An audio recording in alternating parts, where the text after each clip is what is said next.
do it. It's a problem when I do it. Fuck 'em. I know you're gonna dig this. Do you understand the words that are coming out of my mouth? Man, hell no! Well, fuck you then, punk. Damn, son. Matthew 7.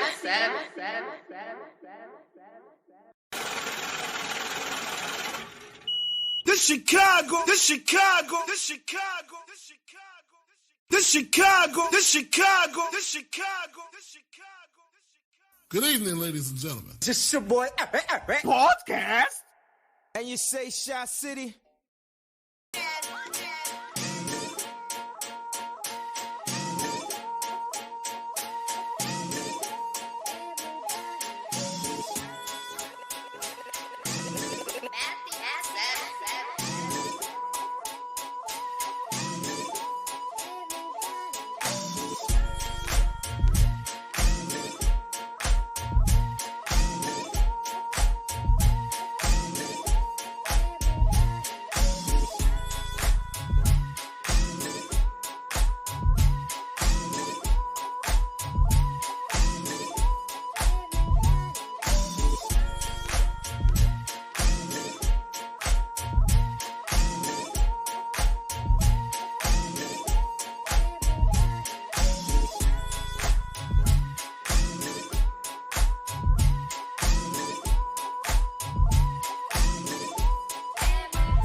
host for this evening. No. Podcast. Oh, beans! Yes! Buddy! Huh?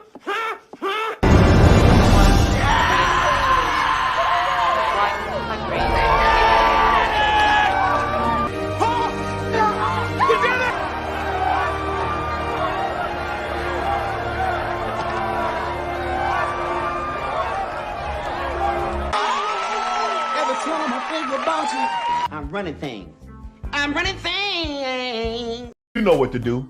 Hit the subscribe button. What's good though? I'm about to go jump. Pull up on me. Pull up on me. Pull up on me. Pull up on me.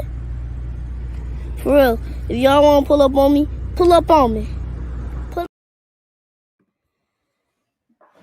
Yo,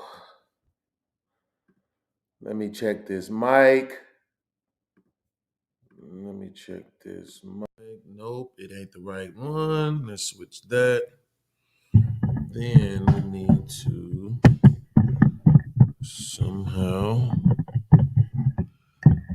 get this over here like this. Hopefully it'll maintain like this. Mic check. 1, 2, what is this? Yep, look like it's working fine now. All right.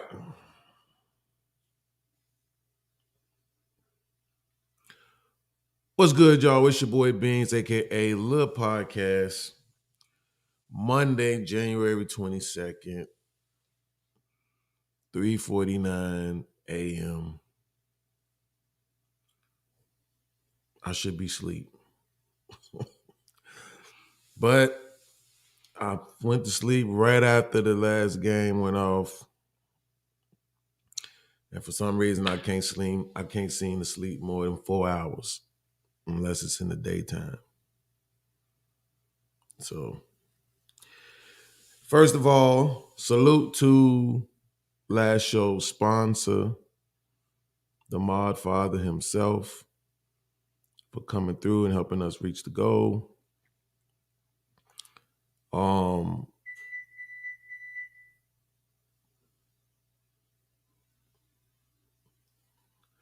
missing something. It was something else I was supposed to say.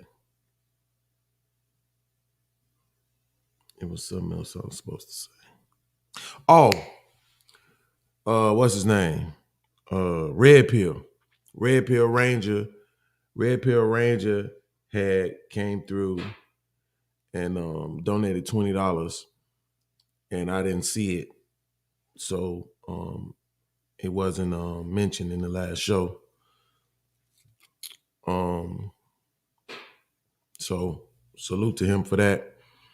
But Red Pill Ranger, you still going in the damn stupid detention. No way around it. Hey, you still going into the stupid detention, bro. Because this one gray hair is long in the month. Because you showed your natural ass on Single by Choices this weekend. You showed your ass, bro. You know who it reminded me of? It reminded me of Mandrell. Like one of these people who 1 minute they act like they get it, they act like they understand, they act like they with it, and then the next, they think you stupid, they think whatever. It's like it depends on where they at and who around will determine what comes out of their mouth. I fucking don't like people like that, to be honest with you, but I'm starting to realize that I don't like a lot of fucking people, right? And it's okay because a lot of people don't fucking like me, but The difference is that when I don't like people, I take that shit off the internet with me. Like once I hit the red X and I'm gone, if I'm around my peoples, I still in my head be like, man, I want to beat the shit out this nigga. Who you talking about? Man, this nigga from YouTube, man. And look, my brothers, my cousins, my uncles, whenever I'm talking to them or whenever I'm around them and I'm mentioning this, they always be looking at me like, nigga, fuck that YouTube shit, right? I got one of my uncles who catches my show every now and then, and he said he used to watch it more frequently, but then he started realizing that I was just cussing people out and shit. And I was like, but you see what the transition was? The transition was I was staying in my mom's house right after the pandemic happened, and I started podcasting.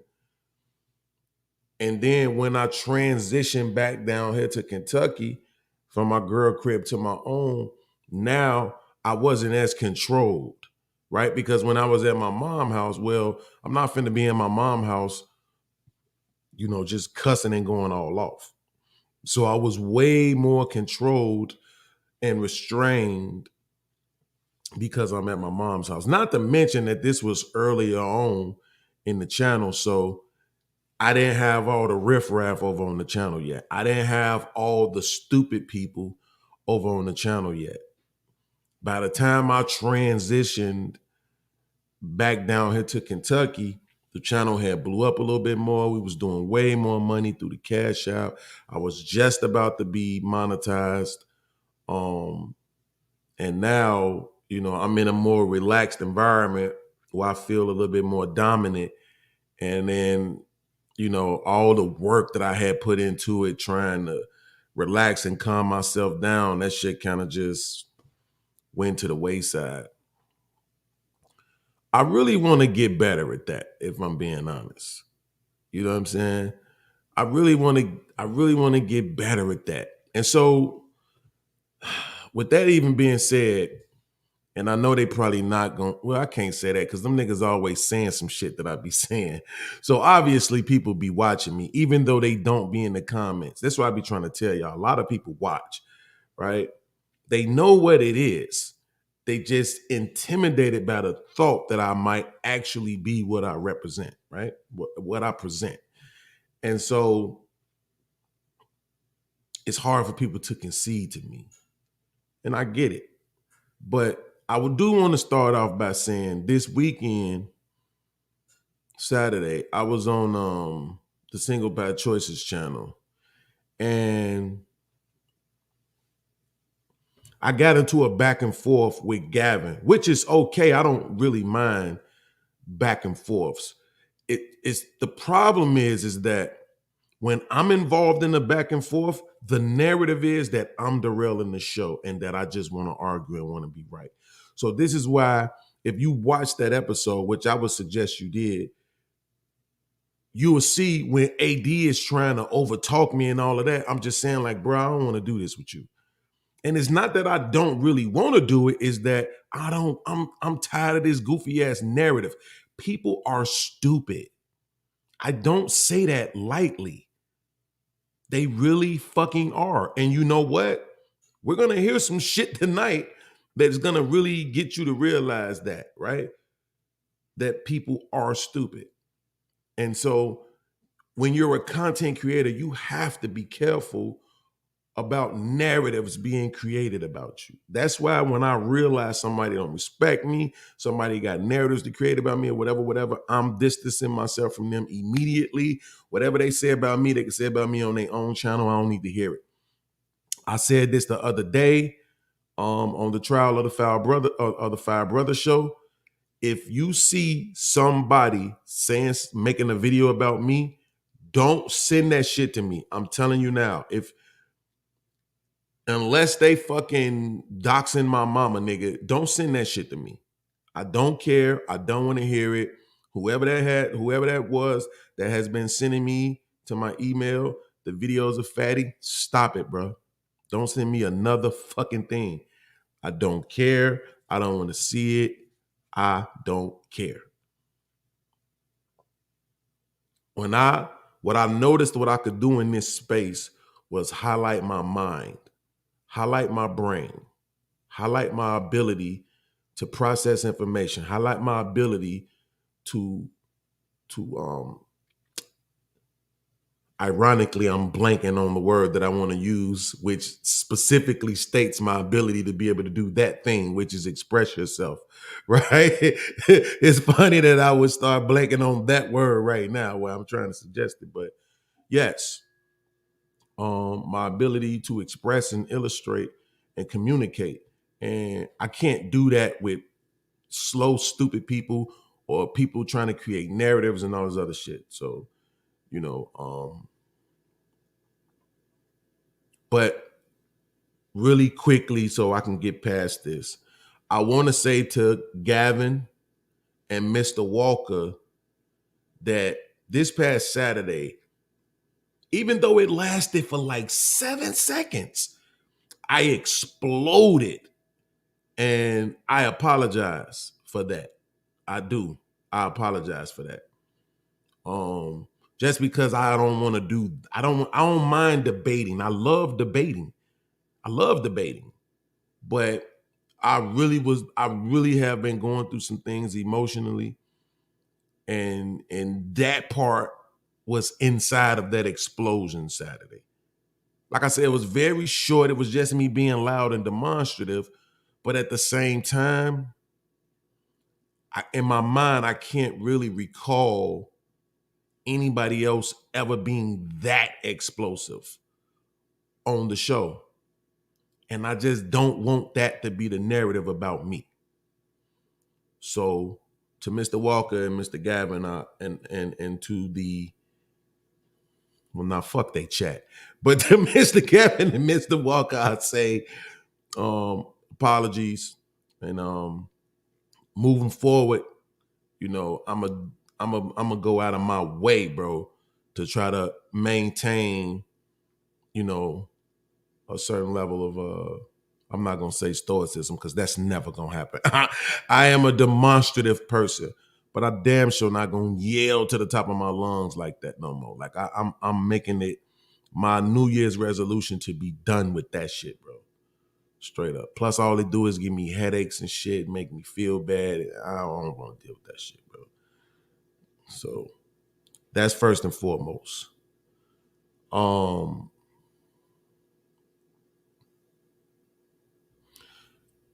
I see people in the chat saying Big Bad Bull. I'm assuming Big Bad Bull is here on his regular channel. And again, this is still odd because I actually gave him his wrench back. So can anybody at least tell me if Big Bad Bull has his wrench right now, as y'all can see?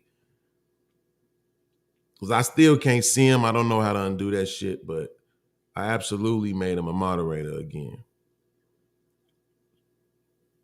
Okay, whatever it is.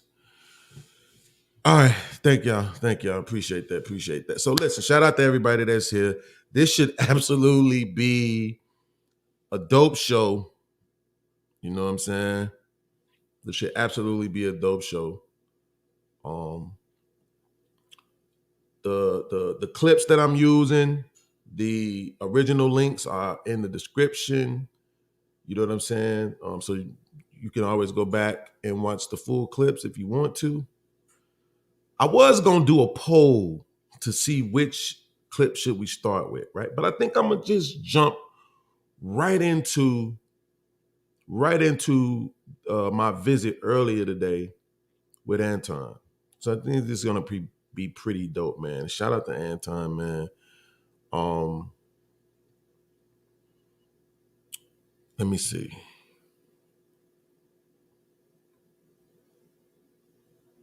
Yeah, I think that's mad weird that you got a wrench with the channel and I still can't see you. It makes no sense to me.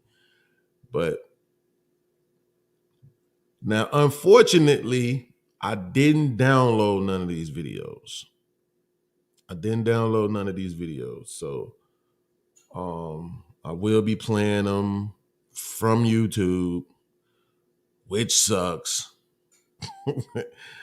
Honestly, because I mean, well, I don't know. Maybe I could download. Let's see if it downloads fast enough. If it downloads fast enough, then maybe. But because I got like a whole screen full of tabs open, so I can jump back and forth. Like this is gonna be. We're really about to get into this because honestly, this is what I really want to be able to do. You know.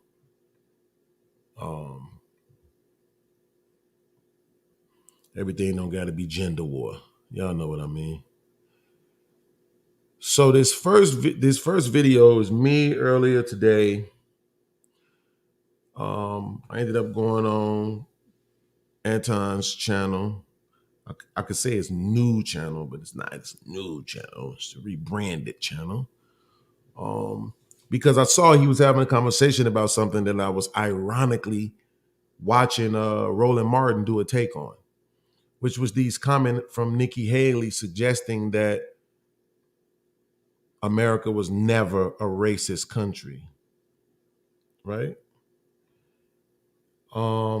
And this, I'm telling y'all, the way that things are going in the country right now,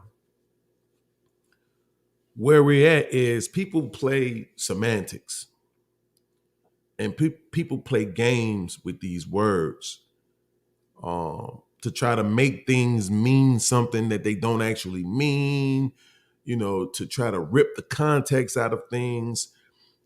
Like for somebody my age, we're literally, if you're paying attention, you're literally watching the world change. You're seeing how there can be a story or something can be true. And in your generation, when you're born and you're young, you have a whole nother idea about what happened then because they just changed the story. And they just, after they changed the story, they just kept feeding it and feeding and feeding it and using whatever forms of media they may have had to drive the story to the point where by the time it gets to your generation, the lie is the truth. and we're watching them do that before our very eyes. So I saw the clip earlier of Nikki Haley. And you know what? This is unfortunate that I just thought about it because I didn't go get that clip. That's the clip I didn't go get. And I remember even Anton saying that he never saw it. America.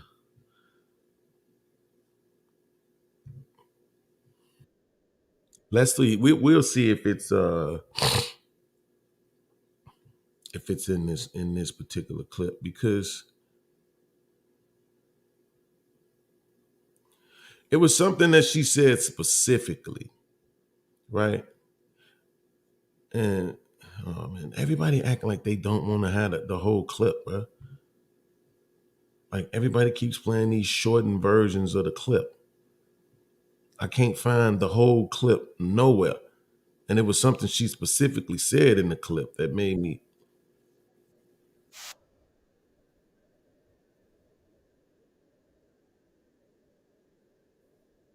All right, well, let's do it this way. Let's just get into the first video. So this is myself and Anton in a friendly conversation / debate. On camera? All right, I got you. What's up, podcast? What up, though? Chilling. What's the word? I'm glad you're tackling this topic. It was so weird because I was just watching Roland Martin's take. What was his take? Oh, he needs to actually be the one over here having this debate with you, if we're being honest, right? Because he absolutely has the wealth of information at his fingertips. I'm pretty sure he probably had some researchers dig up everything, all of the different aspects of what would represent racism in this country over the last few years. But I think from the conversation that you're having right now, I think I can do a good enough job discussing it with you based off the fact that, and I have the clip paused that where you actually acknowledge the fact that racism existed in the country. So the only question I'm remains. saying that it didn't exist in the country. Absolutely. But I'm saying that the country itself, listen, everything exists in a country. I think murder exists in a country. Adultery exists in a country. I wouldn't define the country itself as a murderous country, because I don't think that that's the foundation of what it's supposed to represent. I don't think that that's what I'm saying is, I believe that capitalism is the foundation behind why people were doing what they were doing. It doesn't mean that it didn't result in egregious things happening. It doesn't mean that it was right. It doesn't mean that it made sense. It doesn't mean that it didn't transition into a resentment towards black people and vice versa. But the foundation of it and the reason why it happens, I think, is more of a representation of what the country is, which is a capitalistic country. Always has been, and probably always will be. But I don't think that has anything to do with defining a country to be one thing. Otherwise, it's everything. Every country is everything, if that's the case. Because to say a country is something is also to acknowledge that every country is everything also, because you can't remove one thing without acknowledging all of it. Yeah, so I can't see the time. Oh, Jesus. Do me a favor. Take me off camera for 1 second. Just 1 second. I just need to do one thing. Turn off this damn oven. I don't want to do it on camera. No, I got you. That's it. Prepping my food. Okay, I'm good. You want to be back on? Yeah, absolutely. All absolutely. Right. I agree with you that it looks better this way. So here's the thing. The way my mind parlays this is the majority versus the minority. Right. I've been this way for a very long time. So when you use the murder example, right, I would absolutely agree with you that this isn't a murderous country. It's one of the arguments that I use about black people, specifically in Chicago, when people make content to try to demean Chicago. And I'm saying, well, listen, last year was about 530 murders of black people. Let's just say they were all committed by then 1%. Way less than 1% of the black people in Chicago are murderous. Maybe we ought to put this in context when we're trying to. I have no clue why that just skipped like that. That is crazy to me. I have no clue why that just skipped what I said like that. It just skipped a whole lot. And it's just playing normally. The time didn't jump or nothing, but it just skipped. Specifically the statement that I made about, it was probably the words I was using. Anton probably got some shit set up a certain way where certain words get, get detracted from the video automatically and stuff. I don't know. But the point that I was specifically making is that when people talk about Chicago and they make it seem like it's just this horrible, worse place full with nothing but criminal, murderous black people. But then when you look in the number of murders of black people was like 530, but it's over 800,000 people. Like that percentage is less than half of 1%. Like not even 1%, like less than that when you're going into the tenths of a percent, right? As it pertains to the number of people there. So, but we talk about it as if that's the entirety of the city. We speak about it very generally when it's nowhere near half the population, let alone the majority. And so that's what I was trying to explain in that part. I have no clue why it just cut off like that to demean the city, right? Or the black people we're in. So I understand the argument, but it's also why I would say, and Nikki Haley actually provided me with this content because she said something that I've never heard anybody ever say before.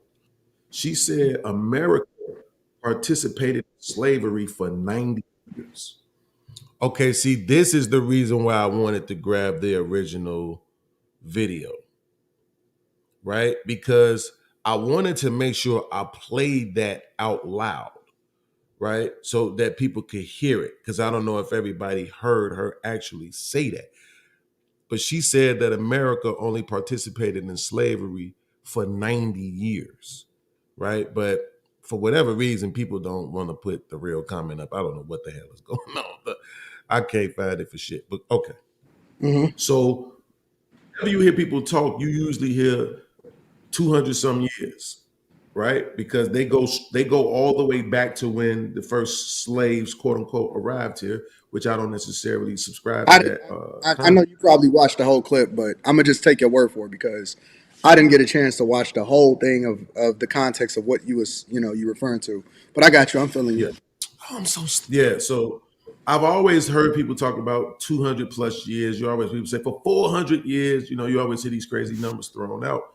But it's usually around the 200 some year mark because people talk about when the first slaves landed here, which again, I don't subscribe to the ideology of slaves being brought over here.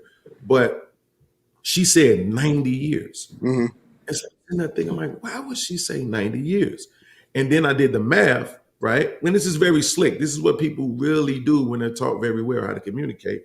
Well, she's counting 1776. She's counting from 1776 when America was, quote unquote, actually established. Mm-hmm. You see what I'm saying? So she's not even counting what happened prior to that. She's saying America itself, after its establishment, participated in slavery for 90 years, right? Mm-hmm. If we go with majority minority, then you would argue, well, man, if they only participated in it for 90 years, I mean, what does that tell you? Maybe they wasn't that bad, right? Mm-hmm. Well, if I go with what Anton said just a few minutes ago, which I absolutely agree with, which is why I tell people all the time, don't even bring up slavery when you're trying to talk about what white people do. Anton said specifically that once the opportunity came for these quote unquote less than people to gain power or equal status, then there were people who pushed against that because they didn't see your purpose in this country being that originally. And that's where the focus of racism came in at. So let's go with that. Slavery ends 1965. I would argue if somebody wants to say, well, when did racism against Black people stop? I would argue it stopped in 2004 because that was the end of the crime bill, which we can say for sure was literally put in place to target Black people, right? So if you go from 1865 to 2004, now you're looking at about 148 years. So 148. So wait, let's stop there. You saying that racism ended, if you wanted to give it a number, in 2004. So you saying that racism doesn't exist against Black people today as an institution or as a system or in any way, shape, or form?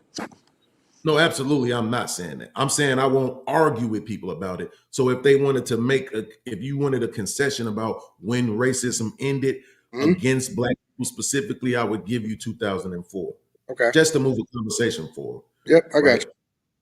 Yeah, so you're looking at now from 1865 to 2004, you're talking about 148 years. So 148 of systemic racism against Black people versus 90 years of slavery. I would argue then that makes America a racist country. Even if we say slavery was based on capitalism and not race. But according to Anton Daniels, what happened after that and the pressure and the pushback applied to Black people was absolutely based on racism, right? So we're talking about 100 plus years.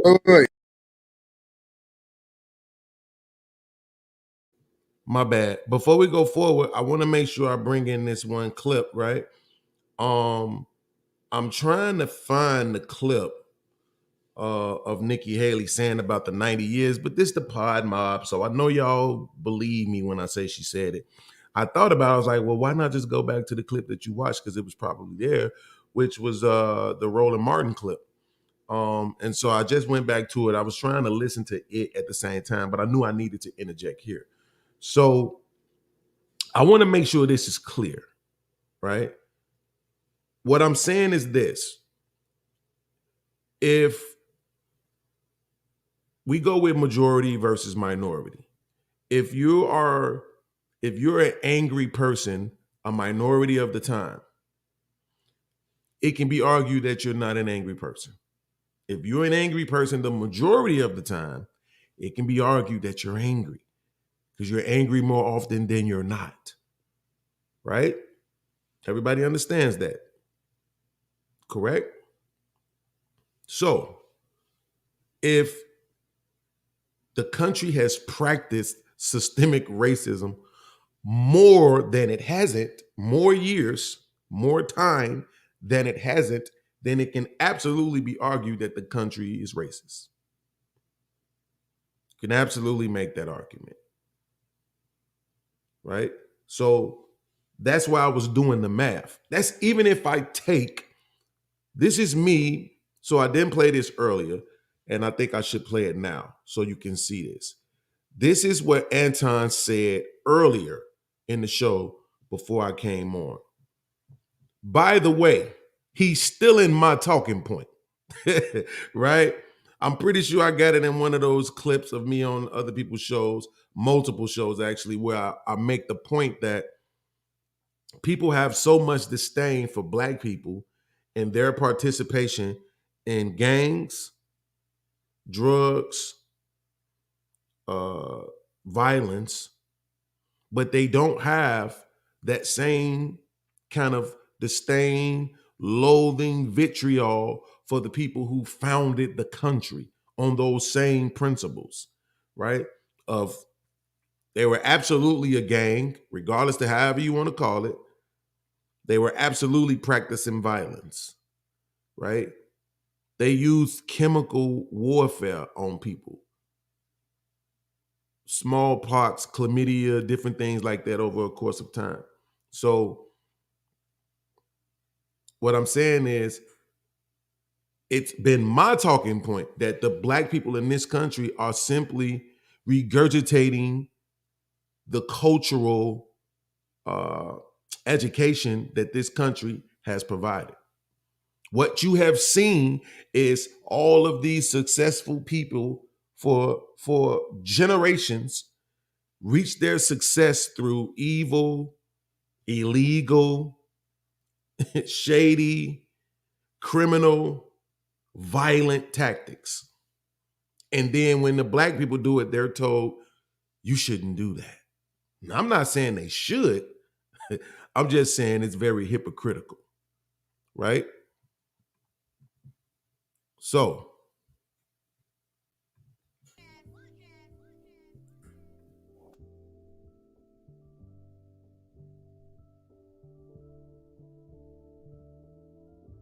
also, Cash App, chat link, absolutely pinned at the top of the chat. So please feel free to support the show. Everything helps. Prefer the super chats just because it's participate in the show and all that good stuff. Anything over $2, that girl comes out, and that's how we rocking. All right. Let's check this clip. Watch this. Black people divide themselves red and blue because you stepping on my territory. Why can't we apply the same principles to somebody that's poisoning a community and is fighting over territory to do so against somebody else that's wearing a different color than them? How is it any different? How is it any different? See, he's saying, right, the same thing that Black people do in the country with the gang banging and the fighting over this and territory and all this other stuff is based in capitalism, right? Which was the same thing. He's making that argument because he's trying to make the argument that slavery was about capitalism. It was about capitalizing on the free labor and not necessarily about race. Cool, I'll concede to that, right? To me, that does not harm any argument that I may have for racism, systemic or otherwise, existing in this country, based on the fact that I'm usually the person telling Black folks, when you want to argue about racism, systemically in particular, don't go to slavery. You don't have to go back that far. Like, don't even talk about slavery. You can just talk about what has happened to Black people since the 1900s. You don't even have to go back to slavery, because that's when, as soon as you say they, oh my God, here you go, slavery, oh God, right? So no, let's talk about what happened to my grandmama and my great grandmama, for a lot of people who's still alive, right? So that's what I'm saying, that you don't even bring up slavery. You can just stick with Reconstruction, KKK, Jim Crow, civil rights, all this other stuff, which I think I mentioned in the video, so I don't want to be redundant. But let's finish this clip so you can see what I'm saying as far as about the argument that Anton is presenting. You're fighting over territory, literally, to poison a community and profit from it, and you're willing to kill that other guy in order to do so, and you guys recruit in the exact same way. Young people that don't know any better, whose brains is not even fully developed. It's the same process, but you want to tie it to color, and that's how you then give it a label that's looked at as racism. FYI, it's the same thing that they do with the military. They draft young men whose brains aren't even fully developed and convince them that their fighting, their warring is worth it, right? So I think it's Black people divide themselves red and blue. Oh, hold on. Because you stepping on my territory. Why can't we apply the same principles to somebody that's poisoning a color, and that's how you then give it a label that's looked at as racism? Here we go. You guys are capitalizing in the same way. How is it any different? How is it any different? How if Black people were some of the first slave owners, how do you then tie it to racism? Is it racism if it's also against your own people? Or is it only based off of the fact that color? Now, the people that didn't benefit from it, because there's a whole lot of poor white people that got mad as a result of it, that felt entitled because they felt like they were better than you as a result of how it is that you came over here and what your purpose was in the first place, is now a direct tie to why capitalism was wrong in the way that it was used in order to build up the country. That's where racism started to really take place, because when people started to get power and they started to try to be looked at as equal, people rejected it because that's not the original reason why they felt like he was over here in the first place. So you hear that? Because this is why it was strange to me that he kind of pushed back on this when it came up in our conversation, right? This is him acknowledging, right? He's saying, let's move past slavery, right? That was based on capitalism. Okay, but now after slavery, what we see is, we see a demographic of people who, as the story is narrated, were brought here, right, for a specific purpose. And so now that that purpose is fulfilled, there's no more use for you. And now you're just a hindrance to us. You trying to be equal, you trying to be empowered is a hindrance for us. And so now we begin to see the racist practices. So this is him acknowledging that, right? For some reason, when we get to the part, I'll make sure I point it out to you, but it's like, I don't know why he didn't understand that as it pertains to the union argument, right? Which I have multiple clips and tabs open right now to fully illustrate the argument that I was trying to present to him in this particular clip. So again, you just heard for yourself. I'll try to play it one more time. Hopefully it doesn't go back too far, just so you can get the context, right? Is now a direct tie to why capitalism was wrong in the way that it was used in order to build up the country. That's where racism started to really take place, because when people started to get power and they started to try to be looked at as equal, people rejected it because that's not the original reason why they felt like he was over here in the first place. So when people begin to get power and we're trying to be equal, that's when the racism really showed itself, right? Which is what we were talking about with the unions. When people, because how do you get that? You gain that through employment, through financing, through ownership, property, all of these different markets that are available to, empower people, especially financially, in this country. And at that time, the job market was the way that most people would accomplish that, more so than investing and all of that different stuff, right? But we'll come back to that. Just wanted to make sure that was laid out there, so that when I say that he said that, people came and said, well, we never heard him say that. Well, you just heard him say it. So I wanted to make sure I provided that evidence. But that was, so you're saying that racism in this country was still, is still racist based off of that, based off of what you're just saying? No, I wouldn't base it off of that. I would just say racism doesn't go away, right? If you're asking me if the country itself as an entity, how do you define racism? I would say no. How do you define Well, racism? let me just make sure that lands. So to answer the question, if you ask me if the country as an entity today is focused or rooted in racism, I would argue no. How do you define racism? Because it's easy to look up the definition, but how you apply it? Like in a similar way, it's almost like asking somebody, how do they define a friend, right? We can look it up in the dictionary, but the way that we look at it or how we apply it to our everyday lives based off of how we live, how do you define that? How do you define racism? Racism for me is when you're intentionally impacting a specific demographic of people, when you're specifically impeding their progress based on their race or your belief that your race is superior to theirs.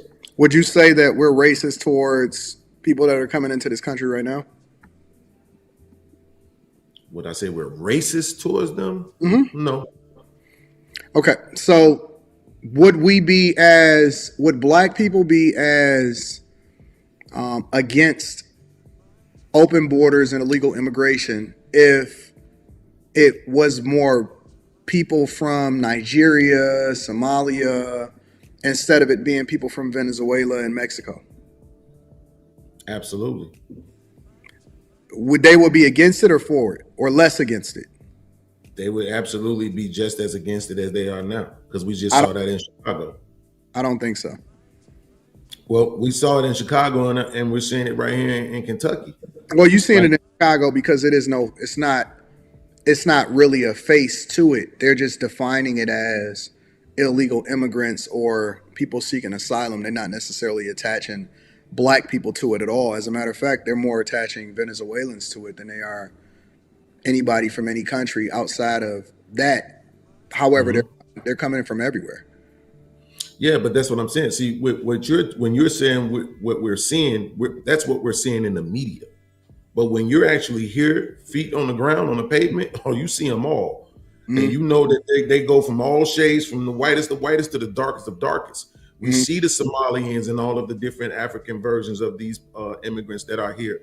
And, you see also the different versions of the Hispanics. You see it. So that's what I'm saying. It's not like right now, it's not a look at it like, oh, these Mexicans. It's a look at it like, oh, these immigrants. So how would you define racism and what it looks like today in America?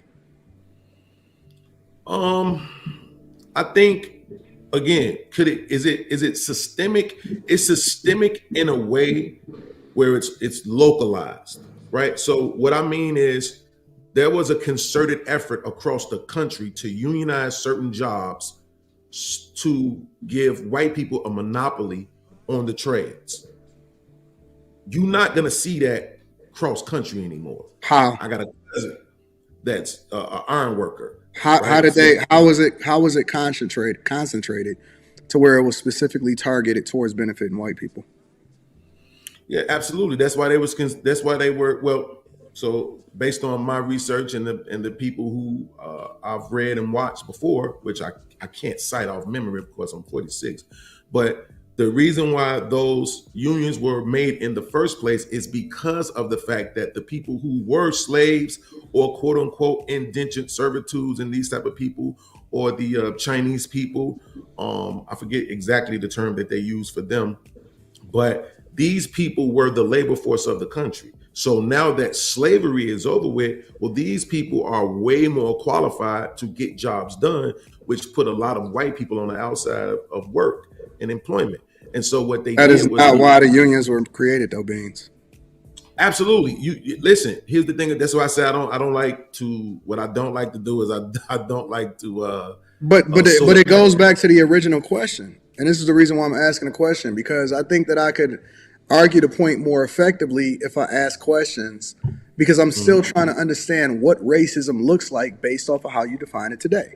So I need an example. I need to be able to speak to an example, or we need a foundation as far as what this racism looks like so we can tackle the subject more effectively.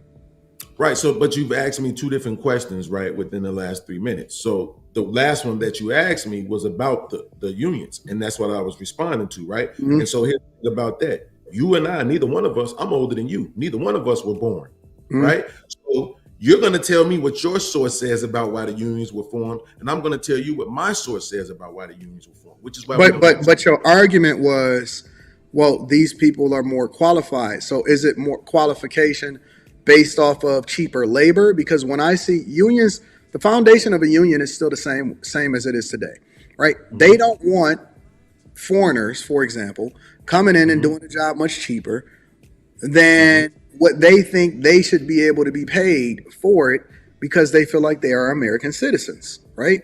So even that itself is rooted in the idea of capitalism.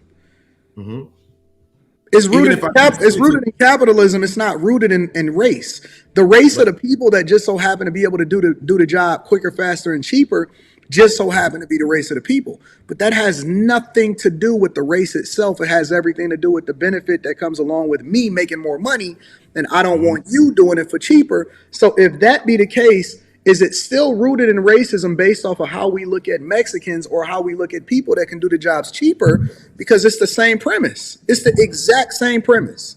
But that premise is not based off of the fact that they're Mexican. It's based off of the fact that they're going to displace me. And that's not racism. That's capitalism. That's capitalism. So the reason why it's still in play, right? The reason why is because at that time they weren't worried about the immigrants; they were worried about black people. Based off of the same premise, though. Absolutely, right? So that's capitalism. It has nothing to do with race. Absolutely, but Anton Daniel said that when these people began to be given power and equalized, that's when people started, you see the force of racism. And see, right there. So that was me bringing back to him, trying to bring back to his remembrance of what he had just said earlier, right? Which was after slavery, when black people began to be empowered and trying to equalize themselves, right? Was when you seen this force of racism, right? Where was it at? Where was I at? Oh God. Well, it don't matter. I wanted to play it one more time just because. Yeah, I think we should. Hold on. Just because. Is it racism if it's also against your own people? Or is it only based off of the fact that color? Now, the people that didn't benefit from it, because there's a whole lot of poor white people that got mad as a result of it, that felt entitled because they felt like they were better than you as a result of how it is that you came over here and what your purpose was in the first place, is now a direct tie to why capitalism was wrong in the way that it was used in order to build up the country. You heard him, a lot of poor white people, right? So he's talking about the working class poor white people who may have been excluded from jobs, particularly those in the quote unquote trades, right? Who felt displaced based on these, not necessarily immigrants, but this demographic of people, more so often the whites, the Asians, and the Mexicans being more qualified in certain positions. Now, would they have done the jobs for cheaper than what the white man would have wanted? Probably. I won't argue against that. Probably. But the fact of the matter is that the reason why they even began to try to unionize every single job was to be able to discriminate against these people particularly, right? So, and if you talk to black people now who are in trades in the unions, they may not want to come up on platforms, show their faces and give their names because they have to go out and work with these people, but they will absolutely tell you that they still face those same things, that they get harassed and hazed a lot in these unions, because people are trying to stress them to the point where they give up their positions. But is it as hectic as it once was? Probably not, right? So, yeah.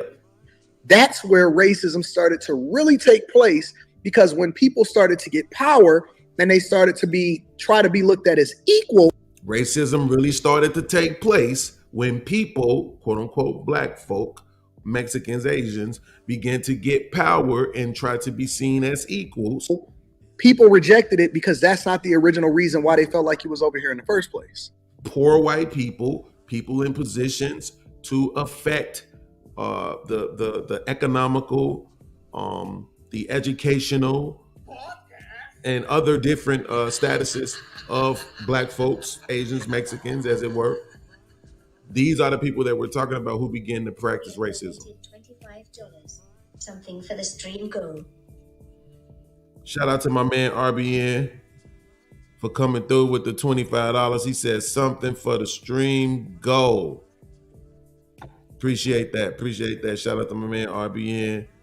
Always supporting with words and with dollars. Thank you for being the first donator of the show tonight. And I haven't checked the Cash App in a minute, so let me check the Cash App as well. Hey, shout out to my man Chacho. He did come through on the Cash App side of the game. He said beans for the intellect and support. So I appreciate that, Chacho. Also, Chacho, that was about 5 minutes ago. So actually, Chacho was the first supporter of the night. So shout out to you for that. And then RBN came through. And I know we on the intellectual side of the game, but as promised, $20 or more, baby. You know who she is.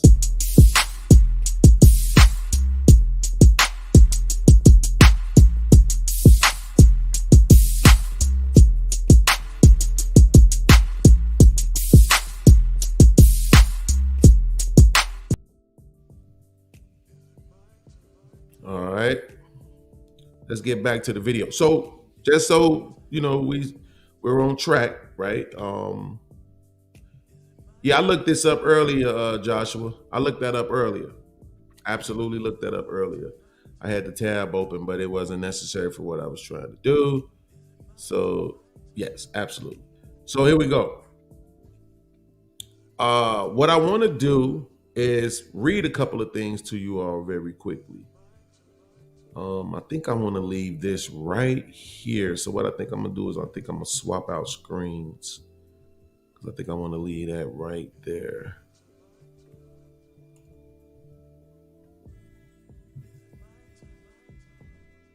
Is it muted? It seemed like the music just got louder.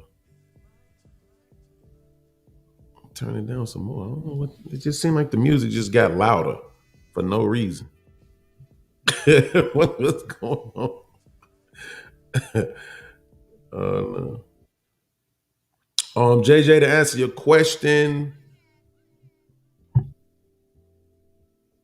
I don't know. To answer your question, I honestly don't know. I really don't know. You know what I'm saying? Like, he acknowledged that racism existed in the country, but I think he was more so saying, if you had to make me answer one way or the other, I would say yes, he agreed with her. I think so. Because remember, the point that she said was, and this is what I mean by semantics, she said America was never a racist country. And then 10 seconds after that, she said, I experienced racism. Right? But, you know, yeah, if you make me pick, I'm going to say yes, he agreed with her that America wasn't a racist country, because he's specifically making the argument that the slavery portion of America's history is rooted in capitalism and not racism. And that the racism that we saw itself was from a poor segment of white people. This is based on the words that he's used. So this isn't me adding anything to what he has said. This is me saying the words that he used has said those very things. So I want to read this to you right here.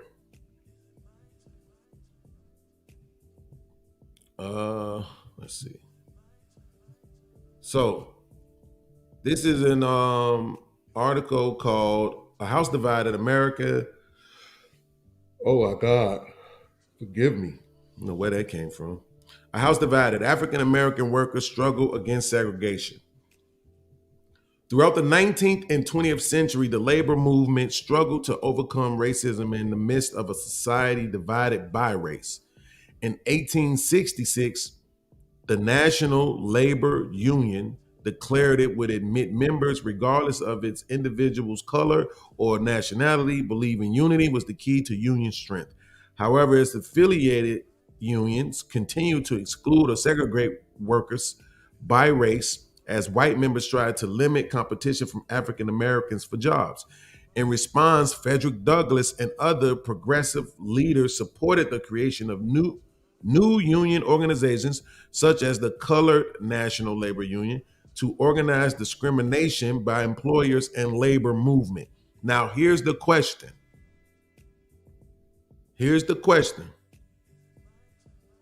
Why would they need a Colored National Labor Union?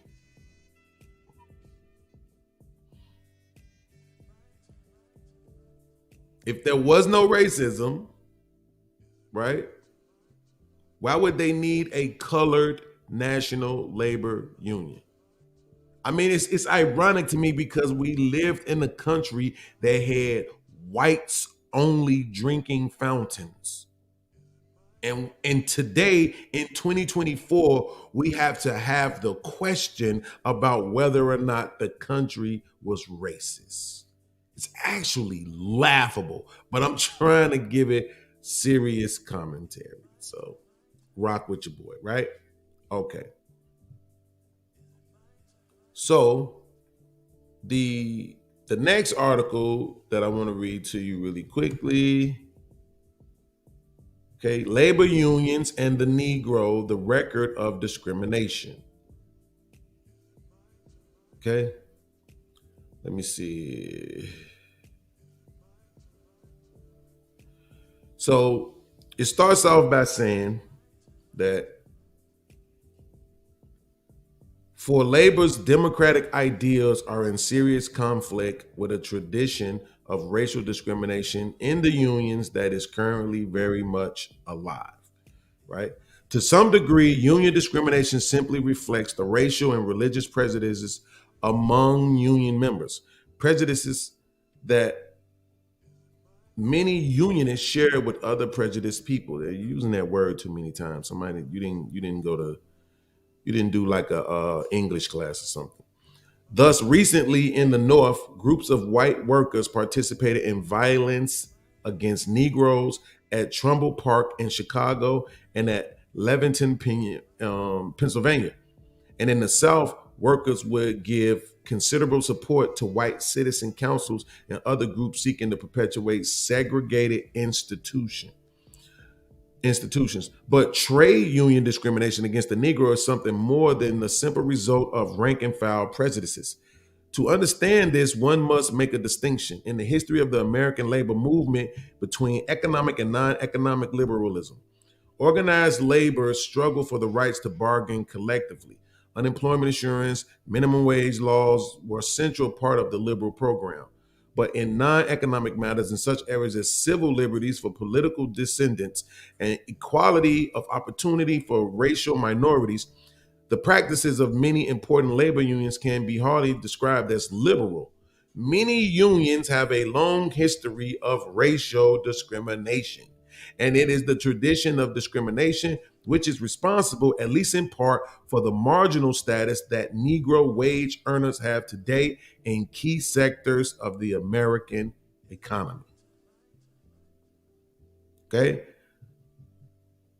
So this is not foreign to those who know, to those who understand. It's not foreign, right? So one last thing, and then I think we can move past. I just wanted to make sure I got this out because obviously I wasn't able to get it out on the show with Anton. Limited time. That's all. Here we go. The big things that occurred right at the end of the Civil War was that Europeans began to form unions. In fact, the workers' union is an outgrowth of slavery and the Civil War. When it looked like the cause was lost for the Confederacy, white men began to organize themselves into labor forces. Why did they do this? Because you are about to see 2 million enslaved Africans set free who have skills that equal or supersede your own, who would now be able to compete and vie with you for contracts and livelihood. That was a significant area of concern for white men. Okay, so if I was a European who was looking for work, couldn't find any because it had already been hired up to the slaves of a certain master. So when the Civil War came about and when slavery was about to end, that intensified. Because now slaves will be aggressively looking for work because when slavery ended, they had nothing to which they could claim their own to make a living. So that bothered Europeans and they set up agreements, okay, with those who had industries and those who had stores that you could only hire someone who was white who belonged to a particular labor's union. In fact, some of the first unions were started right here in Pennsylvania. And a lot of black people fail to realize the origin of the union. The union is nothing but a collective force of white people who are protecting jobs for themselves and keeping them away from black people. The fight came that after slavery ended, we had jobs, which is what you mentioned earlier, that we were starting to get it together because we had skills. It was the white man that didn't have any skills because we're the ones who had been forced to work. The black man had. And so part of that destruction, doing all that Jim Crow and everything, was fighting against the brothers who were trying to be in business and who were trying to work. And that fight between the black man and the white man about the construction business has continued down to the day, which is why you can go into a city like Cincinnati and in Philadelphia, where the black population is over 50 or 60%. And the white contractors own 99% of all of the jobs in the city. And that's nationwide. And they've kept us out of it. They've kept us out of the unions. This is what that was. But it was the black man who used to have all of the skills for building. We were the contractors, our people. So it's scary how important that it is for people to rewrite history, right? When they try to usher in new regimes, new ways of thinking, new ways of being, and they have to do away with the old. If you watch Avengers Endgame, you see Thanos said, you could not live with your failure. And where did he bring you? Right back to me. He said, but I'm grateful because now you've shown me what I have to do. He said, I'm never going to be able to accomplish this goal that I'm trying to accomplish of revamping, renewing, restructuring, recreating the universe if there are people who are still around who know what was, right? So the idea is that you can't talk about slavery anymore. You can't talk about racism anymore. You can't talk about brutality anymore. You can't talk about police brutality anymore. They don't want you to talk about any of this stuff anymore. And some of it will exist, right? It is no way around it. Some things are going to exist as long as mankind exists. So instead of not talking about it, let's change the narrative about it. So I can show you video of police officers beating up on black people because they're marching and trying to get some justice.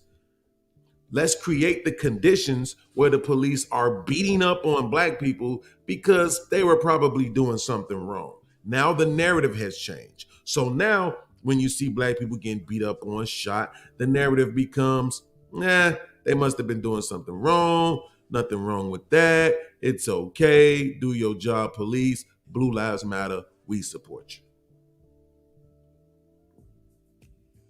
Some stuff won't go away, but some stuff can. We can literally change the narrative about it. Don't forget, there was a time in this country when 99% of the people in this country, besides those in power, believed that we came from monkeys or in a cave somewhere. They had the very people they were saying that about, they had them convinced. They had black people convinced, not just white people. They had black people convinced that that's where niggas came from, because the people who knew the truth had died off. We create our own books. We got our own books now. This is what we teaching. What you gonna do? Why you think a lot of these black people who probably would want to don't try to open up schools? Because they won't be able to dictate their own curriculum. Churches cannot dictate their own curriculum. Right? I got a video where a guy was talking about how they were trying to buy a church. Can't remember what specific state it was. And the man was like, no, we got a place where you can go and get the money from the church. I think he said it was like $1 million to get the church. But a part of that agreement was you preach what we tell you you preach, or you don't get the church.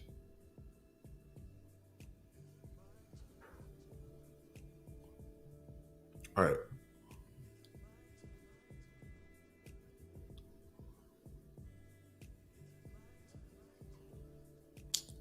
Let me get back to the video. Joshua, I think I may drop the link. But usually what happens when I drop the link is I don't get through my videos. So if you can just bear with me and enjoy the show for a little while longer, just get a pen and paper, man, and take some notes and jot down some things, and we can go over them when the time comes for that. I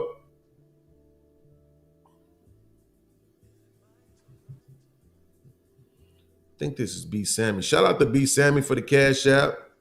He said for keep the show flowing. No doubt, man. Appreciate you.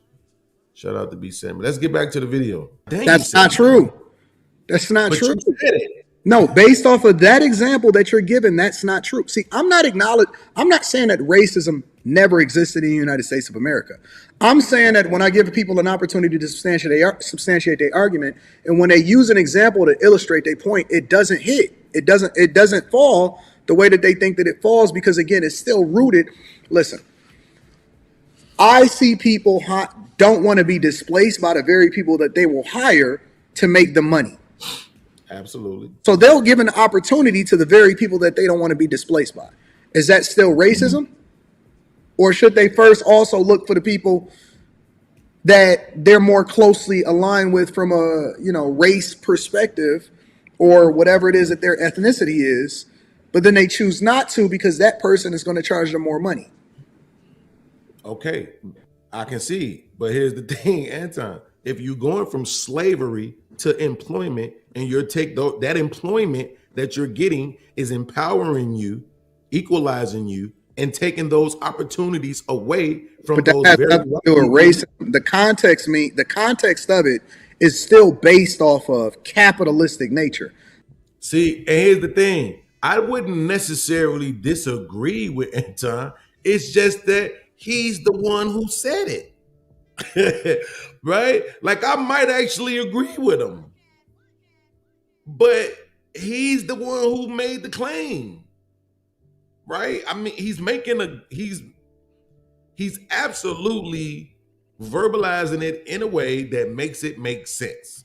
That it's more about capitalism than it is about race. The problem is that you're the one who said it. So that's why I was saying I didn't understand the pushback. It's like, dog, you said it. And at the end of the conversation, what we came to, look, I don't know how much longer this is, but I'm going to tell y'all something. Blew my mind. Blew my mind. Has nothing to do with race whatsoever. The reason why see, you can feel a certain type of way about it because you may be the one that's impacted economically as far as not being empowered to do what you want to do. So it's always the person that's the victim that's going to feel some type of way about it because they're not looking at it the same way as the person that's giving the opportunities out. The person that's giving the opportunity out may see your race, but more importantly, they see their pocketbooks. And they're going to make the decision that's best for their pocketbooks more than they're going to make the decision based off of race. Because if it was purely based off of race, they would never hire you in the first place as cheap labor at all. You wouldn't even get the opportunity at all. You wouldn't even be having a conversation with these people at all. You wouldn't even get the chance to have a conversation, to make no money from these people if it's based off of race. See, the only way that we can make this argument is to say that we're not economically empowered. And that's not an effective argument against the capitalistic nature of it. It's completely false, because you only take into consideration one view. You're not taking into consideration a view of the person that actually is still putting money in your pocket based off of how it can benefit them. Anton, the problem is that the argument that you're making right now is absolutely focused on today when we're talking about back then, right? So that's what I'm saying, what was happening back then. Well, you said that racism still exists. Absolutely, but that's so. Give me an example. So give me an example. I was trying to answer the. Okay, go ahead. So you see that take that he was giving right now. That's why I said, like, if you apply that to today's standards, sure, I'll concede. It's everything is not worth an argument, right? Maybe I could come up with one, but I don't. It's not necessarily important, right? But back then, where the idea was that these people are monkeys, apes who swung from trees and came from caves and shipped in chains and sold and beat and whipped and all this other stuff and what's the word when they make people have breeded, buck broken, like all of this different stuff that you did to these particular people. That is absolutely based in barbarism as much as it is racism, right? And so when you come, and that was during slavery, a lot of that I just said, right? So I already conceded, okay, I'll give you slavery as capitalism. But after that, now we have to talk about what was specifically done to people in order to hamper their hope, hamper their will and their drive, to subdue it, suppress it, oppress it. It was oppressive. It's the reason why it was called a systemic oppression, right? Because it was done in a way collectively across the broader United States to ensure a monopoly by one specific race as it pertained to not just labor, but ownership, numbers, you know, as far as population goes. Man, it just blows my mind that we are even here, man. Like, having a better understanding of racism, absolutely. But the fact that we're in a actual day and time where we're actually questioning whether or not the country was ever racist is hilarious to me. And at the same time, aggressively disheartening. This disheartening is an understatement to tell you what it really feels like, bro.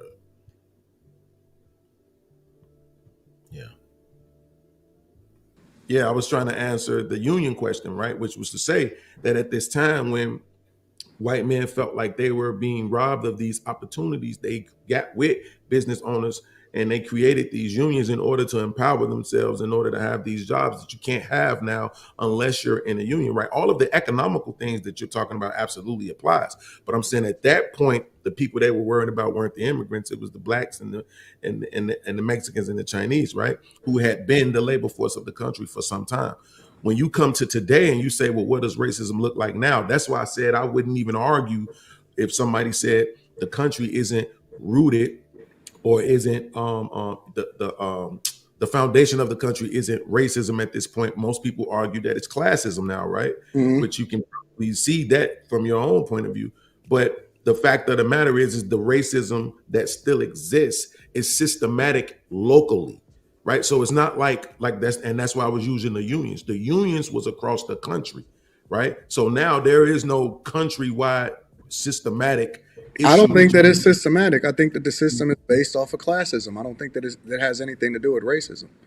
Right, but that's the country. That's why I'm saying it's localized, right? So I can go somewhere specifically in maybe a smaller town or in a major city like Chicago, and I can see things that are specifically done to impact the progress of Black people. So that's what I'm saying. Like what? So let's stop right there. We're going to get into that. I want to share a quick video with you all to show you what I mean about things that were done specifically, right? To that is, you can't deny that it's racism, right? And that's assuming if you accept the information, right? So watch this. Historically, anti-drug laws have always been associated with race. Historically, anti-drug laws have always been associated with race. That's what he said, just in case. Because it sounds like it's kind of low, but it's turned all the way up though. So just try to listen. If you got any background noise, turn it off. In the 1800s, certain kinds of drugs that are illicit today were common in this country. Cocaine was widely used, heroin. People using drugs was something that was just ordinarily accepted. Opium, for example, was used by middle-aged, successful whites, often housewives in the South. If people were addicted or abusing drugs, they were viewed sympathetically as people who had to be helped. If people were abusing drugs, they were viewed sympathetically as people that needed to be helped, right? We saw something very different as it pertains to crack cocaine, right? Okay. It was seen as a public health issue rather than a crime issue. Well, one of the first changes was on the West Coast when smoking opium was made a criminal offense. Now, why would opium smoking be illegal in California but not in Mississippi? What was going on in California that was a concern about smoking opium? Well, as it turns out, it had nothing to do with opium itself. The concern was with the people associated with smoking opium, and that was the Chinese who had come to this country, and many of whom were in California, working hard, working for very little pay, and becoming part of the American success story. You see, that was the economical part that Anton was mentioning, which is why I was agreeing with him on it, right? The economical part. Here you have the Asians who have flooded into the country in a specific demographic of the country. There's something really big out here, a specific job market, and they're dominating it, right? They're dominating it, to Anton's point, because they're going to work for very little pay, right? They're going to work for less than what the other people would probably be willing to work for or have the expectation for, by other people, meaning white people, right? So this is that part where he was talking about the economical part of it. But it's the part where you're saying this specific demographic is removing jobs for us. Well, you know, if it's the minority, then you got to go with the majority, right? The majority of the country, which I'm assuming at that time was probably already majority white. But their success was taking jobs away from white workers. So politicians got together and decided they got to find something about the Chinese for which they can be criminalized to get them out of the way. Now, of course, you can't throw people in jail simply because they're Chinese, but you can throw them in jail because they smoke opium. In the same way, we saw things going on with cocaine. Again, it was middle-aged, successful people in this country, business executives, physicians, housewives, all perfectly legal. But then around the turn of the century, cocaine began being... Look at that headline. Negro cocaine fiends are a new Southern menace. See, the newspapers back then was the media. Also books, but the newspapers back then was the media. That was your Fox News. That was your MSNBC, CNN, ABC, NBC, CBS, right? So there's your headline for you, right? Let's take it back just a couple seconds. But then around the turn of the century, cocaine began being associated with blacks. They could withstand police bullets, it was thought. They can work hard all day, all night long, and all day long again, threatening the jobs of white workers. And so laws began to be passed against cocaine. You're not arresting these people officially because they're black. You're arresting them because they've committed some sort of drug violation. Next, of course, we see the change in reputation that hemp has had. Hemp was a legitimate crop from colonial times forward, a widely appreciated commercial product. But then in the 1930s, hemp changed into something vicious and fearsome called marijuana, because at that time, marijuana smoking was being associated with Mexicans, working hard, working cheap. And once again, what was being outlawed was not being Mexican, but just some habit associated with Mexicans. These laws set up a very dangerous precedent of racial control. Right? So this is why I'm at the end of the conversation, we ended up getting to this point, and I don't want to spoil it, but everything can be argued that it's about capitalism. And if that's the case, then it proves the point that I've been arguing with these guys for years now. The reason why I came up with the term conservative douchebag is because they don't want to accept the fact that capitalism is the problem because of the way that they look at the word, right? When Anton asked me how do we define racism? Because like he's what he said to me was, we can look it up in the dictionary and have a definition of it, but what do you see it as? How do you define it? Right? So it's the same thing with capitalism. We can look in the dictionary and we can find out what the definition of capitalism is according to them, right? But what does the word really mean when you put capital and put ism on the end of it? How can it be that ageism bad, racism bad, classism bad, sexism bad, feminism greatest thing ever happened to mankind, capitalism second greatest thing ever happened to mankind? Right? It's pretty much capitalism means money over everything. Over everything. Over love, over life, over happiness, over dreams, everything. Over children, women, men, everything. Money over everything. What has to happen? Wait, we got an opportunity to make $100,000, but we could make $1 million as long as we're willing to kill 1,000 people. Them 1,000 people have to die. Because it makes more sense to get the 1 million than the 100,000. That is the real definition of capitalism.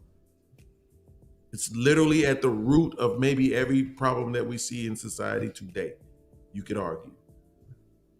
Right? So I just wanted to make sure that I added that in for context, right? So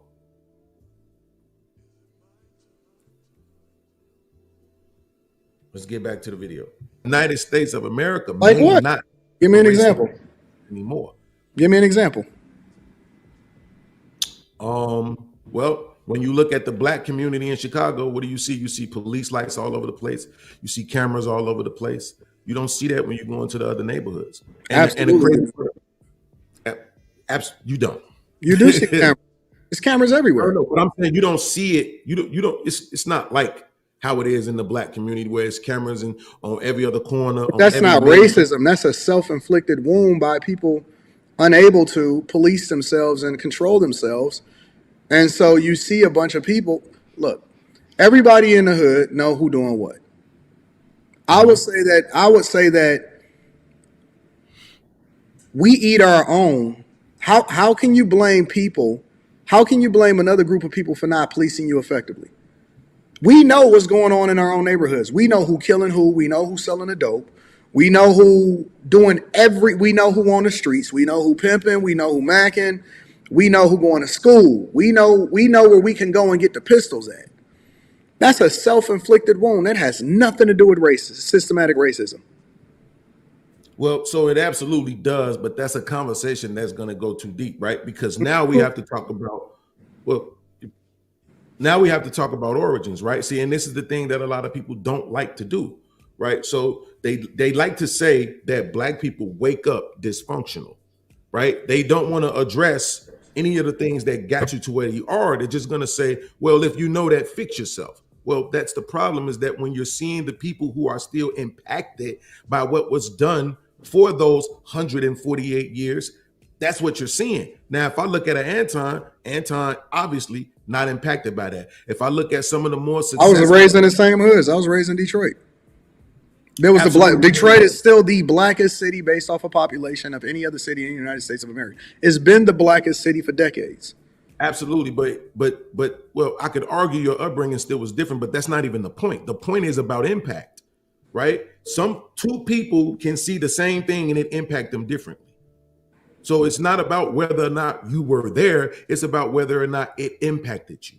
That's I disagree. I think it's based off of our cultural norms. It's programming based off of what we program ourselves to accept. That's why I say that Black culture is trash, because Black culture, to me, culture is whatever it is that's the most significant that you champion and celebrate personally, and what I'm trying to do. Oh God, damn, man, I always end up doing that. I was trying to pause the video right there. Is it systemic? It's systemic in a way. As far as what this racism looks like, so we can tap. I see people don't want to be displaced by the very people that they will hire. Say that we're not economically empowered. Say that we're countrywide systematic. We have to talk about, now we have to talk about origins, right? See, and this is the thing that a lot of people don't like to do, right? So they like to say that Black people wake up dysfunctional, right? They don't want to address any of the things that got you to where you are. They're just going to say, well, if you know that, fix yourself. Well, that's the problem, is that when you're seeing the people who are still impacted by what was done for those 148 years, that's what you're seeing. Now, if I look at Anton obviously not impacted by that. If I look at some of the more successful— I was raised in the same hoods. I was raised in Detroit. Detroit is still the blackest city based off of population of any other city in the United States of America. It's been the blackest city for decades. Absolutely, but well, I could argue your upbringing still was different, but that's not even the point. The point is about impact. You see how I thought in my head about what I know about his upbringing, right? Which is very different from what we consider that cultural normality as it pertains to Black people. Right? He used to always talk about mom and dad, all his uncles, everybody married, wives always stay at home, everybody own businesses, all this other stuff, right? So that's very different from what we would consider the cultural normality for Black people. But that wasn't even necessary, right? To highlight that part of it, because the point is we're talking about impact, right? You know, the example that I like to use a lot is guys who go to the military. You have two guys, they go to the same military, they go to the same branch, they go through the same training, they get sent on the same tours. One of them comes home dysfunctional, the other one comes home super dad, super husband. The impact is different, right? The problem is because the narrative is trying to be switched off of the people who absolutely are in control of what we see in this country. There is nothing, absolutely nothing, 0% of anything systemically happening in this country that wasn't done intentionally. You could probably argue it was bought and paid for. In 2024, stop it, right? So when we look at, excuse me,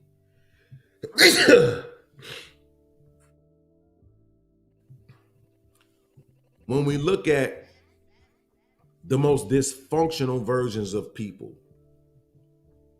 that is absolutely born out of the policies from this country, there's no accidents. None. If we wanted this country to be 100% wealthy, rich people, it could be done. I'd give you 20 years. Anytime anybody ever stepped outside of what was the normality or the direction of that, you could just remove them. But then we would start to look like some of the other countries that took such extreme measures to create their societies and form their societies the way that they wanted them to. Most people would argue for the benefit of being, more under a dictatorship. Or whatever the hell they had going on in China. Remember that shit? Where they was telling people they couldn't have more than one kid, taking children out the home at birth, all this other stuff. Like all kind of crazy nonsense, right? So this is what I'm saying. Because we have for so long tried to be the moral authority over the world. It was a lot of stuff that we couldn't participate in. But here's the thing, you can absolutely minimize it. What people pretend that they don't ever want to do is accept the fact that everything in this country is an industry. Everything. That includes crime. It's absolutely an industry. Drugs, the illegal ones, absolutely an industry. And there are a plethora of people and markets around the country that benefit from those things that they make you think is the worst shit in the world.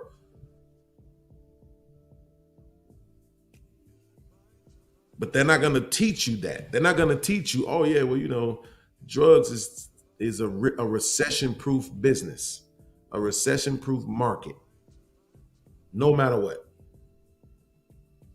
We're always gonna be able to depend on money exchange through drugs, right? As long as there's guns, there's gonna be violence. We can always depend on violence. These industries are bigger than what you really think they are. It's like if there are people who understand things in a way that those of us on the intellectual standard, right? We can't even fathom sometimes. I'm just at an age and experience where I understand that things are way deeper than what I can possibly think they are. So that when you get to that kind of mind state, people call you a conspiracy theorist. Because it's like, yes, if you say something, yo, they got the technology to cause earthquakes, I believe you. Yo, they can change the weather, I believe you. I'm not here to argue that they can't. I'm not here to argue that they can. But if you make me put some money on it, I'm gonna bet that it's true. Right? So let's get back to the video. Right? Two people can see the same thing and it impact them differently. So it's not about whether or not you were there. It's about whether or not it impacted you. That's I disagree. I think it's based off of our cultural norms. It's programming based off of what we program ourselves to accept. That's why I say that black culture is trash, because black culture, to me, culture is whatever it is that's the most significant that you champion and celebrate the most. It's the thing that's the most.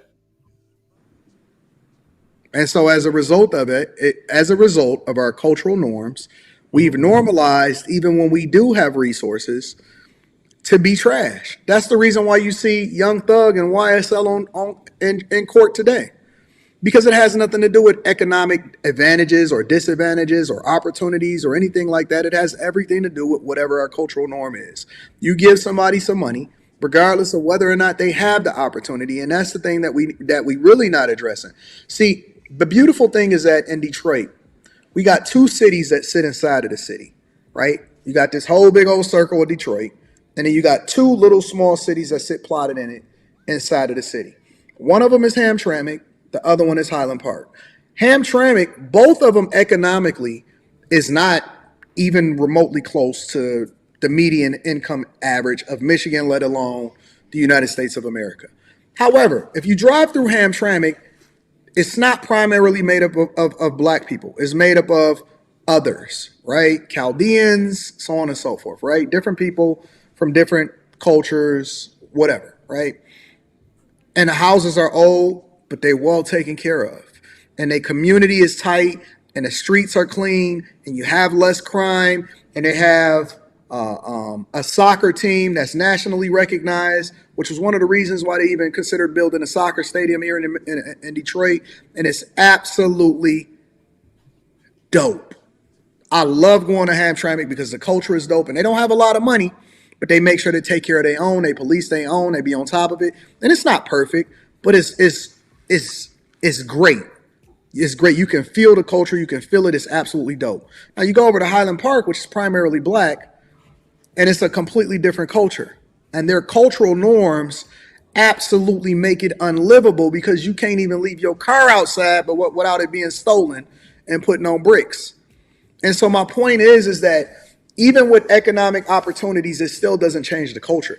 I think the thing that we focus on the most, that the thing that we should focus on more, is changing what it is that we celebrate as a cultural norm, which would then incentivize people to do the thing that's in their best interest. We should be calling the police when somebody is trying to break into somebody else's car instead of having this no snitching policy. We should be making sure that we raise our property taxes, not necessarily by waiting for somebody to gentrify it, but actually caring for the home and caring for your neighbors and actually protecting the things that surround us. I think that our cultural norms is trash, and that's the thing that we should be more focused on, instead of being more focused on whether or not Nikki Haley actually want to acknowledge whether racism existed in the United States of America or not. We too focused on the wrong things, and we're not focused on the things that actually will benefit us. Because whether she acknowledged it or not, that's not going to move the needle for people in general. It's not going to move the needle for culture. So, I just got a different perspective. I think that we so distracted, and it's so easy to get black people riled up about things that don't matter versus the things that actually is impacting you inside of your own neighborhoods and communities.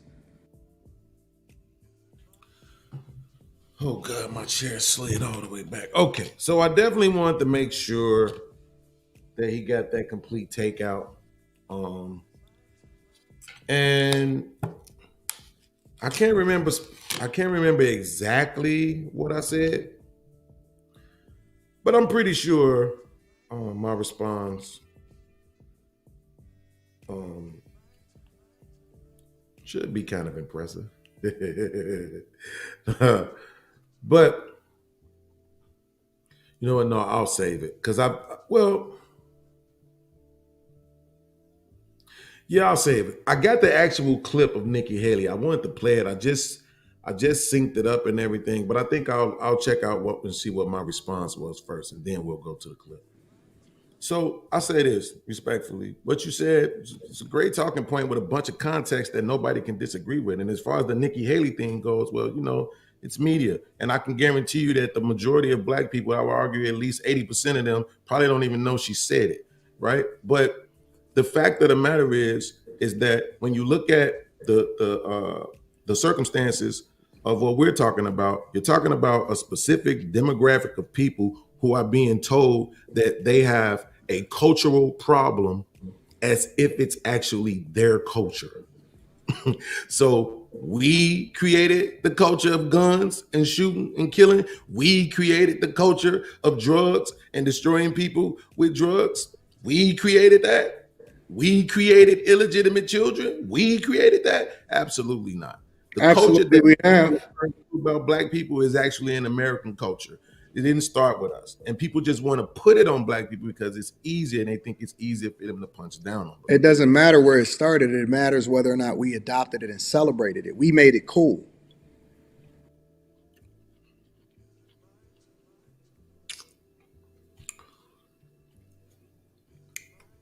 Do you see what I'm saying? Do you remember earlier when I said the problem is that people want to talk, when they talk about black people, they talk about it from this perspective like black people just wake up dysfunctional, come out the womb dysfunctional. They don't want to talk origins. They don't want to deal with origins. They don't want to deal with how we got here. Nope. Let's deal with who you are right now. Right? So you heard Anton just say himself that it don't matter.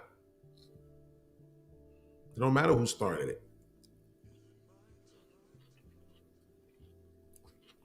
It absolutely matters who started it. See, when we had these conversations about family, when we have conversations about sports, teams in particular, right? And coaches, what do we always hear people say? Oh, it starts at the top. It starts with leadership, right? If the coach is lazy, the players will be lazy. If the coach ain't focused, the players ain't going to be focused. Right? Same thing with the family. Well, if the family ain't working out, the man must not be performing right. He must not be doing something well. But then when we had that conversation as it pertains to a country, all of a sudden the leadership doesn't matter. We literally grew up, I can't speak on everybody else's generations, right? But I know the generation before me and my generation at the very beginning of it, or at the very end of it, towards the end of it, literally grew up on cowboys and Indians. Good guys and bad guys. We were literally told the Indians were the bad guys. Think about that. Cowboys and Indians. And the Indians were the bad guys.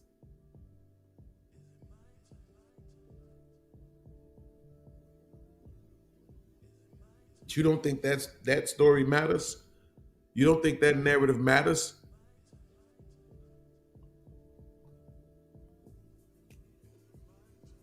You take the Italians, they did the same thing.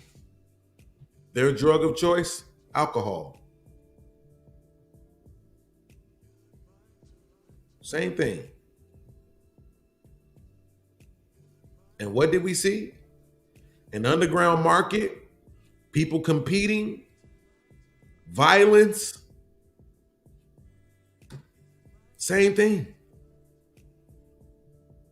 Same thing that the country does on a global scale. What do we see? Countries competing, violence, military bases all over the country. You're going to argue with me that it's okay when the country does it because it's for the country and we need to protect ourselves and all this other shit. But then when we see it on the local level, you're going to dumb yourself down or at least be pretend in front of people and have a conversation as if you don't see the connection. Well, respect to Anton, because at least he acknowledged the connection earlier. Right? But the problem is that in this very moment, he's acting as if the origin doesn't matter. When it absolutely matters. The leadership of the company moves exactly the same way that the culture does that you're talking about. The culture and the black culture that you love to constantly put down, the country moves that way. Nike, one of the best companies. I'm assuming Nike is an American company. In this very moment, I can't even say for sure that it is.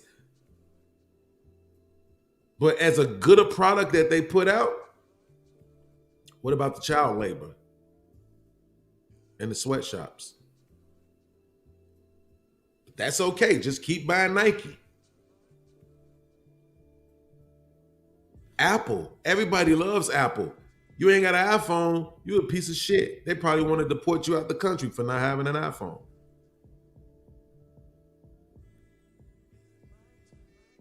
What about the unpaid and underpaid labor? What about the people who were literally deleting themselves working for Apple? jumping out of buildings. We overlook the bad guys all the time. All the time. What about the legal drugs? What about the falsifying records and lying about test results? What about allowing people to put very addictive drugs on the street, lie and say that they not, make tens and twenties of billions of dollars, and then slap them on the wrist with a $6 billion fine?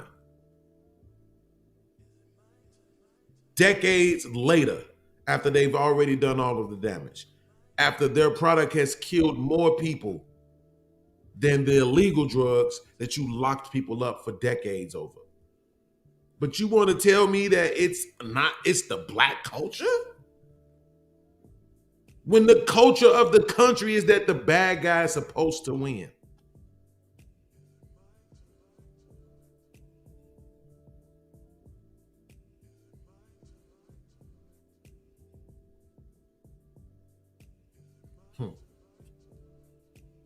Other places don't make it cool to go and sip promethazine and lean.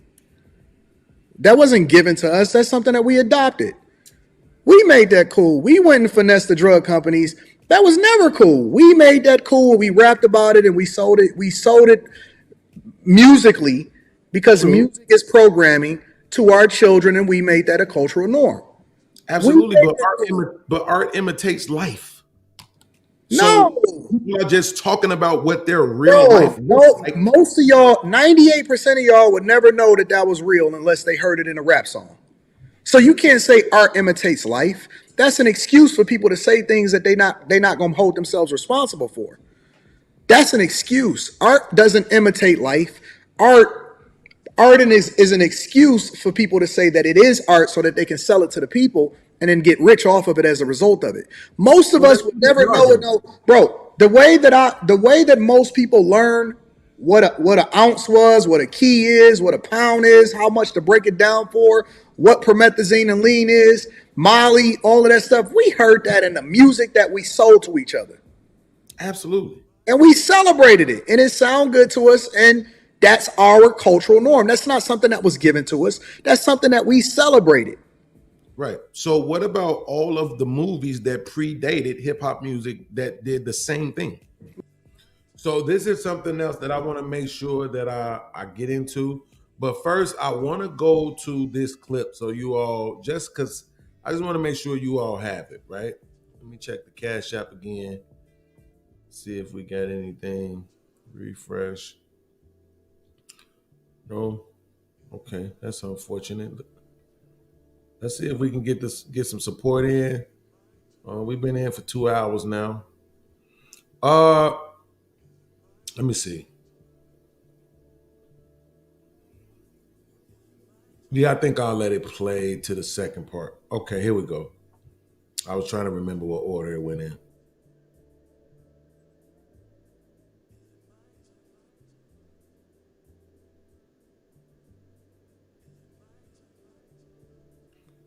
God doggone it.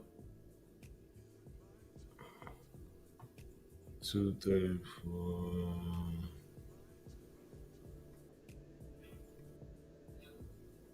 Okay, there it is. 228. Okay, 228.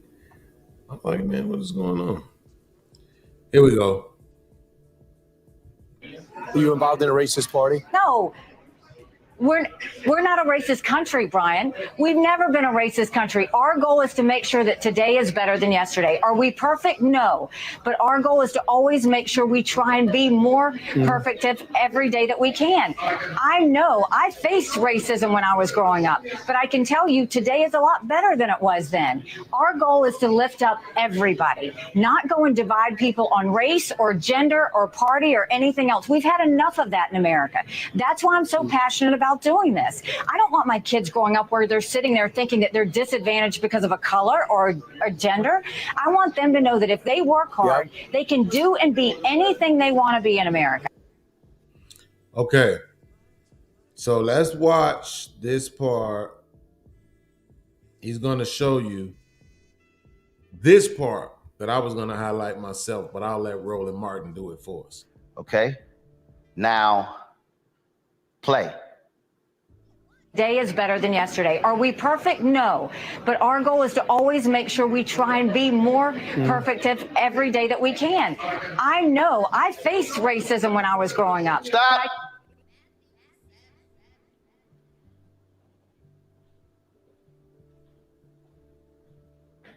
Nikki Haley said, "We've never been a racist country."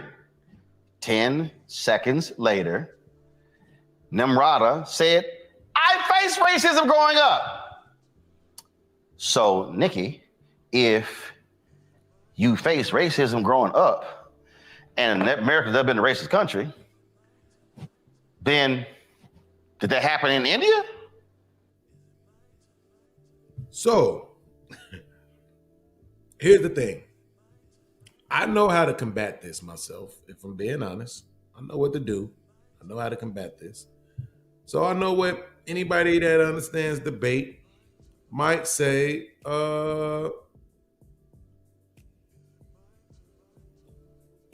just because she experienced racism does not mean that the country is racist.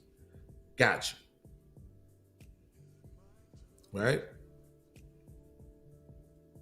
The funny thing is that most people wouldn't look at her and assume that. Because when you look at her, you probably would just see a white woman. Right? But apparently she's some sort of ethnic. But the fact of the matter is, it's not a good look for you to come 10 seconds later after saying this has never been a racist country and then say, I experienced racism. When you're not even a part of the demographic who most people attribute racism to. Right? So if you experienced it, who knows how many other people of your ethnic background also experienced it, right? Then you're gonna have the Hispanic versions of people who say they experienced it. Then you're gonna have the Asiatic versions of people who say they experienced it. We know there were, what do they call it? Reparations given to specific people and demographics. I mean, at the end of the day, the whole thing is going to come back to this argument that it wasn't about racism. And the reason why is because they're going to try to paint the picture that, oh, we didn't do these things to these specific people because of what their race is. The problem with that is my understanding of the word racism and racist, right? And the thing about that word is that you're specifically saying one race is superior to the other. That still makes it racism. Because in essence, that's why you did it.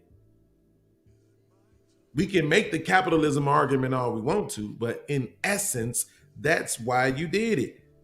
You did it to that particular race because you thought that race of people, you were better than them.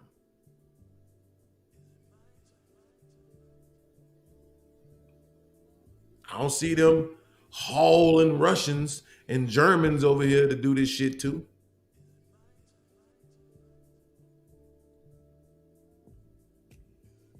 Right? So I want to switch it up a little bit. I don't remember how much. Let me see where we were at on this. What? Highlighted it, the Scarface. Okay, yeah, we were about to go into this part where I wanted to talk to him about how when they made the movies, Scarface, Godfather, all these different movies, and those are just the ones from the 70s and 80s. You can go back to the ones from the earlier days, all those different movies that was made about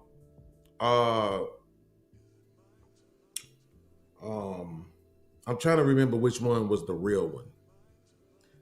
Wait, Billy the Kid. Let me see. Billy the Kid.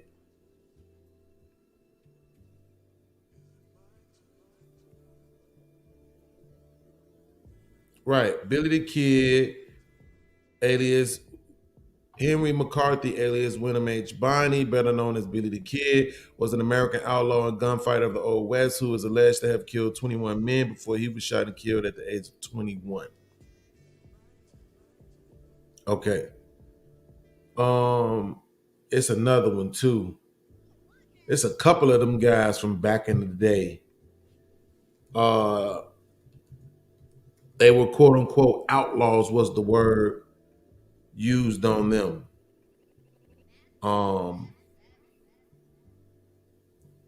Then when you come up to the mafia movies, you got wait, let me find. Oh, Jesse James. Jesse James, right? Jesse James was American outlaw, bank and train robber, right? I mean, these guys were, it was so many movies made about these guys, man. Like so many movies made about these guys. Let me show you something really, really, really quickly. Because see, this is what I be talking about. Sometimes people don't want to, they don't want to be genuine, man. I can put it up to sometimes they might not know, but sometimes I think people don't want to be genuine. So Jesse James, right? Let me go back to the first part so I can just show you, because I don't know if everybody knows. So if you know, bear with me. I just want to make sure everybody else knows too. So Jesse James, right,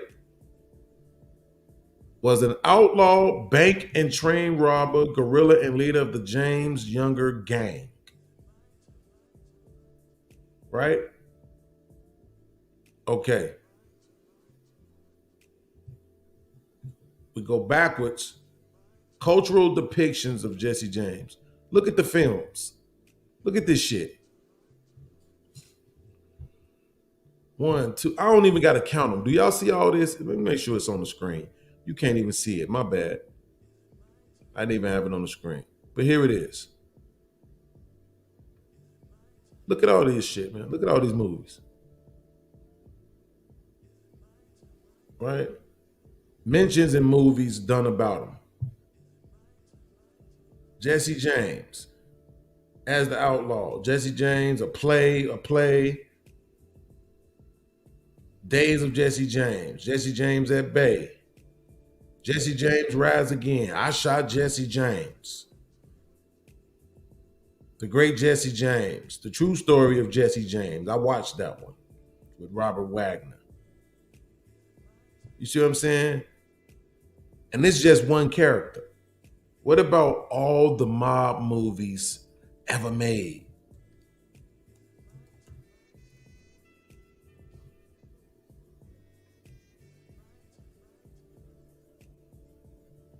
They don't have nothing on here. I was looking for a list. All mob movies made. Let's see if they give me that.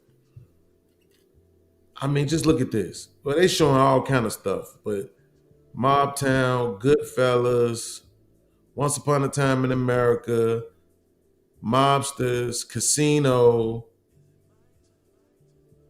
I mean, let's just stop it, bro. Scarface, Godfather Part 1, 2, and 3, Untouchables, Carlito's Way, Goodfellas, Bronx Tale, Casino, Gangs in New York, Kill the Irishman. I just watched that one the other day.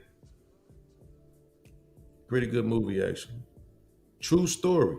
Like this, and this is what I'm saying. All of this was true stories. The true story of Danny Green, Kill the Irishman. I just watched it the other day. So when we talk about Black people making this music and we speak of it as if we're making the music ourselves in order to promote the lifestyle, not highlight it, not tell the truth about how we actually living, but promote it. And it's like, well, what the fuck about all these damn mobster movies? Look at what rap was throughout the 80s and the 90s. Every nigga was coming through, well, not necessarily the 80s, But in the 80s as well, but especially in the 90s, everything was, I'm just like Scarface, I'm just like Tony, I'm just like this guy, I'm the Godfather, and come on, everything.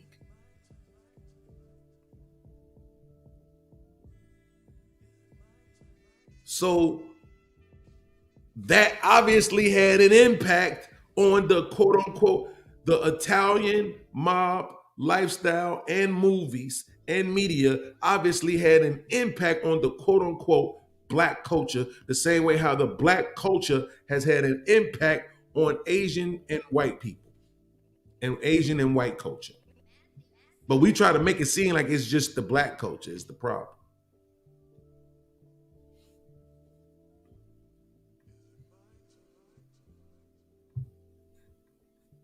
All right. Where we at? I want to switch it up real quick. Just wanted to make sure I said that point about the conversation that I had with Anton before I switched it up. I'm gonna change this out. And I want to have a conversation about this particular guy. I've been subscribed to him for a little while. I'm not gonna pretend like I watch him a whole lot.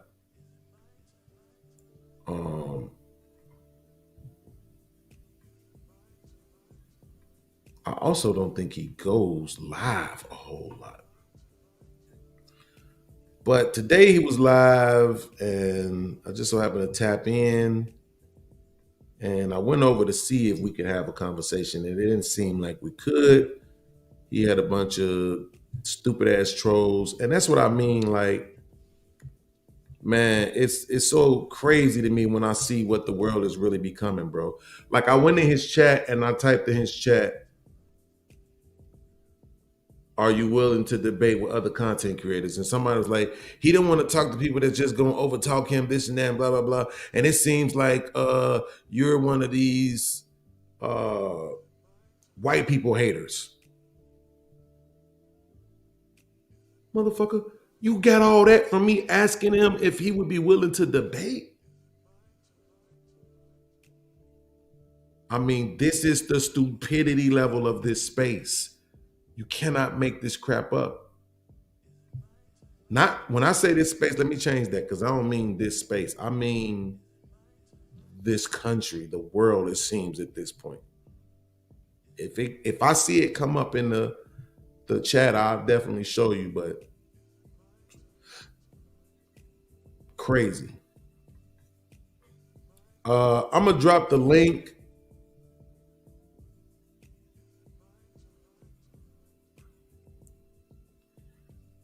Definitely the super chat and the Cash App links are pinned to the top of the chat. So please support the show. I'm gonna drop the link right as I'm starting this new video. This guy's channel is called No White Guilt. I think you'll understand why as soon as he starts talking. Shout out to him. The link to the original video is in the channel. As well as his Cash App. And shout out to Anton Daniels. The link to that original video is in the chat. I mean, not in the chat, I'm sorry. The link to this original video and the original video from Anton Daniels and I are both in the description, as well as their Cash Apps.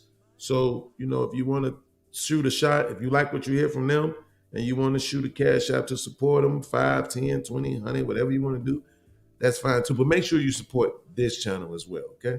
Thank you. He does this. Fuck you, all right? Do white liberals have some sort of white? No problem. Just like Tucker, just like the rest of these anti-whites on the anti-white network, Fox News. It's the same thing. No problem blaming white liberals. No problem. All the time. It's white liberals. It's all these white people. Tucker, you saw talk about these white middle-class women. No problem saying. He would never say that about Jews. He would never say that about blacks. It's all these damn Hispanics. It's all these damn Arabs. No, he would never do that because he's a coward. Humiliation fetish that we don't know about. Hopefully our next guest can. You know what? I've heard this humiliation fetish statement I'm not going to tell you exactly how old I am. I've been doing this for nearly 3 decades. When I was in high school, humiliation fetish. I mean, I don't want to be in like my 6th decade and still a tiny community with the cucks out there saying, I just don't get it. Do they have like a humiliation fetish? I don't know. What is going on here? I don't want to be listening to that shit for my whole life. Sucks because of this. Answer these questions I have. Let's ask Manhattan Institute fellow Heather Macdonald. So, and here you have this Heather Macdonald. They never would have me on, but they're going to have this anti-white Heather Macdonald on to talk to it because it's what, legitimate? It makes it more legitimate if you bring on a known anti-white. Wrong. Why are white women paying to be racially humiliated, Heather? Because it makes them feel so much virtuous over the rest of the MAGA Republican yahoos out there. This is a completely codependent, dysfunctional relationship. Like, she's insulting MAGA people, and I don't think she's doing it in character. It didn't sound like that sentence was in the character of the people who are doing this, all right? I think that was her true sentiment. This woman is anti-white. It's just like they can just keep getting, respawned. They keep getting respawned. Well, you're born to this world and you want something for nothing. Well, we'll give you what a bunch of white men deserved and earned. They'll commit suicide. So it's not even like most of them you won't have to see. Some of them will be homeless. Some of them will be like hugging their dog in the winter as they're homeless. You'll see some of them, but most will kill themselves. So you won't have to worry about it, Heather. You can have their jobs. You can make the big money. And then when things get rocky for you, because anti-whites increasingly need fewer and fewer white women, and they need increasingly fewer and fewer Jews, by the way. But as they need fewer and fewer, you can just like respawn. You can just like have a new iteration, a new perturbation of your. So this is the new perturbation of Heather Macdonald. And here she is. And she's like, well, I'm anti-white, but then I can legitimize the conversation for these cucks over here by showing up. People like these. Okay.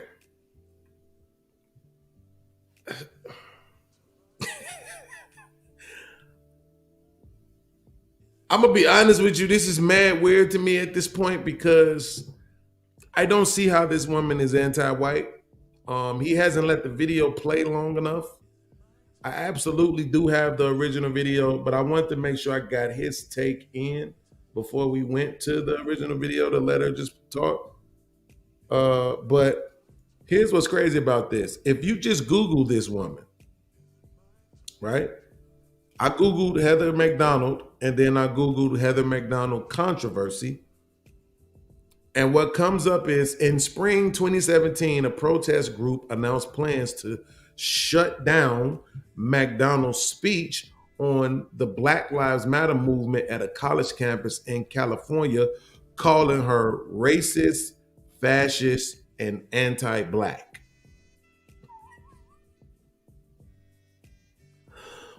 How can this woman, who is being perceived as being racist, fascist, and anti-Black, also be anti-white? I think this is weird. I don't know what's going on with the brother here. We're gonna play the video a little bit more so we can get to the part that I heard, so I can address the part that I heard specifically. But I didn't just want to start right there and not allow for the context to be there, right? For the context to be present. Shout out to my man Joshua. He has joined the panel. He's just not visible, but he is here, and we're gonna get to him in a minute. All right. White privileged trainers are utter charlatans. Nothing qualifies them to harangue whites about phony racism, but nothing empowers, allows these white women to take on the sins of the white population on their shoulders. It's all about power on both sides. The sins of the white population. And then, this woman's always, this Macdonald, always talking about, we do have racism in this country. We got to take it down. This is getting in the way. The sins of the white population. We have an MC for that, Heather. Sides. And the guilt has to end, Jesse. This woman you played last purports to be about black liberation. If these black white privileged trainers really cared about liberating blacks, here's what they do. Okay, here goes. Again, since I was in junior high school, since I was paying attention, since I began paying attention to the world, I've heard cucks do this. If they really want to help, that just almost started a song. If heaven is a lot like Dixie, I don't want to go. Heaven's not a lot like Dixie, I just as soon stay home. So we've heard about all of 20 words from the woman so far because of his pausing, but it don't sound to me like she's anti-white. It sounds to me like she's trying to say the anti-white shit needs to stop. Which is why I said I'm gonna have to go find the original video and let it play, but I didn't watch it yet so that we could all watch it together in real time, right? But again, let's try to get to the part that I saw that made me want to react to him. As I'm losing my voice yelling here. Heaven ain't a lot like Dixie, I don't want to go. If heaven ain't a lot like Dixie, I just as soon stay home. All right. They go to inner city classrooms. Okay, here it is. If they really want to help, then they'll do this. Then they'll go to the inner cities and be attacked and beaten and punched in the face. Then they persuade those children to do their homework, pay attention in class, and not run the streets. She absolutely said nothing like what you just suggested she was gonna say. She said go tell them to go do their homework and stay out the streets, right? She sounds like every other white people ain't never did nothing wrong as white woman to me. I don't know what is going on with you. I don't. But this right here, respectfully, and this man has almost 30,000 subscribers. This right here is respectfully scary to me. You're just saying anything. It's not, you're not even responding to the video. You have something that you want to get off of your chest, right? And so you're getting it off of your chest. No white guilt. You named your channel No White Guilt. You're this angry, bitter white man. And so now that's what your content has to be. You pigeonholed yourself into that. That's what your content has to be. You can't even be rational. Like the shit that you're saying, you're not even responding to the actual video. This is borderline psychotic at this point. I hope to God that I'm like not that far off from the part that I saw that made me want to respond, because at this point I'm just gonna switch over to the original video, because this is damn near insane. With all due respect. Wow. And why are there white people that this is a point for? That's what I want to know. Like, what is wrong with them? Too much Nutella? Too much fluff? I can just weave all the stories together here.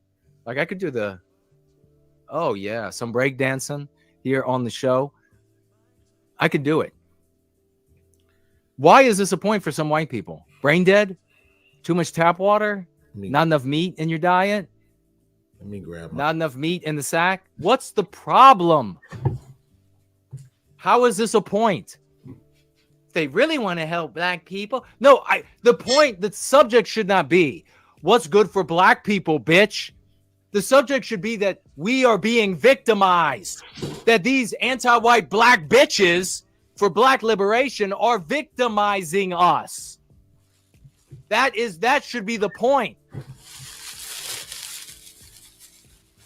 When you have 66% of black 12th graders not being able to do basic arithmetic. 66% of them, 12th graders, not being able to do basic arithmetic. It's white man's fault. What did we do to them? You know, especially now, now she going to start talking about the black male and how we have to listen to them. We have to coddle some more of the black male. Just like the one that I showed y'all that was talking to the judge, and he's like, I know I've done wrong and I'm off drugs now, and everything you want to hear I'm willing to say, and it sounds totally legitimate. And hey, if you feel like you got to punish me, then I understand what you have to do. Well, we're going to punish you. Bitch, I'm going to kill you. I'm flying over the bench now. Yeah, let's coddle them a little bit more.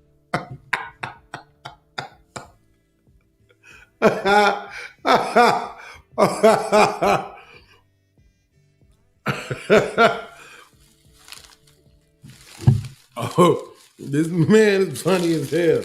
Okay, so I didn't see the context of that video, but I did see the clip going around.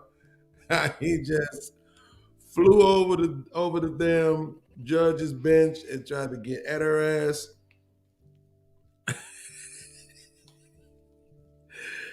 But that is definitely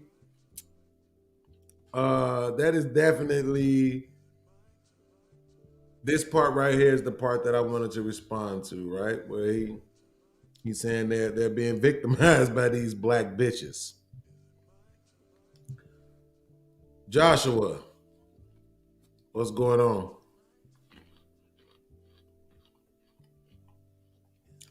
You're muted. Sorry, man. You invited me over.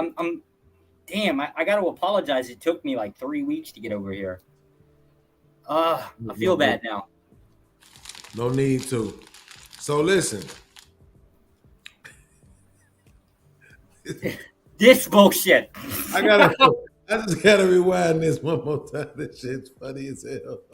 You know, especially now, now she going to start talking about the black male and how we have to listen to them. We have to coddle some more of the black male. Just like the one that I showed y'all that was talking to the judge, and he's like, I know I've done wrong and I'm off drugs now, and everything you want to hear I'm willing to say, and it sounds totally legitimate. And hey, if you feel like you got to punish me, then I understand what you have to do. Well, we're going to punish you. Bitch, I'm going to kill you. I'm flying over the bench now. Yeah, let's coddle them a little bit more. Let's coddle them a little bit more with like those nets that they shoot over wild animals. How about that? Electrified. Read a graph. It's not racism that means that we don't have more black computer scientists at Google. This is. She said it's not racism that there aren't more black engineers. It's because white people aren't teaching them well enough in high school. You know what needs that? You know what conveys legitimacy is when you have a good black person stand up in front of these people, shoulder to shoulder with a man of the West like me, and the good black person says, "Fuck you and your anti-whiteism." Fuck you, because the problem in their community, as we've had interviews, the biggest problem in their community is that they can use anti-whiteism on each other to get away with anything. Well, that's remember Sharika coming on talking about that? To get away with anything. The black man supposed to be home taking care of his wife. They always want to blame all these anti-whites, conservative type anti-whites. They always want to blame welfare for the black family breaking up. You know what broke up the black family? Is anti-whiteism's ability for the black man to not come home for a week and be having sex with who knows whoever, and then come home and say, what? White man has keeping me down, and now you're siding with the white man.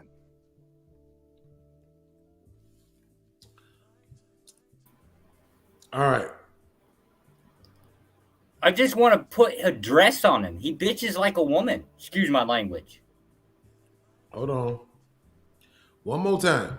Conservative type anti-whites. They always want to blame welfare for the black family breaking up. You know what broke up the black family?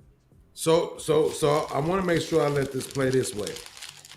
Because one thing I tell y'all all the time is that You have to listen to people intentfully, right? And the reason why is because people are full of shit. They will say one thing and then 10 seconds later act like they didn't say what they just said. Okay? So he said the reason why the black family is broken up, right? Here we go.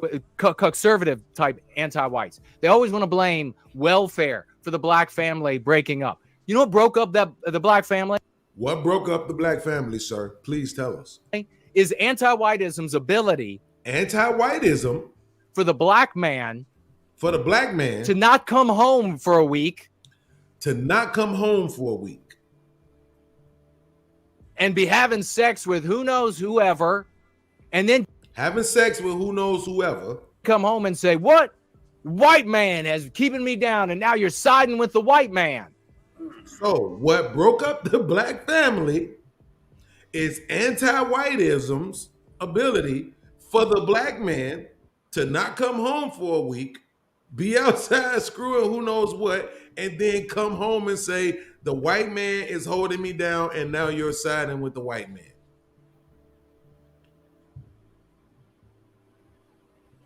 You can't make this shit up. You can't make this shit up, man. And I'm not here to disparage this guy because he's a content creator. And I don't want no beef with no content creators. Oh, I will. Right? Listen, I'm not here to tell you what you can and can't say. I'm saying for me specifically, I want to have him on. I want to be able to go to his channel. So I'm not here to try to disrespect people, right? But I got serious. I'm sorry, I got serious problems with people that just sit around and cry. Look, this is the problem we're having currently, like in say like the last 5 years, right? Mm-hmm.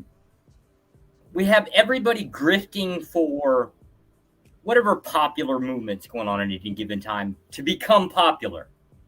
Just talking points that people want to talk about so they can make a couple bucks on YouTube. Mm-hmm. You can't have honest conversations with anymore, with almost anyone. It's just God, I want to put a fucking dress on him. We're not gonna put a dress on him, but so here's the thing. Now, I want to go to the original video, but I absolutely want to give you an opportunity to address anything that you wanted to address, because I noticed you had a lot to say in the chat. So I wanted to give you an opportunity if you wanted to, if you jotted down some things to address something. And then, just one thing. Yeah. Go ahead. Well, you want to deal with him or you want to go back to that? Take your pick. No, anything that you want to address right now. Yeah. So you said something about the narrative. It's not that history was changed; it was like the narrative was changed. Just the wording wasn't quite clear. Who they were, like who controls the narrative, kind of thing. I'm not quite sure who or what you meant by that. Like I know media is one example of a group that does it. Yeah. But don't we generally control the media with like how we spend? So like say like Fox News is going to be like a representative of the right. So like if you're a Republican hardcore, you're going to be watching this shit like while you're sitting down eating dinner kind of thing. So they're going to cater to us because that's where their marketing is, right? If we one day just said, you know what, we're really tired of this bullshit, we want to see something else, but since you're not catering to what we want, we'll just change the channel and watch something else. Aren't we just as much, like as a society, just as much to blame for that?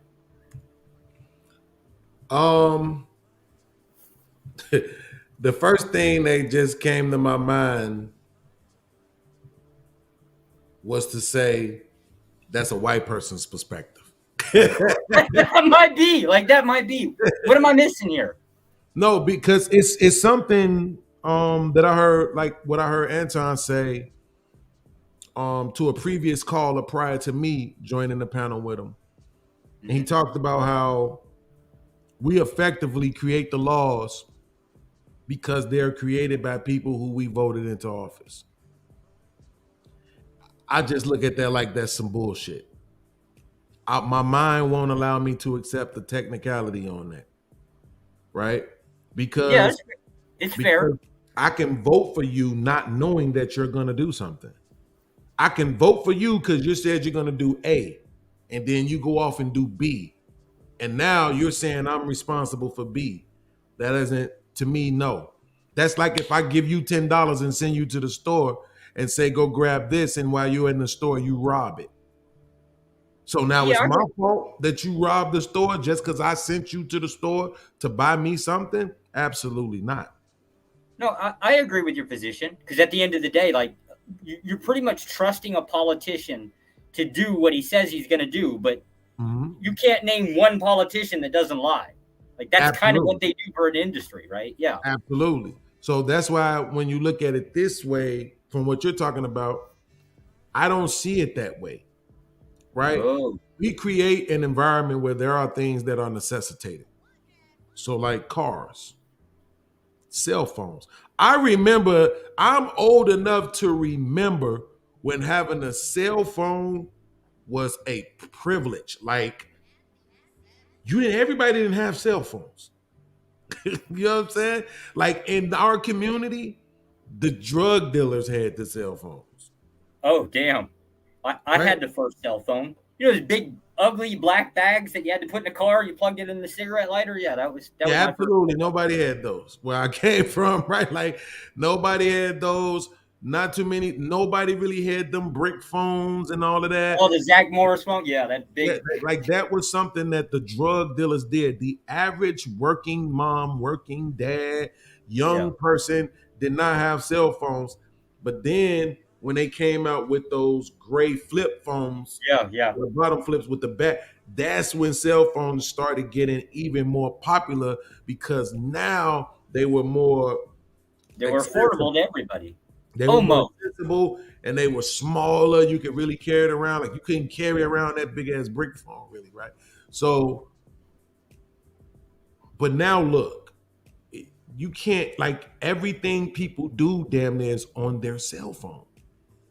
Yeah. I don't know anybody. I don't think I know one person that owns a camera. Think about how that industry was affected, right? We used to have something back in the day called Polaroids, where you take the picture and it came out immediately out of the camera. And I used to always wonder, like, why the hell everybody don't use these cameras? Why y'all still using these cameras that you got to take the Walgreens and CVS, you know what I'm saying, to get your photos back? So that's why I'm saying, for me personally, when I look at it, they created this environment where some things are necessary. Are there people who watch TV and they see certain things advertised and they run and go get that shit? Maybe. I couldn't quantify it if you tried to force me to. So I don't think that that's really it. I think that nowadays, a lot of people get their news from social media. Yeah, now, for sure. And why is that? Because it's their new media of choice. It's the thing that they're always watching. And you're not going to be always distrusting of the thing that you're always watching. I think you're from the States, right? Yeah. I think you may be old enough to know that there was a time when Walter Cronkite was considered the most trusted man in America. Yeah, I'm 40. Yeah, I remember him. So if he said it, everybody believed it. You see what I'm saying? Yeah. And this was a guy that nobody had a personal relationship with, but it's just that he was the news guy. You felt his enthusiasm, his passion, his sincerity, whatever, his transparency. So that's why I'm saying, to me, it's not about whether or not they turning off the shows. You know what I'm saying? Or turning the channel. They're just moving it over to. It's the same thing, just new device and then more of it to you. So no matter what, all of the fucking newspapers. Yeah. Like, that's what I was saying earlier. Like, that was the media before TV and shit really was. It was the newspaper. It was certain papers that people would literally go get. People literally had subscriptions. You're talking about the paper boy was a real job. Yeah. Right? Like, I admit, but millions. Well, so the newspaper had, forget the subscription, right? You get the newspaper and just go hang out. Like, all the dudes that sit around the table, read their newspapers, and then bullshit about whatever they read. Like, that's how we socialized. At least the old codgers did. I like most of them. Okay. Yeah. I guess. I mean, listen, news. My uncle used to work for the Sun Times, right? So we're talking about these people really putting it together and getting those trucks involved and getting those newspapers out to all the businesses, newspaper stands where people sitting there selling the paper getting delivered to your house, paper boy on paper routes, riding bikes, throwing the newspapers on people's porches. Like, that was the real media. Even after TV had hit for a while, people really were still getting their information, right? Their trusted source was newspapers. You see what I'm saying?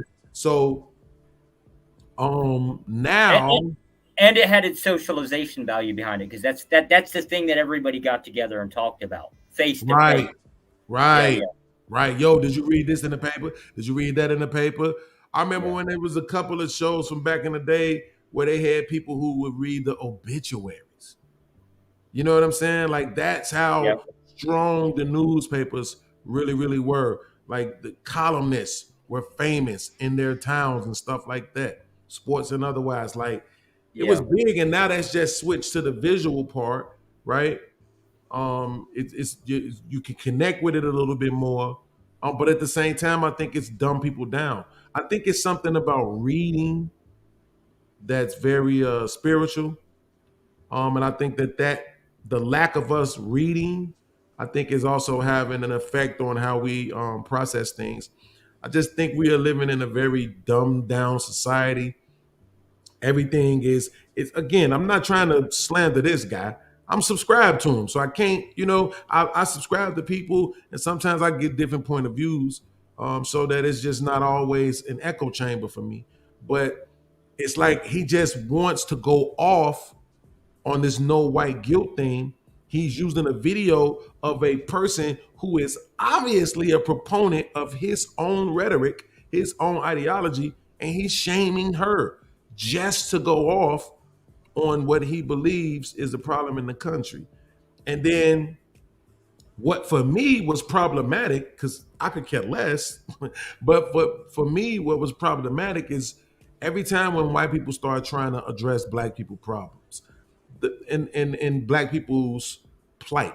Because here's the thing, unless it's about money, like something that I can absolutely understand and resonate with, I don't talk about what's going on with white people.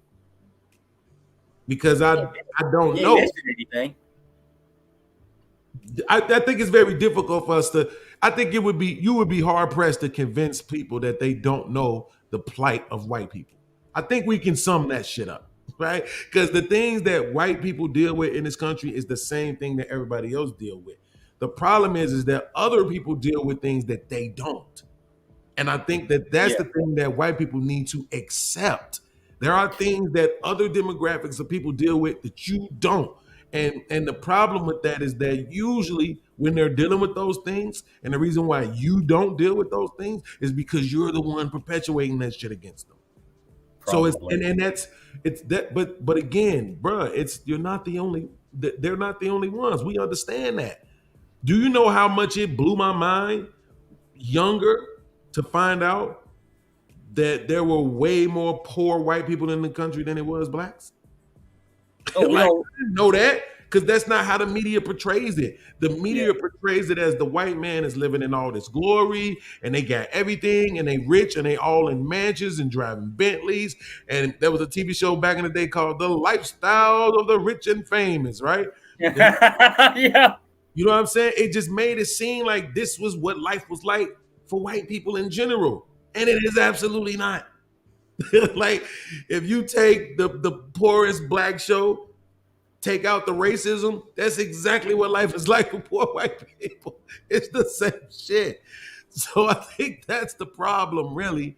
And unfortunately, in my lifetime, the only thing that I've seen connect us in that way was 9/11. I can't think of anything else. Some people might want to argue Obama. Yeah, because there was so many, redneck, racist-minded, presidential, bigoted-minded white people who came out the woodworks when Obama actually won the presidency. But I'm talking about when 9/11 happened. Shit, I never got so many high fives and hey brothers from white people in my life. It was that I was like, man, it was a beautiful thing to see.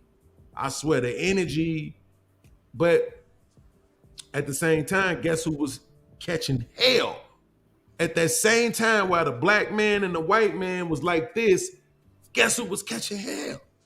The Arabs. Yeah. Well, there's always got to be an enemy. Yeah. It is what it is. There you go. Don't let me do all the talking, man. Jump in there. No, I don't really disagree. I guess I just wanted a little bit of clarification on the whole who's controlling the narrative. I kind of always assumed it was us with our actions. I guess I need to think on it a little bit more. I think maybe I spoke up a little bit too soon. I guess that's why the question. Blakestead said, whites don't like blacks and we don't fuck with whites. Why you couldn't just say we don't like blacks? I mean, we don't like whites.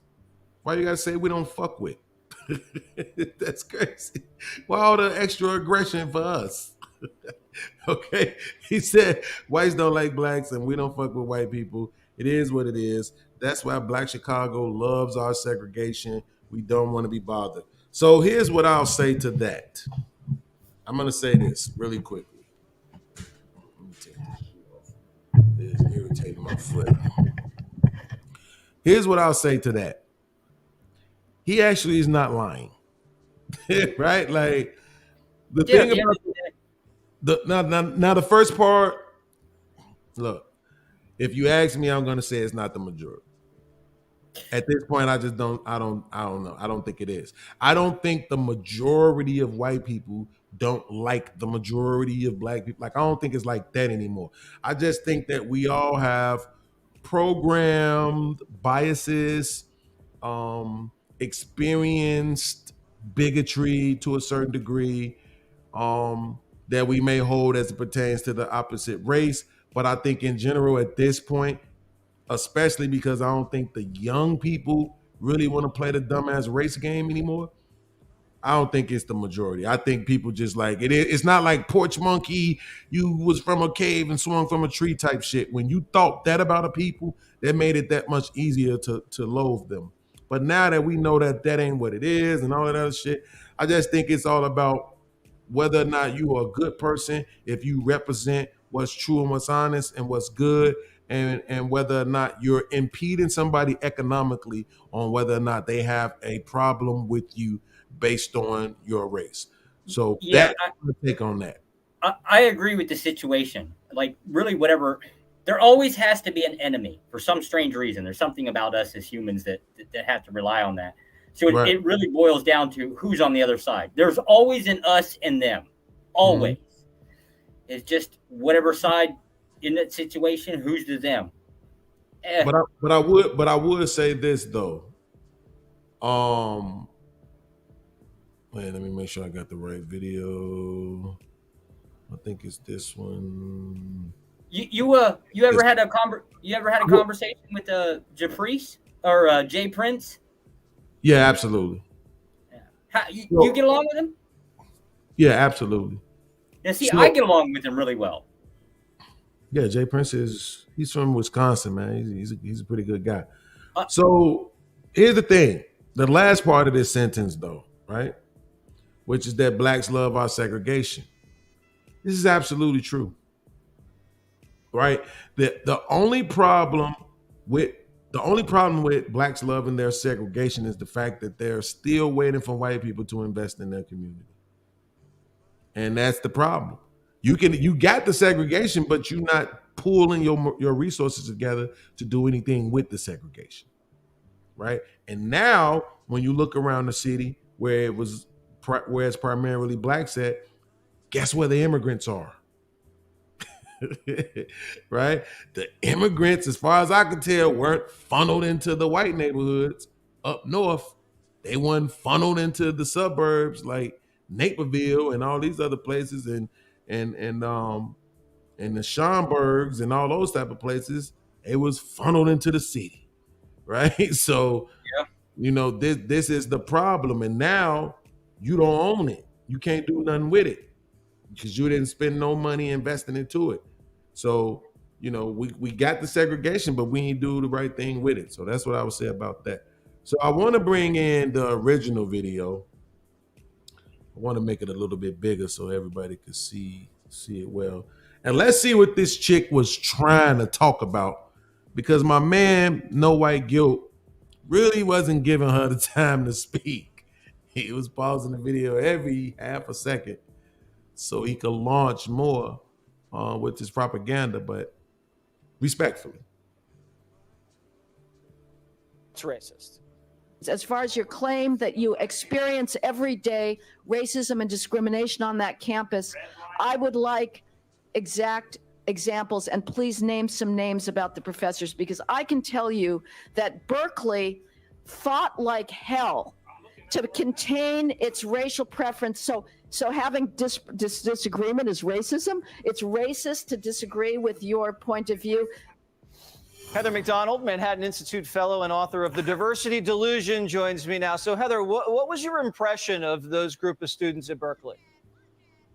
Well, it was both amusing and depressing, Jesse, because they are absolutely committed to their victim identity. And that is based on an absolute misapprehension of reality. They're living in a fantasy, almost psychotic world where they actually believe that at the Berkeley Law School, they suffer, as they say, racism every single day. The fact of the matter is that Berkeley Law School and the rest of the University of California is so desperate to get its number of black students and black faculty up that it admits students and hires faculty with grades, test scores, academic skills much lower than their white and Asian peers. And you tell me, how can that make that institution a racist institution? It is twisting itself into knots to get its black members up. And yet these students are emotionally invested in the idea of their victimhood. Could they give an example of how they were discriminated against at Berkeley? Well, one student mentioned that he'd been asked for his ID from a police officer. Now, I'd have no idea what the circumstances of that were, whether he matched somebody's description, a criminal suspect's description, whether there was universal ID checking going on. But as far as the real issue, which is, name me your professors, name me the administrators who are racist. No, there was absolutely nothing. All there was heckling. Okay, because I've asked to show my ID before, and I never really thought much of it. Heather, I want to show you something James Carville said, because for some reason now, James Carville and I agree on something. Listen. The Western far left is habitually the most stupid, naive people you can imagine. And they come up with these really goofy constructs, and it's all about feeling good about yourself. So have these So first of all, shout out to Bill Maher and the Club Random podcast. And even though that's an old white man, that looked like something I might want to double back and check out. If you're not subscribed to Club Random with Bill Maher, then you're probably a conservative douchebag. His podcast, the conversations be pretty dope, man. For it to be a one-on-one conversation. I appreciate the conversations. But as far as what the guy said, I really don't care. I really just wanted to pause and take a break just so I wasn't playing too much of the video consistently. But because these things that they say about one side says about the other side is always true of the other side. You know, so when you say that these, you know, because think about it. He said the far left anyway. So you're already talking about the extremists, right? So of course the extremists are going to be more stupid. Of course the extremists are going to be more naive. That's on either side. Whether you're talking about liberals or conservatives, whether you're talking about Bloods or Crips, blacks or whites, it doesn't make a difference. The extremists on either side is probably going to be more stupid, less rational, less objective, more naive, less informed, right? So, I mean, that's not a hot take to me.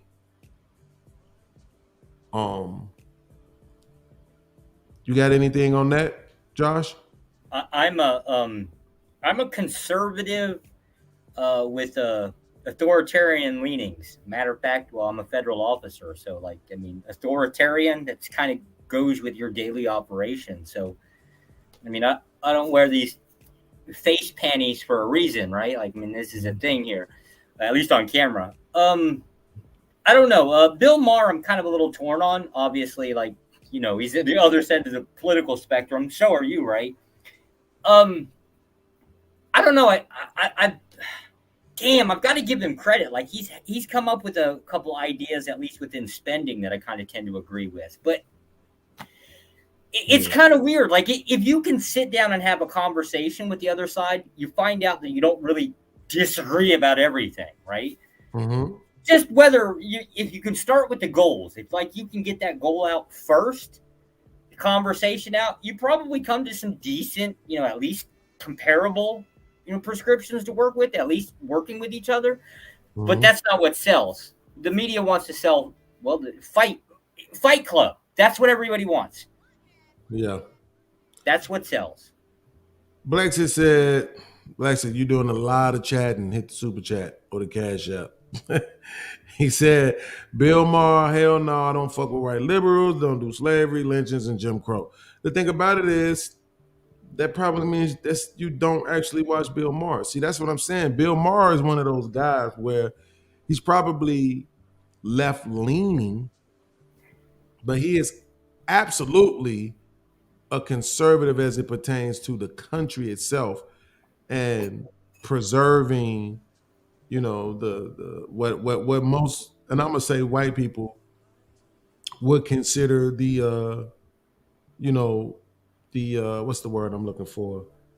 I want to say the purity, but that's not it. I think purity is an exaggeration of the actual word that I'm looking for. But it's like when you just think about, like how I was just talking about, you know, mom and dad, the kids going to school, coming home, get you a bike, get you a paper route, wrestling, you know, cartoons, like that whole kind of purist way of looking at what American life was supposed to be about. The what was it called? The American dream.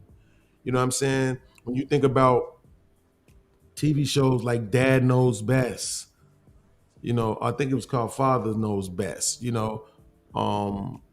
There's a bunch of those kind of shows.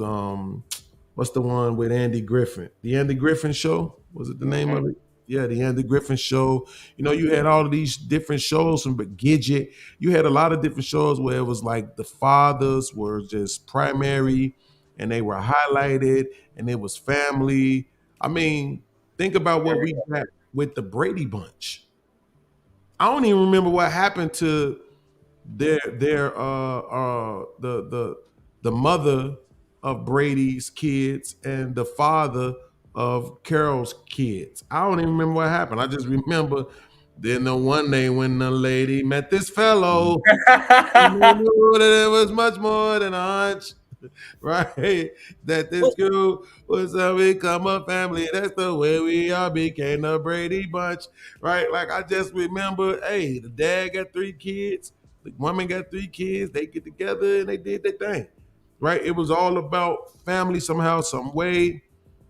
That house always seemed nice as hell. Wide open space and the stairs and all that shit. Like that Brady Bunch house was fire. I love that house today. But that's what I'm saying. It was like that idea and that picture of sweet old America, you know, I think that is the conservative part of Bill Maher. But then, of course, he's been a proponent of weed, legalizing weed. The problem that I have with him, I think he's too liberal. It seems like he's really soft on all of this, you know, alphabet stuff. Which I don't know how to be hard on it.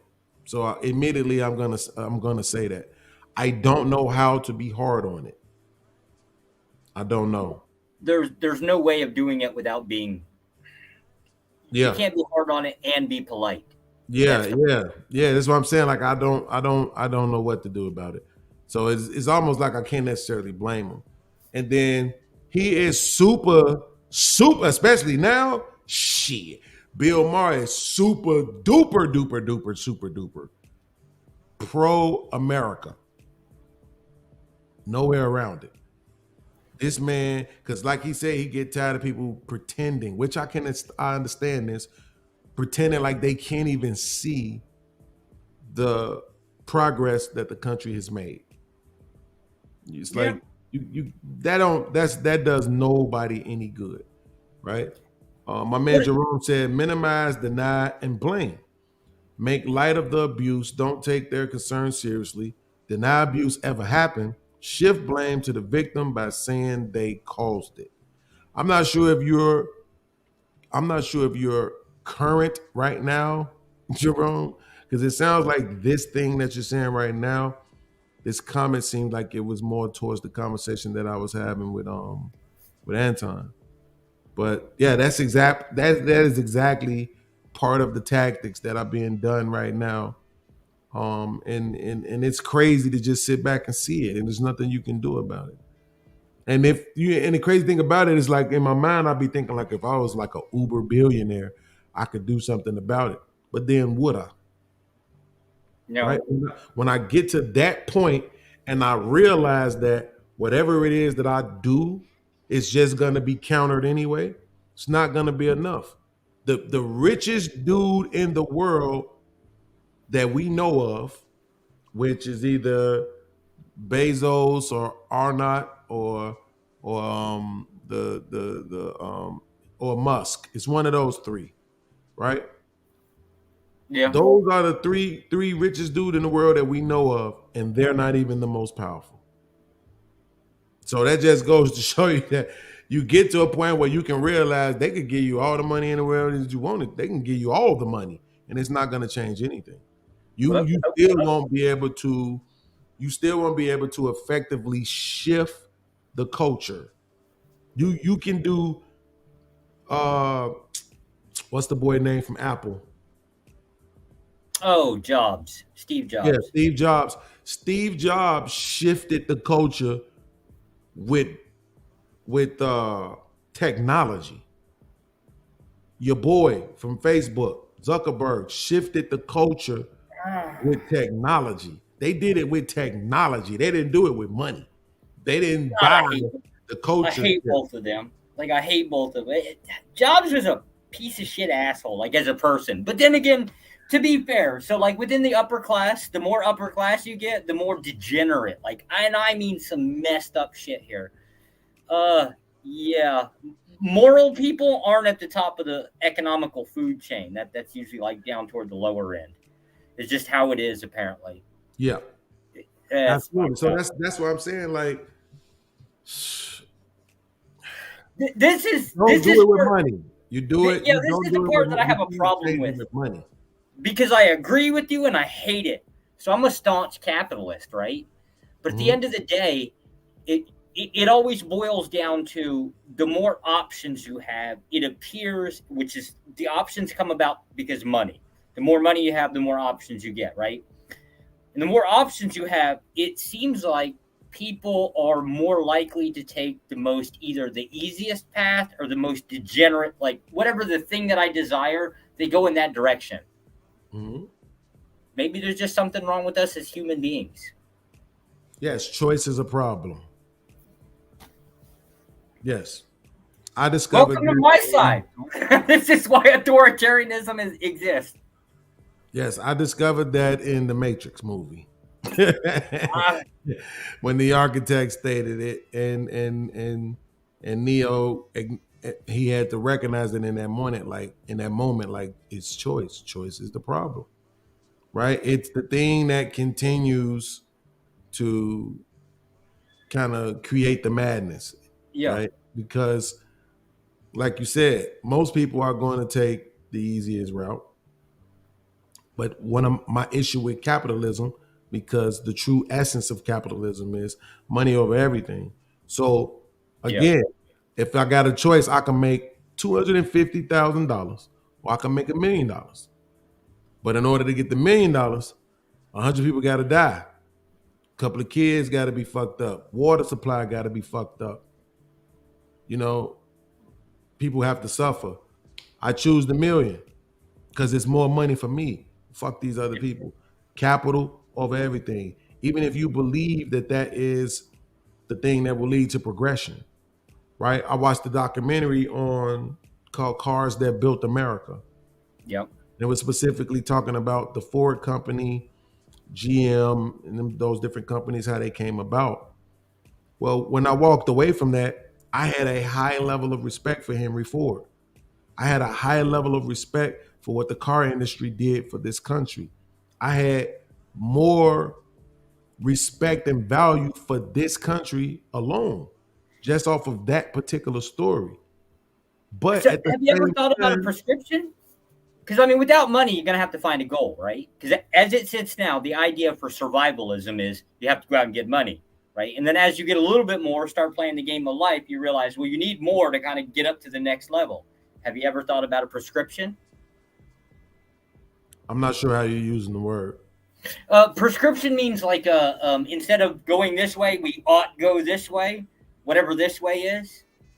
Like, how do you if capitalism, if the idea of humans seeking money, I claim it more as a tool to get to whatever thing that they're trying to get to, right?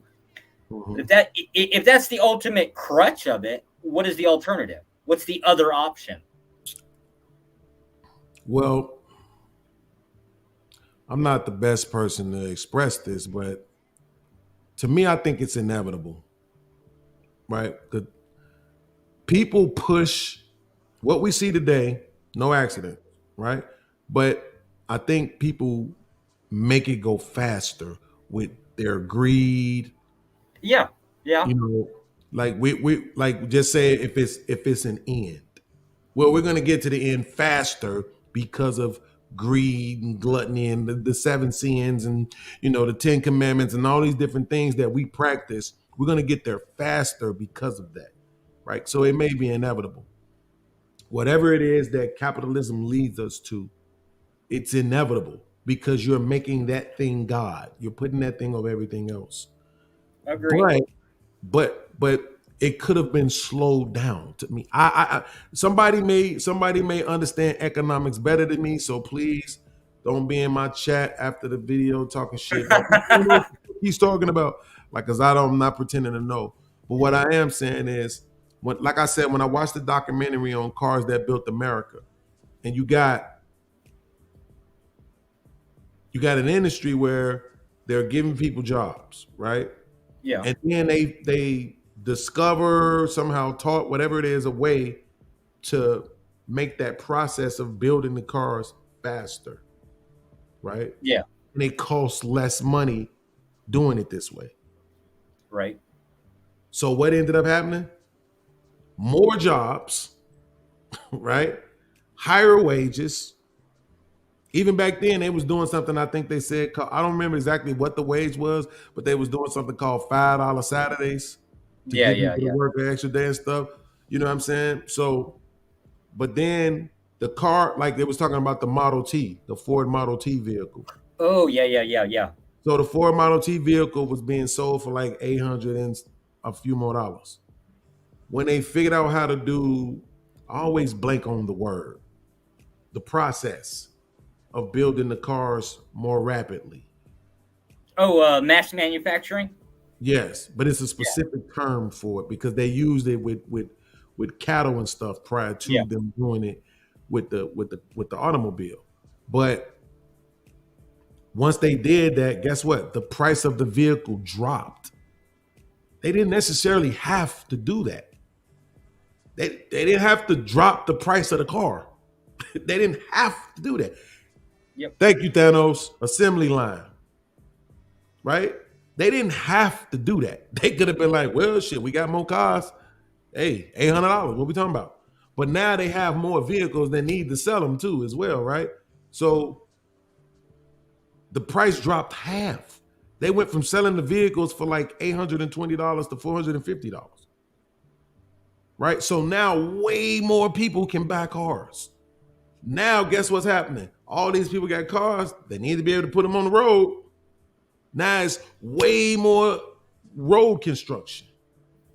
You see how all this trickled into that? It trickled into jobs, all this other stuff. You know what I'm saying? But the greed, when the greed kick in, it's not enough that I the owner of the company, I make $1 million a year. My man that's right up under me, he make $100,000 a year. The dude that's right up under him, he make $10,000 a year. And then all the people who work for me make $1,000. You know what I'm saying? It's like the greed kicks in and it's like, no, I need to be making 10 million because now, okay, I got more people. Now we got, guess what I got? I got insurances I got to pay. I got all this stuff I got to pay. I got other things I got to invest in. And so I don't want to not be making my $1 million I was making. So now I got to charge more. I got to raise this, raise that. We bringing in more people. Here come the influx of immigrants so we can pay them. It's the whole game. Like I said, I'm not the one to express it the best way, but it's I don't know. I think you're doing a pretty good job. I actually think everything you're saying, I kind of tend to agree with, right? Yeah. I can't see I can't find an exit, like to get off of that road. Like if you just wanted to slow it down, I don't see how you get off the roller coaster. Yeah, like what if you know what I think about? What if, and I know this might sound like harmful to some people, what's going on, Sway? But what if we just didn't let immigrants come? What if at some point we had said, listen, it's enough of us here. I'm sorry. I get it. Like, I don't understand immigration to me at all, really. At some point, it was hundreds of millions of people here. It's enough people here to work, but you got other things impeding that. Racism, you know what I'm saying? Wars. Speaking of last year, the United States had more jobs than it had bodies to fill them, right? Mm-hmm. Now you got also, for some odd reason. Yeah, what's up? Hold on 1 second. Give me 1 minute. I'll be right back. Yeah, no problem. So, yeah, it's like when I think about all these different things, it makes me wonder, like, could we have possibly had a thriving, booming country? You know what I'm saying? Like, we got enough people here. We cool. Sorry, we're not letting no new people in. We got the jobs. They doing their thing. You know, we finding goods or whatever to create and export and import and all the different things. Like, could we have played this game a little bit better without the immigration bullshit, without the racism component, without the wars, without and I'm talking about, when I say the war, I'm specifically thinking about the Vietnam War, and I think it was one other war like right before that. Not World War II. I think it was a war in between World War II and Vietnam. Korean War? Right. Did we had something to do with that? Yeah. So I'm thinking like it was a few things that we got involved. Like, seeing this is what I'm saying. There may be somebody who could come to me and say, you know, see, that's why you shouldn't be talking, nigga. Because what you don't understand is that we needed to do that in order to secure this. It's like, bro, okay, cool. I don't understand how y'all trying to run the world. All I'm saying is, when I'm looking at a country, and this country is poised to where you have white people in it that's thriving, black people in it that's thriving. You got all kind of demographics of people that's in it thriving. And then you have stupid ass white people like down in Tulsa who want to burn up shit and take shit from niggas and all this other shit. It's like if you take those elements out, but we still got Ford, we still got the auto union, we still got the I mean, when I looked it up earlier, I think they said that the first union was that like some shoemakers or some shit. Yeah, they were. They're called journeymen. Cobblesters, make shoe manufacturer. Yeah, right. You said that. So the first fucking union in America was for fucking shoemakers. Think about that, right? So now, guess where most of our shoes probably come from? Not in America. Yeah, no. You see what I'm saying? Because the greed kicks in. Oh no, I can export this job over here to these motherfuckers over here, sweatshops and shit, pay their ass $2 a year instead of paying over here my people in the country where I'm from a nice wage. Yes, it's gonna stop me from making 250 million every quarter. I'm only gonna be able to make 125 million every quarter. That's the type of greed to me that ruins the so-called American dream. You know what I'm saying? But then I have people who that I call conservative douchebags who push the narrative about capitalism, and I'm like, but you don't understand the real root of it is that I get what you mean. Everything it's undermining the fabric of the country when you say money over everything. It should be the people over everything. That's what it should be. Us people, us Americans over everything, right? And then we can make sure that we are, man, listen. No, I strongly agree. One thing. Hold that thought, please. Don't forget it. One thing. I remember when I was young and I was told, don't be in a rush to get older. When you get older, you're going to be wishing you was young again. I could tell you now, when I was younger, I was already wishing that I had been born prior to. Yeah. Because I had saw the difference between what was on TV and what was the world looked like. So my generation is one of those generations where coming through the 70s and 80s, we seen more of what was than how do I say it? We seen more of what had been than what was. Yeah. All in the Family was on every fucking night. This in the 80s. Right? There was all the TV shows and shit. A lot of the TV shows and shit that we watched and shit was shit that was coming out of the 50s, 60s, and 70s. A lot of old westerns and shit was on a lot of times. Yeah. You see what I'm saying? So we had some of the newer programs, but it was like a lot of stuff felt kind of older. So when you could see it, okay, yeah, we understand. You go to school and the school is telling you about, segregation, racism, civil rights, all this other shit. Okay, I got you. But when I turn on my TV, well, that looks like All in the Family. And they're making this guy who was the quote unquote bigot look stupid, right? Funny as hell, but they making him look stupid. It's not like they celebrating his ignorance. They're not celebrating his bigotry. They're highlighting it, and they have all the other people around him making sure the viewer knows this guy is fucking stupid. We love him, but at the same time, he's outdated. He's naive. We just deal with him because he's dad, he's grandpa, he's whatever.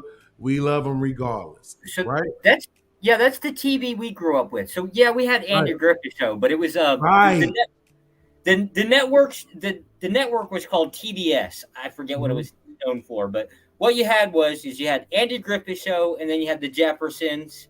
You had who was the guy with Dynamite?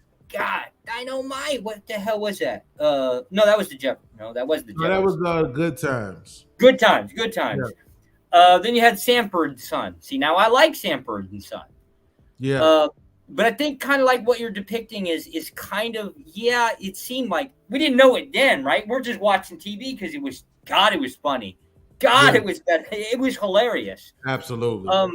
But yeah, I guess if you're being exposed to it, if you start to think about it, right? Like the plots and how it was going out, how everything played out. Yeah, there's some it's gonna have an effect on you, like how you see the other side. Yeah. I guess the only good thing about it is I grew up on a military base, so I mean, God, it was no difference. Everybody was the same color. Of course, it was Air Force Base, so everybody was blue, not green. But I mean, Yeah, but that's what I'm saying. Like we were, when you go outside, it's rough. Yeah. You see what I'm saying? Now you seeing, especially from where I was at, you seeing the crackheads, you seeing the gang banging, you seeing all this other stuff. So when you come in, the TV make it feel like it didn't used to be this bad. I think that may be the opposite now. Can't say for sure because I don't watch a lot of new stuff, but I think maybe now it's more like the TV is saying it's still this bad. Whereas when we was growing up, the TV was saying it used to didn't be this bad. You know what I'm saying? So, cause I used to sneak, man, go check my mom in the sleep, 10:30. Yeah. All in the family on. I'm trying to catch that shit. Yeah. You know what I'm saying? Like this shit is mad interesting. I'm knowing this guy's tripping, but it's funny as hell though. You know what I'm saying? I would watch All in the Family before I watched The Jeffersons. You know what I'm saying? Because that's not fair. I'd have preferred The Jeffersons, but I mean, I guess it's what it is. Is you're kind of like you see something that you wouldn't normally see, right? Like on the everyday. So you want it. What is this? What's going on? That kind of thing. Yeah, I absolutely. Don't get it twisted. I used to watch The Jeffersons too. I think they lasted like 11 seasons, but I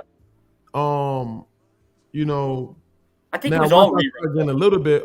Once I got into like, 85, I'm watching TV shows like A-Man. Shout out to Tubi.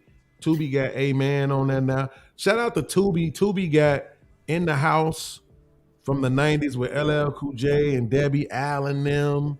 You know what I'm saying? So I just started watching that last night. I gotta ask, I'm 40. How old are you? Yeah, man, I've been upset ever since you said that, man. I'm 46.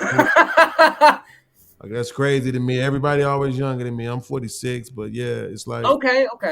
So I'm just a couple years behind you. Everything was rerun. I think everything was reruns on the 90s.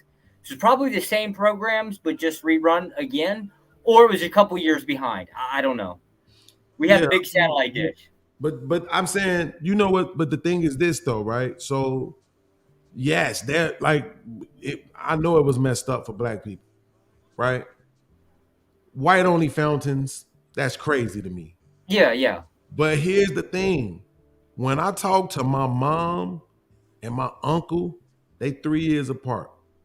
They both just hit their 60s.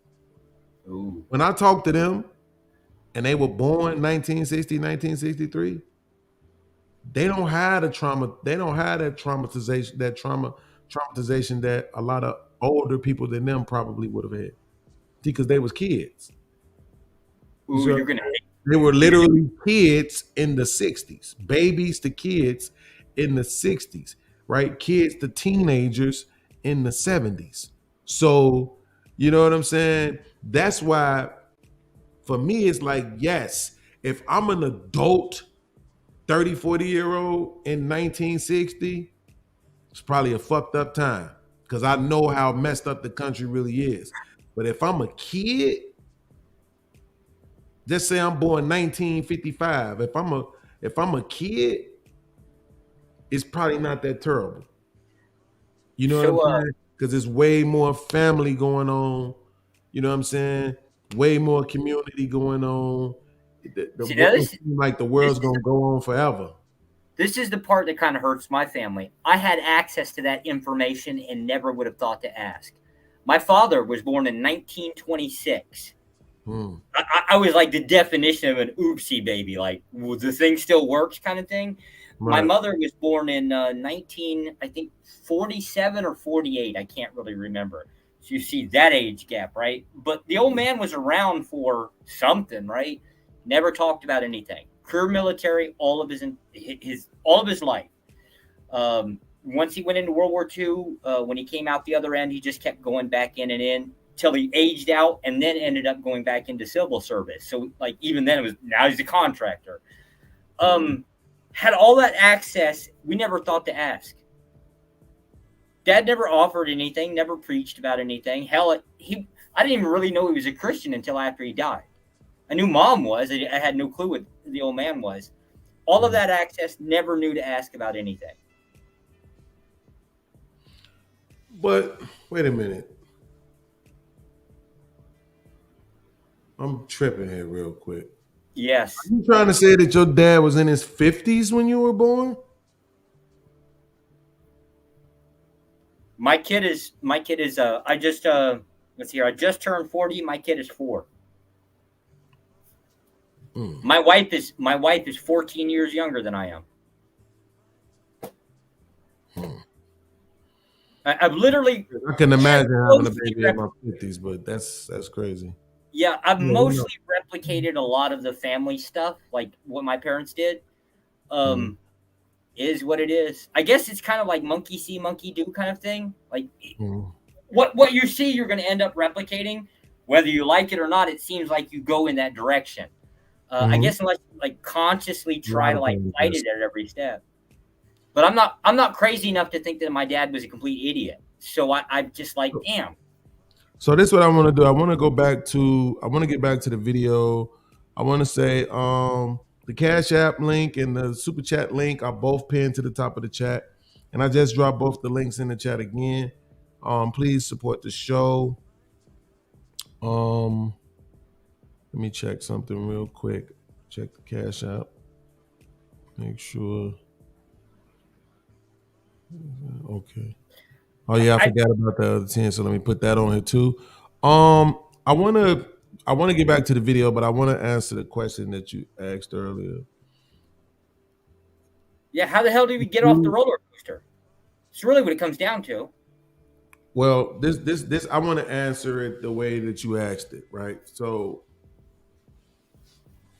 because a lot of people have said that to me during my time on YouTube talking about capitalism. Like, well, what else is there?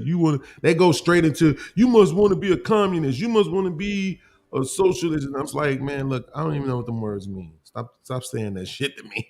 I ain't study these trigger words that y'all study because I don't care.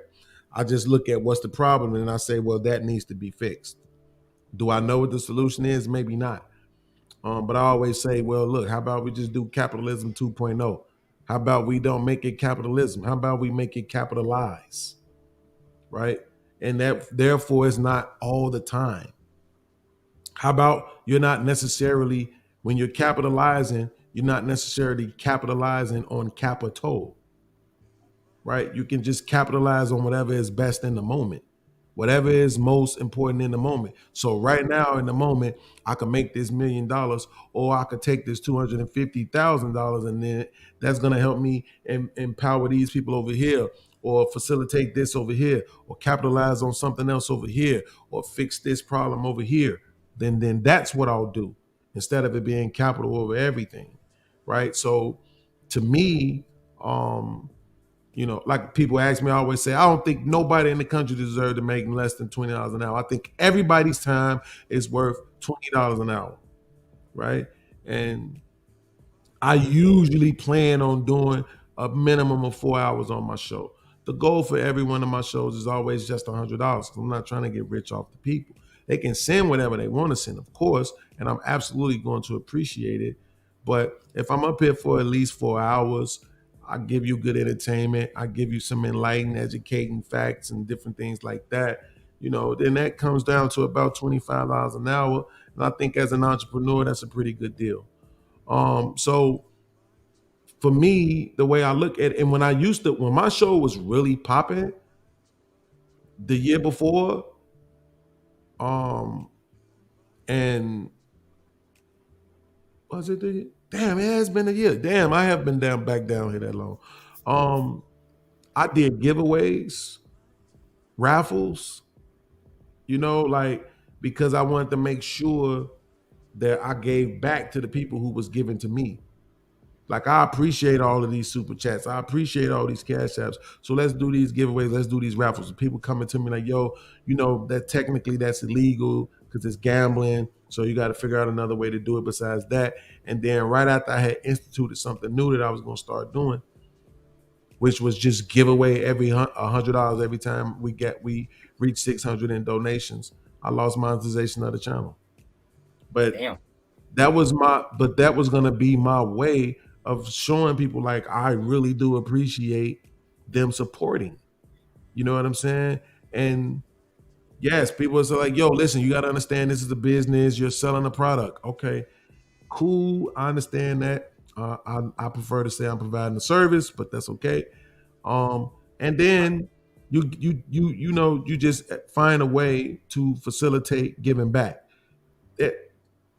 I think that's pretty much all you can ask for, but I don't think it's I don't believe that the country is set up that way. I don't believe that the country is set up to where it is majority unfortunate. of people are supposed to be. Oh no, it's set up that way, and horrible is we even turned that into a nasty little system. So I'm like very involved in the corporate world. Basically, like, that's charitable donations is kind of like a way of kind of like we'll call them tax deductions, right? Mm-hmm. You can, as yourself, set up like a charity organization where you're kind of like donating money to yourself, sort of like it's not to you, it's to an entity that you control, kind of thing. Mm-hmm. There's all kinds of ways. Like, any system you can ever come up with is going to be exploitable. But and the higher up the economical ladder, the easier it is to the more options, the more options you have to kind of like exploit the system. You're down at the bottom, less choices. You're at the top, more choices. Like, across the board, that's how that works. Yeah, I mean, I think what you just I think that's very important when you say any system you come up with would be exploitable, right? We're human beings. We're cunning, conniving. We'll find a way. But I mean, still, I think if the majority of people are doing the right thing, yes, then that's all that really matters. I mean, but not the majority. It needs to be most. Fuck the majority, because that's only 51%. It needs to be most. Yeah. But I understand it. It's been broken down to me in a few ways by certain people, like my man Aaron or a few other people, that it just can't even exist the way that you picture it in your mind. You will not have a society where the majority of people are making $20 an hour. Like, a vast majority of people are making $20 an hour. A vast majority of people are making 6 figures a year, and the 6 figures be worth 6 figures. So I got to ask this now. Because you and I, we had this conversation over at Risky's. You remember I'm a Christian nationalist, right? But I'm an atheist Christian nationalist, however the hell that works exactly. Mm-hmm. It would seem like, I think your description of what the problem is, I think you're actually spot on. You're really talking about human nature. Like, what is the human nature and how to combat that? Mm-hmm. It's kind of like cutting off your own foot. Convincing people to do that, not really going to be. Well, on the conservative side, we've been trying to teach that. Like, that's the whole idea. Is like, go out. That whole bootstrapping method. It's not appealing to. It's not appealing to anybody at the end of the day, because you just tell them to go work, right? Mm-hmm. And at the end of the day, if you're talking about like moral prescriptions, you're really just telling somebody to cut off their own hands or give up your pleasures, right? Yeah. There's no appealing way to do it. Yeah. That's kind of the ugly part about it. It's almost like you have to eliminate. You either have to manufacture crisis constantly, which I kind of think that's what the news does, right? to kind of like fear monger its way just within society to kind of get them to, you know, don't act as much of a fool. You either have to do that and then turn that level or turn that volume up, or you have to just pretty much just take away people's options. And nobody likes the authoritarian approach. Absolutely. And that's what I'm saying. Like it's like when we talk about it, there is no real fix, right? But I think you can still minimize the greed. Like at the end of the day, that's the one thing. I don't care what anybody says. That's the one thing that you can do. Yeah. You can say, I'm going to minimize the greed. So, you know, all of these companies over here that, you know, that are formed here, operate here, this and that. Guess what you're going to do? Those jobs staying here. Strongly. Them jobs stay here. Gonna pay people what they deserve to be paid, and it is what it is. You know what I'm saying? I mean, we strongly agree. Listen, the authoritarian shit and the dictator shit, we implement that shit when we want to. We implement that shit in certain areas, and we can't pretend like we don't. So, yeah, as it pertains to business, fuck it. Nah. Okay, you started here. You from here. You started the company here. Okay, cool. Okay, cool. Yep. You say you're gonna do what? You taking the job as well? You must be out your mind. Yeah, Not gonna happen. Not gonna happen. You can leave. Company stays here. Can I ask one other question about? I've heard the prescription. I just don't know how to implement it. So you've heard like the whole. I know within the Black community, like Risky's channel, like relationships is a big thing, right? Like that's a lot of the talking points.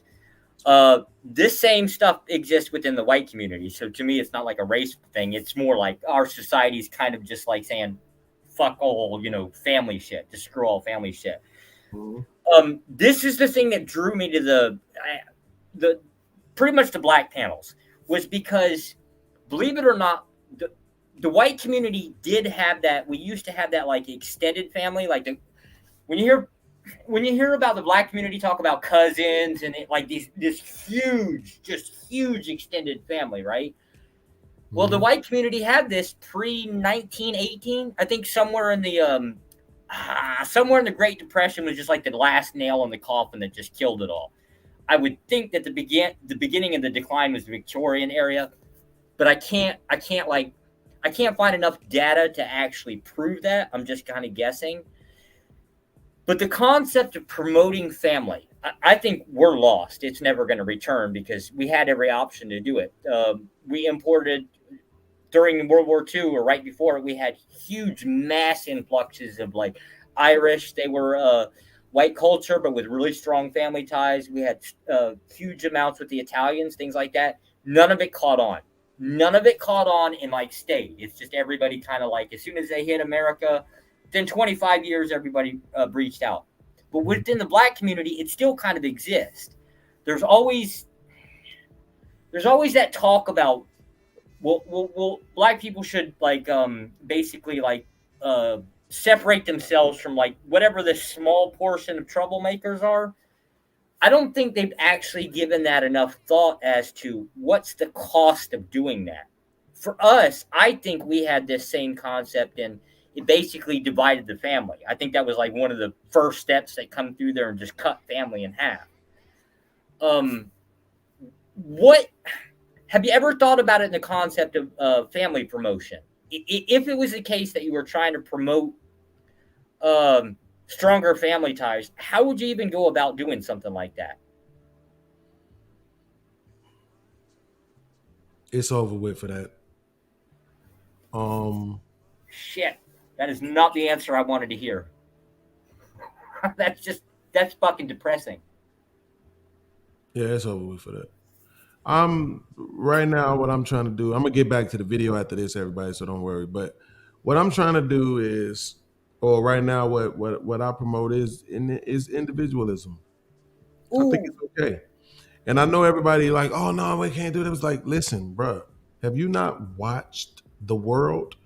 Like, I don't understand what's wrong with people. I know reality sucks, but it's probably best that you live in it, maybe, right? Because when you look at the world, as far as I can tell, We don't go backwards. We never have. Yeah, never. Going backwards is not what we do. So the way I look at it is you have to maximize on what's current. So Gosh, depressing. What's current right now is individualism. But guess what?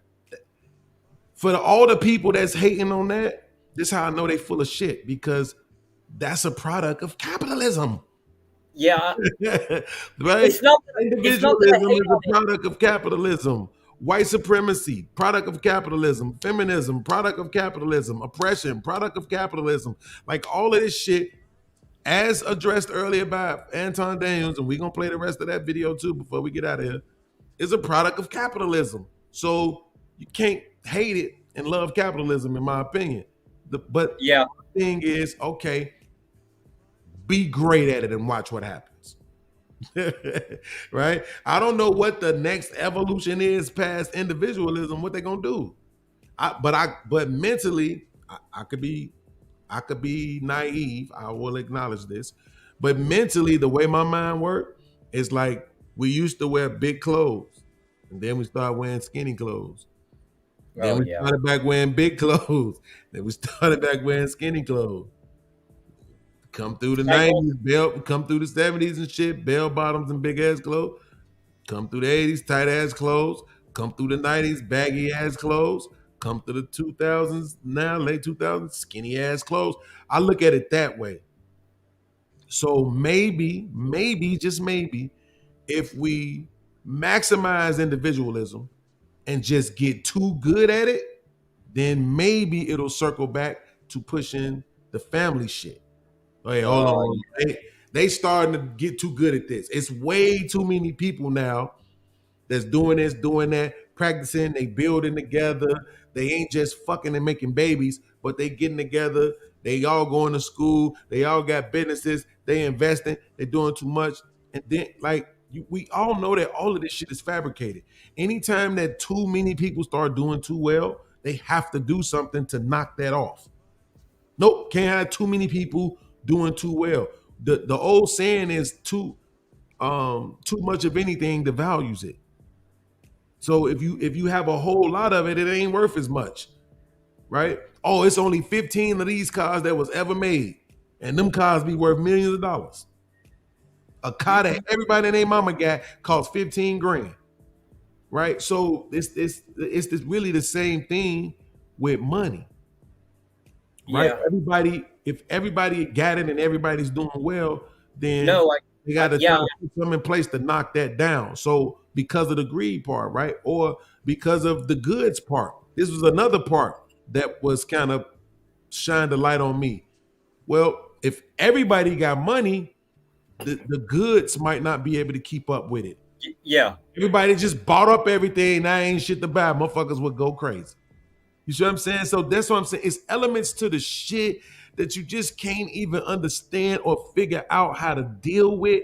And I get all of that, but just remove some of the greed, and I think you see a more balanced, you know what I'm saying?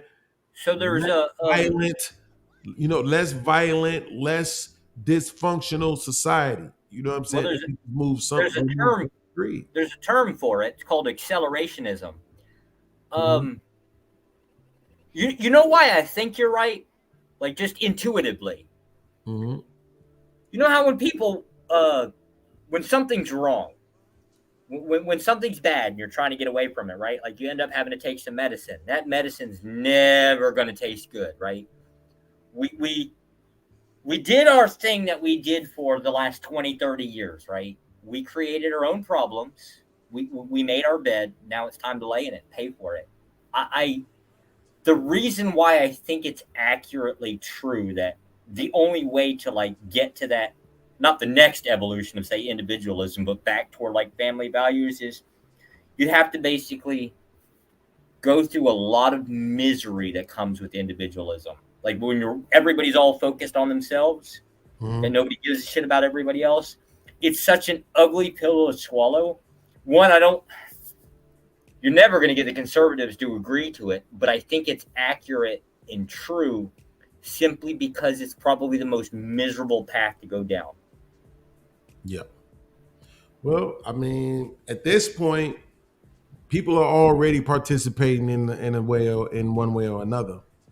So, you way less marriages, particularly in our community, way less marriages, way more baby mamas and baby daddies and all this other shit.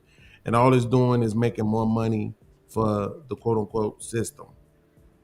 And this is why I'm saying, hey, listen, why not get together, do your thing? Young men coming out of high school, go to college or go get you a trade. Young women go to college, get educated, both get financial literacy, start building, with investments as far as like index funds, money marketing accounts, whole life insurance policies,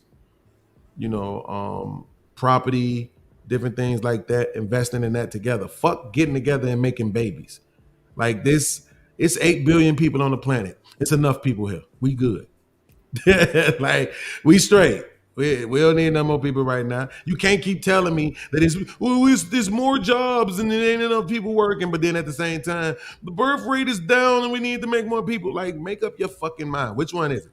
Yeah. You can't have your cake and eat it too. Yeah, you got to pick one. Right. So I'm saying, hey, listen, fuck all that making babies and fucking and, make babies and all that dumb shit. Just get your educations, get your trades and all this other shit. Get your investment game going. Build that way. Build those kind of relationships, more business relationships. Master the individualism. Master this shit. And then when we start doing too well at that, they'll push us back in the other direction. Okay, look, these motherfuckers are doing too good at this individualism shit. They out here doing this and doing that. We need to get them back focused on fucking and family. Right? They're gonna get way too business minded. The stock market can't keep up with it. Everybody can't win. We need losers, right? So you gotta choose people to lose, because that family shit was a loser's game. I know everybody try to use that shit to try to say, oh, it's how you build wealth. Well, you have to explain to me why it is that only 1% of the country is wealthy. If that shit was building up so much wealth for everybody, why the fuck was only 1% of the country fucking wealthy? Right? Yeah, I think you're gonna have. Yeah, I don't think you're. I understand you, but I think your chat's gonna push back on it. I don't think they understand it. I mean, okay, so then we good. You would not. I agree with you, but I agree with you. You say that while all the immigrants are making babies. Okay, then. So there you go. There goes your poor class. We don't have to participate in that, is my point.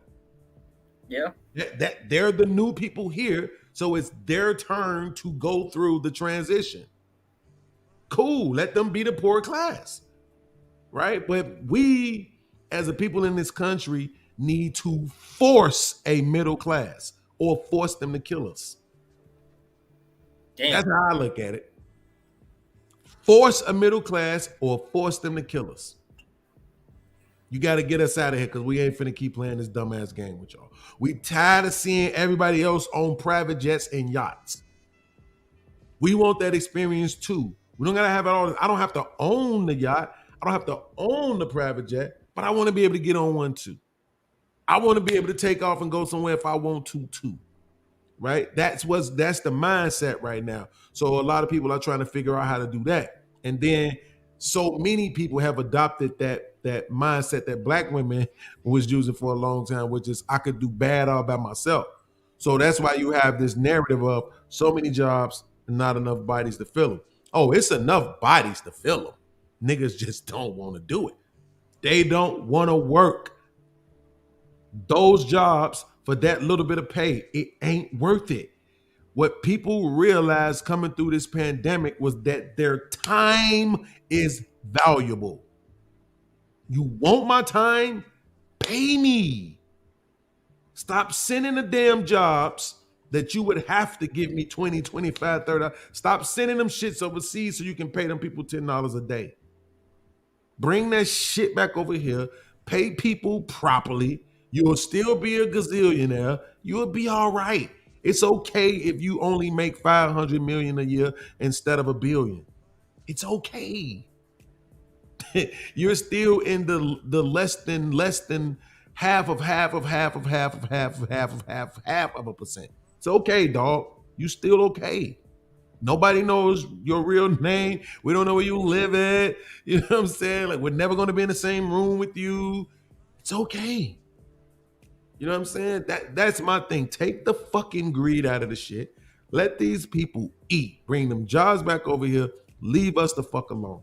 And then all that other shit that you want to do around the world, people won't give a fuck. They'll sign off on whatever. You want to invade where? Go ahead. You want to do what to who? Go ahead. Because they're going to be too busy trying to live and enjoy this country. I mean, man, look. I'm going to say this and then I'm going to get back to these videos. I'm still a person. I still to this day, right now, want to get in an RV with my lady and hit the road and like actually see the country. 99% of everybody I know just want to fly by all that shit. They don't give a fuck. They just trying to get from Chicago to Miami, from New York to LA. They don't give a shit about the country. I still want to see it. I still want to see Niagara Falls, the Grand Canyon, the fucking the four-headed ass mountain, whatever the fuck the name of that shit is. Like, I still want to see the countryside. I still want to see it. You know what I'm saying? So for me, I'm old-fashioned in that way. And I'm aware that time is not on your side. And so I would absolutely take my time and try to see the country if I could. So that I have a different mindset. And that's why I think when I'm looking at the younger people, I'm saying time ain't on your side. Fuck that shit. Fuck that trying to fight against the machine to get back to nuclear family and all that dumbass shit. Man, fuck that. Oh, y'all want individualism? Cool. We gonna master this shit. Let's master it. Cause they'll come back.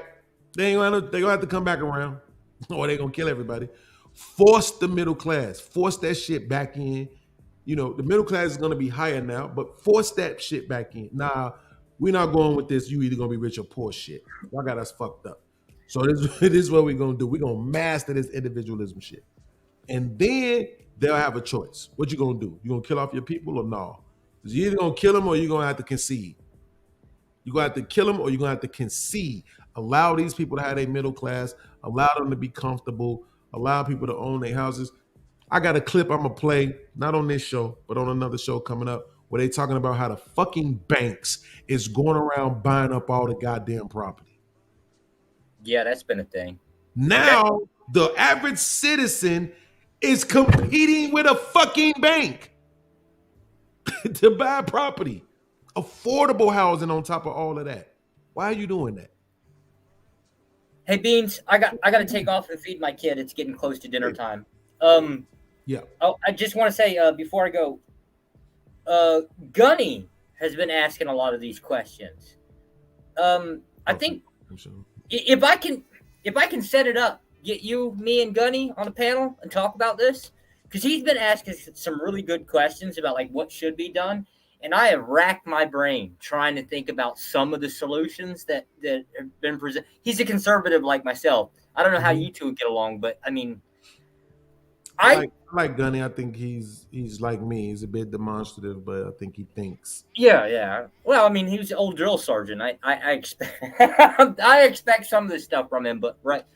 I actually think that I think your position isn't even an ought claim. I actually think it's a descriptive claim of what is. Like, we're not, it's almost like accept it and just get the hell out of the way. Enjoy what you got while you got it. Damn. But I want to try to set something up if I can. I'm going to try to set something up and get you, me, and Gunny on here on this specific topic. I think this would be a really good conversation, and I think you're the person to have it. I appreciate that. Just let me know. My information is on my channel page. Yeah, my I got email. I got your email, and if not, I got like 20 people that have your email, so I'll find you. I'll find you. Anyways, as always, it's always good to have a conversation with you, man. No doubt. Good explanation. Thank you. No doubt. Appreciate you, man. Thank you for being here. Take care, man. All right, now. Shout out to Joshua, man. Appreciate you. Okay. Now, this is what I always say when I'm trying to do videos. I have people on, we start having dope conversations, and then I don't get to the videos as much as I want to. So, Hadef said investors are buying up most of North Cali too. That's what I'm saying. Like, it's just, it's crazy, man. They're doing whatever they can to make this great divide. Rich, poor. You know what I'm saying? Rich, poor. It used to be a comfortable thing. You could own a house, you had your wife, your kid, and, you know, y'all do y'all thing, you work, and she does whatever, and then it is what it is. You know what I'm saying? So, Omega, I usually don't let people I don't know up on my platform.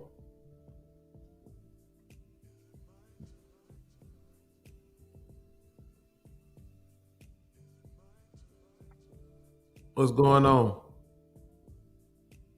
Oh shit, I'm in the show. Sorry. Yeah, what it is? How y'all doing? How y'all doing? Okay. Yeah, I usually don't let people I don't know up here. I didn't know, okay.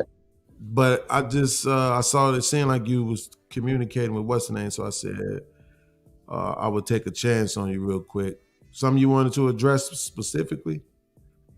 Well, first off, I feel the same way as far as taking a chance, because my as far as me panel hopping lately, it usually don't end well. But not to say that I'm like a drama starter or whatever, but it's because of top politics like this, you know, because my politics is I don't like Trump.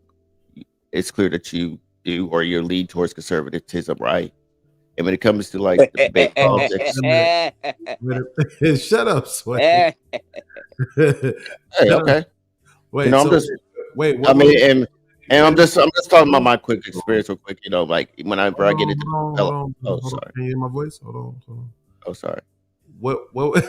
So what evidence would make you think that I'm leaning? That you're mean? No, that I'm Trump. That I'm Trump leaning. That I'm a supporter of Trump. Oh well, if I'm wrong, then I'll be glad. If I'm wrong, it's okay. I'm just saying, like, what made you think that though? Podcast. We all think that of you. Is it the red hat on the screen? No, you don't. It rejects it. Well, it is. Well, Fox News is a big hint usually, but you know. Yeah, no. So yeah, I had to concede that it's a couple of things on the screen that might make you think that, but absolutely not. I don't support politics at all. I think it's a waste of time. So I don't support any candidates. You won't hear me endorsing any candidates for anything. Absolutely not. I don't even rock with politics at all. But this video particularly was another content creator, No White Guilt is his name, who was reacting to this video very awkwardly, because it seemed like the lady was agreeing with him, and for some reason he was going at her. And so I wanted to watch it and give her an opportunity to speak, and I've barely done that. So if you can bear with me for a second, let me get back to the video, and then we're gonna get you in here and we can have a dope conversation. Podcast. Sound good? Oh, no doubt. You know, I'm always down for conversation. That you're a conservative douchebag, though, real quick. Absolutely not. I mean, come. I mean, no, he's talking about me. He's talking about me. I am talking about you, to be fair, but no. I'm talking about the other guy. He's talking about me. You are a conservative douchebag. I'm not going to say douchebag. I was just a conservative. No, I'm not. Well, see, this is the thing about it, right? So it's like most people, if you ask them certain questions, they will have liberal ideas and conservative ones. So if you talk to men, right, most men are conservative as it pertains to their women. right? Most men would prefer their women be virgins and pure and all this different stuff. And, you know, they want her to be able to be a housewife and all this and that. And, you know, so they're conservative in that way, but then they may be more liberal minded as it pertains to other things. So, you know, all of us can switch back and forth. Me personally, I'm not either of those things. I'm a thinker. And so it's like when I think about something and I process it, whatever the right thing is, that's what I go with. If that shit just so happens to be conservative, then that's what it is. If it just so happens to be liberal, then that's what it is. But I'm not choosing it because it's either one of those things. That's what I believe is problematic. That people will choose something simply because it's conservative or because it's liberal, no matter how stupid it might be. And I think that's problematic. Okay. But let me get to the video real quick. So we can get it over with. It ain't nothing but a couple of seconds left anyway. Academics, these elite leftist academics, taken hold of these cities, these coastal cities, and just destroyed them? Well, I think Carville's a little naive. I think this is much more serious. This is about a hatred of a civilization deemed too white and male. We are tearing down meritocratic and behavioral standards. Yes, everything that your viewers might be puzzled about with the law enforcement system today, Jesse, is driven by race. The reason that these prosecutors are not prosecuting crime and the reason that police are not making arrests and stops is because doing so has a disparate impact on blacks. Not because the law is racist, but because blacks have much, much higher rates of criminal offending. And we've somehow decided as a society that we would rather not enforce the law at all and put up with these carjackings, the mass lootings, the shootings, than have a disparate impact on blacks. The time for the race hustle is over, Jesse. Standards are not racist. We are lowering our expectations for blacks, which guarantees that they will remain perpetually behind. The solution is one single colorblind standard of merit. I don't care if we have no females in institution, no gays, no whites, no Asians. All I want is the most qualified doctors, scientists, judges, and law enforcement personnel. Yeah, lowering standards is racist, and we know where that's coming from. And that's something to think about. Heather, glad you survived Berkeley. It can be rough out there. It was always. So this is weird. I want to go back because I want to address this last part of her statement. That they will remain perpetually behind. The solution is one single colorblind standard of merit. I don't care if we have no females in institution, no gays, no whites, no Asians. All I want is the most qualified doctors, scientists, judges, and law enforcement personnel. Yeah. That is a fact to the last point. I don't. Yeah, I'm sitting there thinking I'm trying to. I can't find a problem with that. I want the most qualified in any field that I'm dealing with. I should never have to question, did they hire this person just because they're black? Mm-hmm. Like, especially if I'm talking about a doctor, or fucking firefighter, or policeman, or lawyer, like any of this shit, bro. I'm like, nigga, this is my life. Most professions is life or death if they do it wrong, or they're not. You know what I mean? Like any trade, doctor, lawyer, fucking coal miner, but see, oil driller. So we know that that's probably not going to go over well with the liberal side of it, right? Because I think it's less about racism and more about the victim mentality.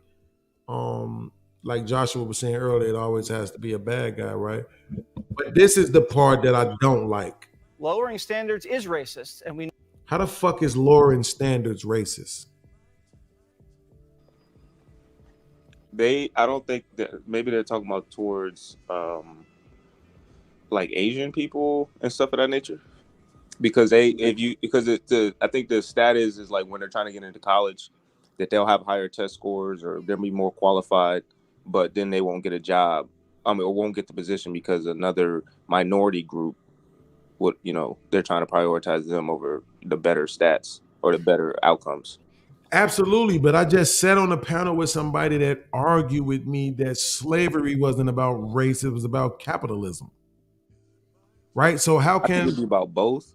How can we have the idea that slavery isn't about race, it's about capitalism, but somehow right? Lowering the standard is about race, but not about inclusion. I think That don't racism make was sense. created out of slavery, out of what our American slavery. Like, I don't think necessarily they enslaved black people or took specifically black people because they were black. So that idea of how we think racism is, but to say that racism didn't come out of slavery and is a cause of what we're dealing with today, that would be disingenuous. Yeah. So See, here's the thing. I don't want to argue about it. I don't want to argue about it, but I do want to say this. The argument can be made that that's not actually completely true. That the reason why is because universally black people are considered as bigger, faster, stronger, which means they would absolutely make better slaves.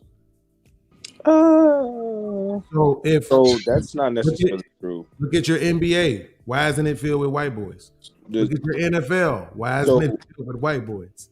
It depends on Who where has you're at. you? Podcast. Sorry to interrupt you, because the only reason I'm thinking about this is because I think in Hawaii they had a situation with the agriculture where they had different races of people there, but a shorter race of people actually did better because they can confine to the environment a lot easier. If you're taller, you might end up having to crouch more and you having more injuries. So like the idea of like when you're farming and things of that nature, like if you always have to be down low, you being tall is irrelevant. So I think there are certain things where I'm going to prioritize a certain race if I need a certain job done. If something, yeah, sure, they need to be fast and strong or whatever, maybe. However, there's a lot of African countries where them motherfuckers is not as strong or not as fast or not as good as the American blacks. Like you could say that they did what was that breeding shit with us, where they kind of picked the strong and raised the strong, and then at some point our DNA kind of got to where it is today. Because I don't think Ethiopian people or Ghanaian people are just as good as us in terms of athleticism, but they just as black. I mean, the best slave, apparently, in my perspective, is the motherfucker that wants to survive the most. And he'll do any and everything. Like, he don't care if he feels like he can't even do it. You know what I'm saying? Like, even like the most skinniest white girl, let's say we enslave women or something, right? If the skinniest white girl that she wants to survive so bad, and her master's like, "Look, you better take a football tackle or not even cry, otherwise I'm gonna torture you." She'll be like, "Fuck it, I'll do it. I don't care." You know, like. Let me read And this. that goes for all races. I mean, you know what's weird? This is weird. I'm gonna say this, but I'm not gonna stay on it. It's weird to me that the more people we have watching, the less support there is. Like, that's crazy. There's less people, it's more support, more cash apps, more super chats. We only had one super chat all night long. Super chat link, cash app link, both pinned to the top of the chat. Please support the show. But it's gonna change. Sorry. Really quickly. I think they are trying to make the case that lowering standards are for certain groups is racist based on the thinking certain groups are inherently incapable. But see, this is the thing. Let's say that that's true. Let's say that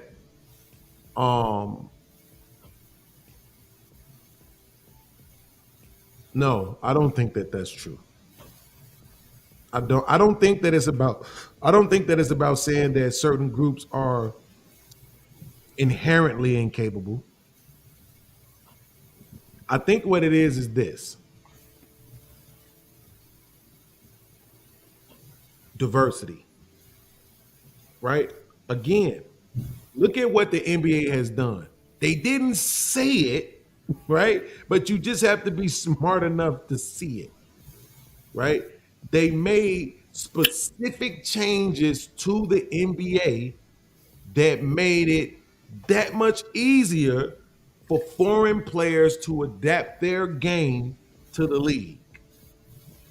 If the league would have just kept going straight black, what are blacks doing? What are blacks good at? The NBA would be N1 2.0 today. Well, Beans. You would have niggas in there hot saucing, throwing shit off the glass, like it would have been N1 2.0. But that's and not it would basketball, have bro. room for these guys that now. They kind of did, bro, because they had the ABA. You forgot about the ABA. That was mostly black. I say that was probably like 90% black when they used to have the ABA going on before they had the merger or whatever. Thing you talking about is not Because basketball, they bro. understood. They saw what was happening with Dr. J, right? Like we got Yeah. the ABA, but the guy that's the most popular guy really is this guy that's over in the ABA. Right. So Exactly. that's what I'm saying, like this stuff like that, it's a capitalist mindset thing. Like we need to capitalize off of this, right? But I'm saying moving forward with this Europeanization of the league, like a Euro step, it's absolutely a fucking travel. No, it's right? not. It gets you. It is not a travel. Well, Cool, Beans, we're not here to argue that. You just, I don't like you Hey, using Beans, let me- basketball, bro, because you don't. Hold you on, don't listen. know If what y'all you're notice, talking about. it was just me. It was me, and then it was me and Joshua, and it wasn't a whole bunch of over talking. I wanted to remain Oh my like god, podcast. You act like I've never been on your panel before, brother. I'm saying no, I'm but I getting don't triggered. like, Can I don't you? want to hear it. I don't want to get. I'm getting stressed triggered, about bro. it. You're not correct when you're talking about stop. basketball. Okay, cool, but I'm just saying I don't know over talking. If you talking to somebody else talking, both of y'all be quiet and allow me to pick somebody or something, bro, or give each other grace and say go ahead, because I just don't want to do that, bro. I'm trying to. This 2024, I'm trying to produce something different over here now. Hey, Beans, can we get like pecking order then? Like you let us know when it's our time then? Or take a number. No, because we are all grown ass adults, bro, and we all had jobs and work with people, and we know how to cooperate in those kind of environments. So do it here. I'm not lowering the expectation. We literally talking about lowering standards. I'm not going to. All right. So how do? Okay. So right. So you want see, us as to I'm talking interject? right now, you shouldn't be saying so. Your voice should be quiet while I'm talking. Okay. See, we can start right there. Now, what I want to do is to sway. I don't argue about whether or not it is or it isn't. But what I can say is the dude who brought it into the league was European.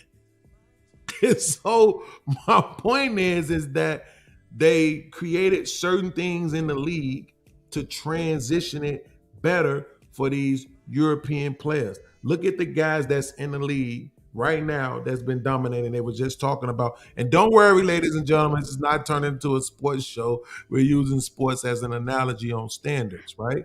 So, in truth, I'm gonna get you right in after this. But you got, what's the boy name over there in Philly? The center? Podcast. I'm going to take a number. Oh, yeah, Embiid. So you got Embiid, you got Jokic, and you got Giannis. I think they won the last 5. All of them foreign niggas. They didn't. Talking about MVPs. Who won then? Steph won an MVP. No, I'm talking about of the league, not of the finals. Yeah. The last 5 was Greek Freak twice. Yeah, sure, correct. Your boy, the big white boy over there in Denver twice, and then Embiid. Right? So and they all big niggas. They ain't no guards and shit. Right? It's all these big clunky ass niggas that they had to change the game up to adapt to this foreign concept of playing. You see what I'm saying? So you could argue that they lowered the standard to include these guys, right? But it's not about race or about them being inherently incapable, right? So I'm saying with the comment that Ed is saying, I don't think it's about them being inherently incapable. I think it's just about diversity, right? And them saying, well, we want to be able to make sure that we're meeting this particular mark, and so therefore we're going to create it or move the standard in order to let certain people in. Same thing they did with the military and letting women in and whatever. All the other arguments about how doing that could depreciate the value and whatever it is that we're talking about, you got them. I'm not here to argue against them. Salute to you. My man Truth, get on in there, bro. What was you trying to say? Can I speak after him? Absolutely, Omega. Right after Truth, there you go. Yeah, since we're on the concept about sports and the relatability, if we're looking at consider that as modern day slavery, because I also agree with that. If you look at the concept, the format, the systematic way they choose people, it's exactly how they used to choose slavery, who they go to, the people houses, all that type of stuff back in the day, the draft, all that is in the format of slavery. Now, which makes it okay is because you can accumulate a large sum of money. So they hide it under the basis of money, not knowing that the owner, they're getting a fair share, and all those rest of those things go to the cities and things like that. I think they was trying to say, like, back in the day, LeBron is worth like 500 million, and this was back like 10, 15 years ago. That's how much revenue he bring in. So I 100% agree with that. What I'm going to ask you this is, do you think slavery in a whole, and I'm talking about when we're talking about humanity and society, is it a necessity or is it a bad thing? Well, they don't have to be mutually exclusive. It can be a necessity and still be bad. But I'm not one of those people who subscribe to the ideology that mankind needs to evolve, because it's not possible. We haven't. I could argue we've devolved. Agreed. But because we're way more stupider. Agreed. Without question. When I was young, people's minds used to fascinate me. And now they scare me because people are fucking dumb. They really are. They don't think, they don't process. Everything they say is feelings-based. Everything they say is programming. There is no real rational, objective thinking. It's scary. It's really scary. But the thing is that I'm not one of those people who believe like, oh man, everything needs to be moving forward. To what? To what end? For AI?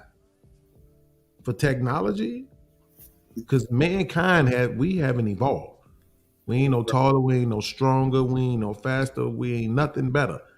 And everything around us does everything for us that we used to be able to do for ourselves. Correct. So the reason why I asked you that, because you made a comment about us being bigger, stronger, and faster. Obviously, you want the best product that's going to help you. Like now, we're using technology to lessen the load. Back then, we used people to lessen the load. Who is stronger? Instead of using 4 or 5 people, we find 2, 3 people that can get the job done faster. You see what I'm saying? So, for those that don't know, I mean, hopefully people understand this. Slavery was placed upon all races. Even blacks have enslaved other blacks.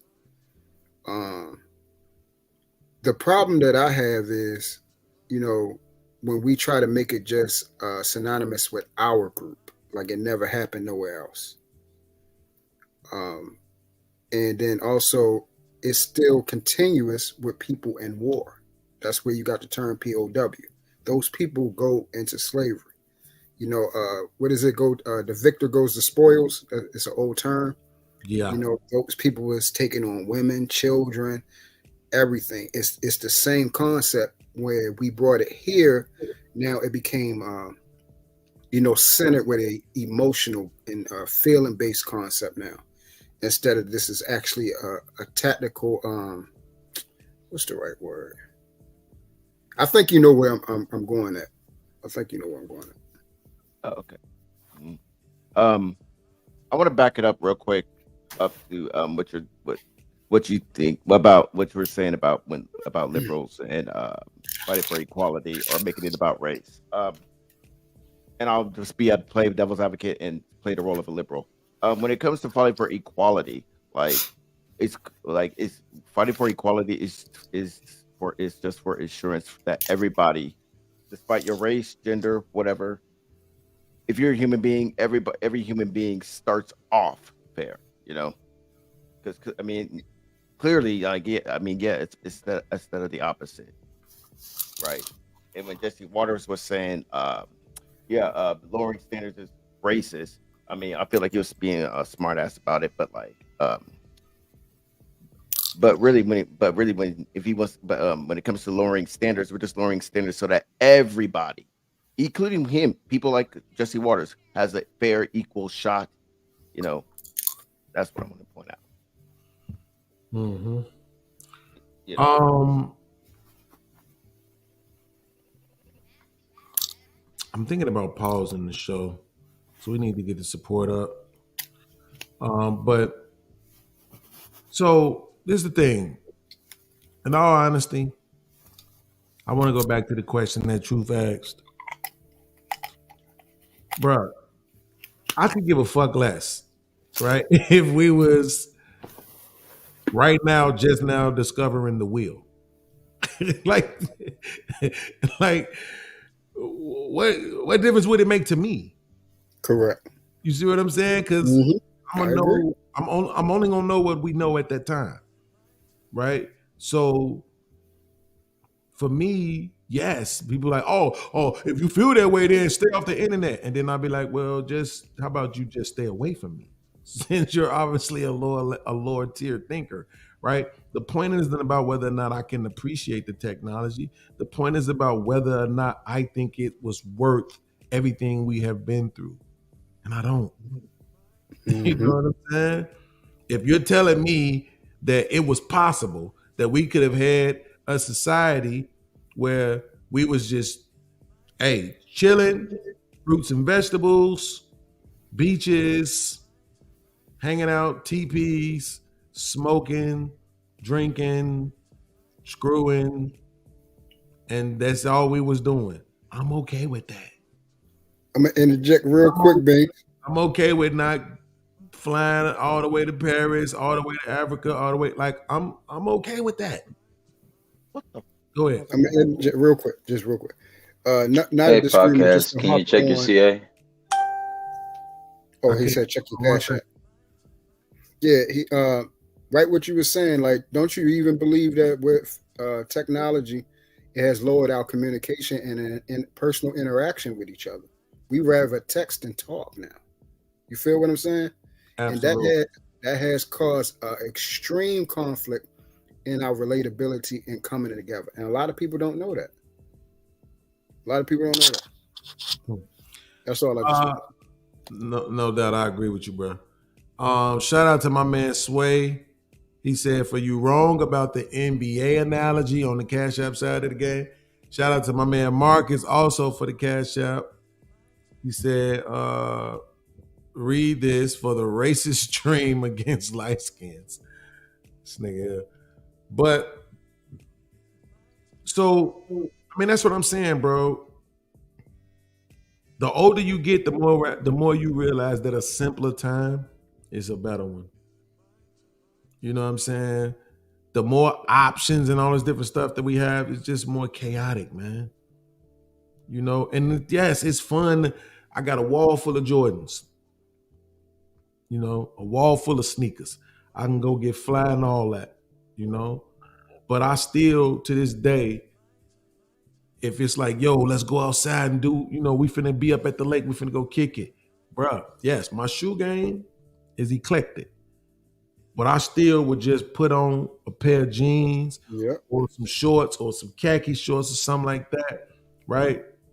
And I'll go to the beauty supply store and grab me a fresh V-neck white tee, fresh tank top right then and there. When I was selling dope, nigga, I used to go get shirt, tank top, socks, drawers. Yeah. Yeah. From the fucking beauty supply store or the corner store, whichever one was selling that shit every day. Every day. You know what I'm saying? I mean, like going to the mall trying to grab the $50 one pair of drawers because it got somebody's logo on it, so I could wear my pants down to my ankle and you can see the name on my, like, nigga, I'm going to get these half cotton, half plastic ass drawers with the motherfucking with the tablecloth print on them.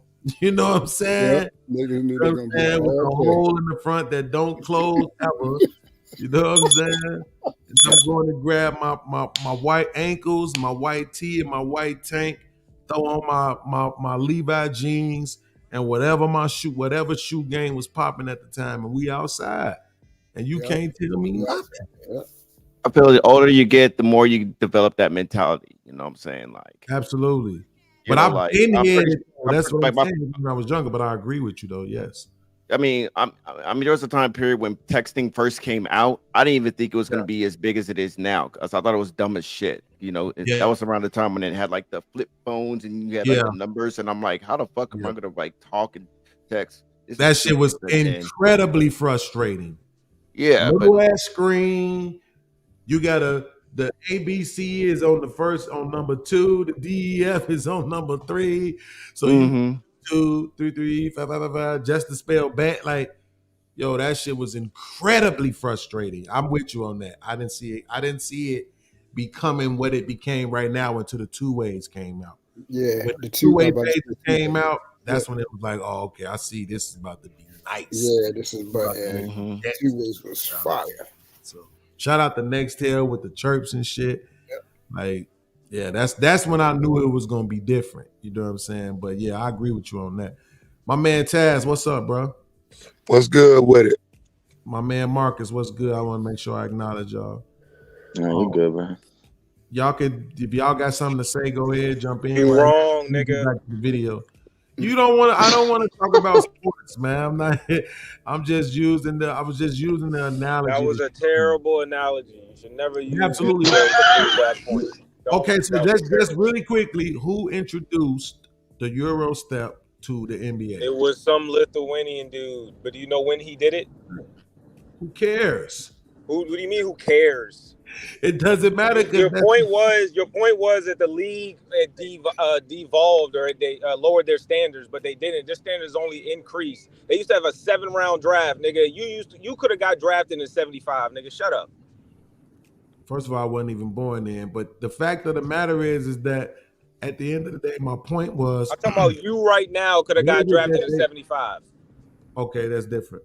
What is it that they are good at, right? And how can we adjust the standard of the league to fit what it is that they're doing? How did they adjust the standard of the league to fit what they're doing?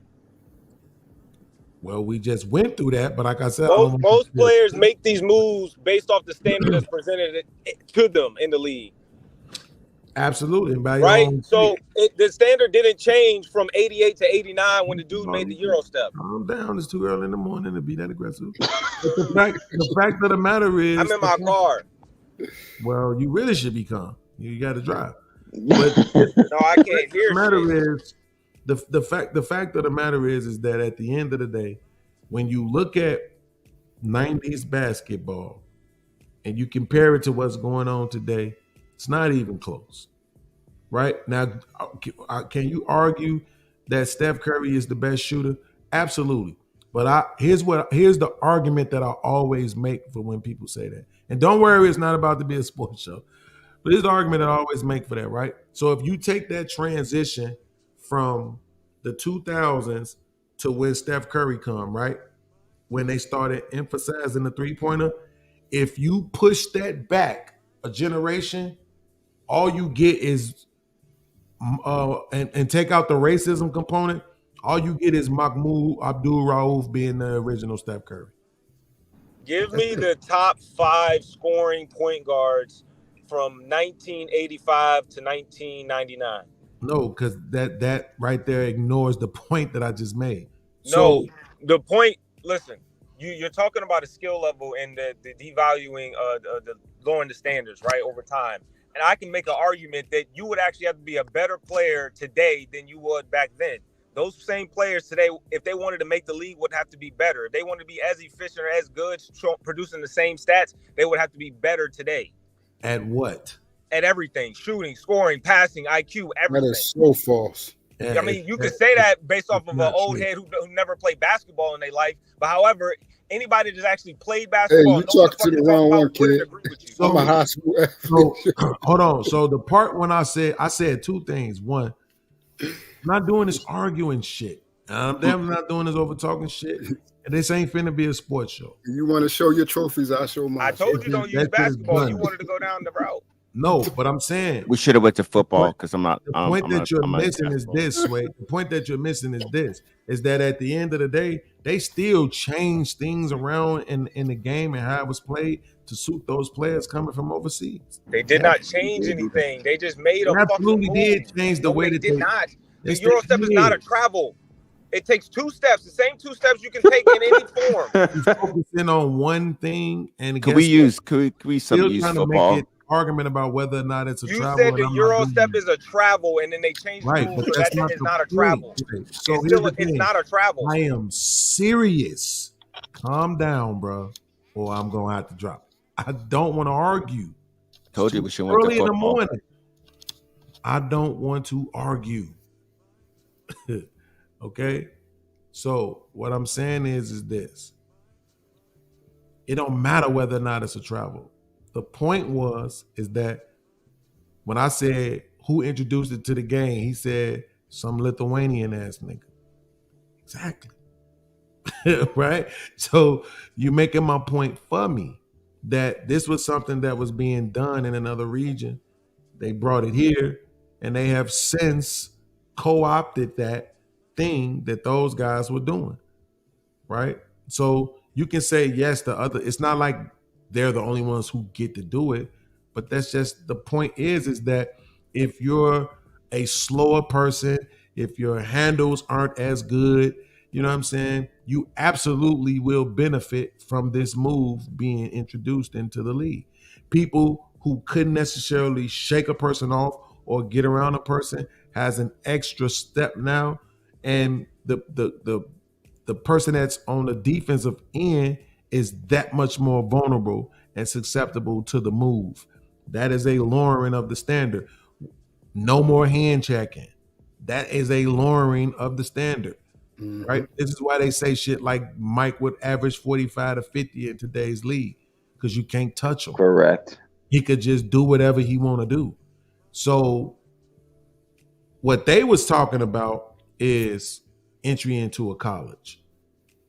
I get the angle on trying to say that it was racist, but to me, I think that's if you accept the idea that they're doing it because they're saying this other demographic of people are too stupid to get in. And that's not, I don't think that's what they saying. They saying we want to make sure that we have a certain number of people representing us, right? Because think about it. If you well, let's say, and I'm just doing this task, don't come at me because I don't actually know the numbers on how it works and shit, SATs and all that shit to get into school. But let's say the number was 1,200, right? You had to score 1,200 on whatever test it took for you to get into the school, right? Well, guess what? You have certain things called legacies. They get favoritism on getting in schools too. They don't always test the highest either, right? But, and is that because they're inadequate or is it just be for another reason? But here's the thing. So let's say you want to have a minimum of 20 black students. And let's say you have 30 black students who apply.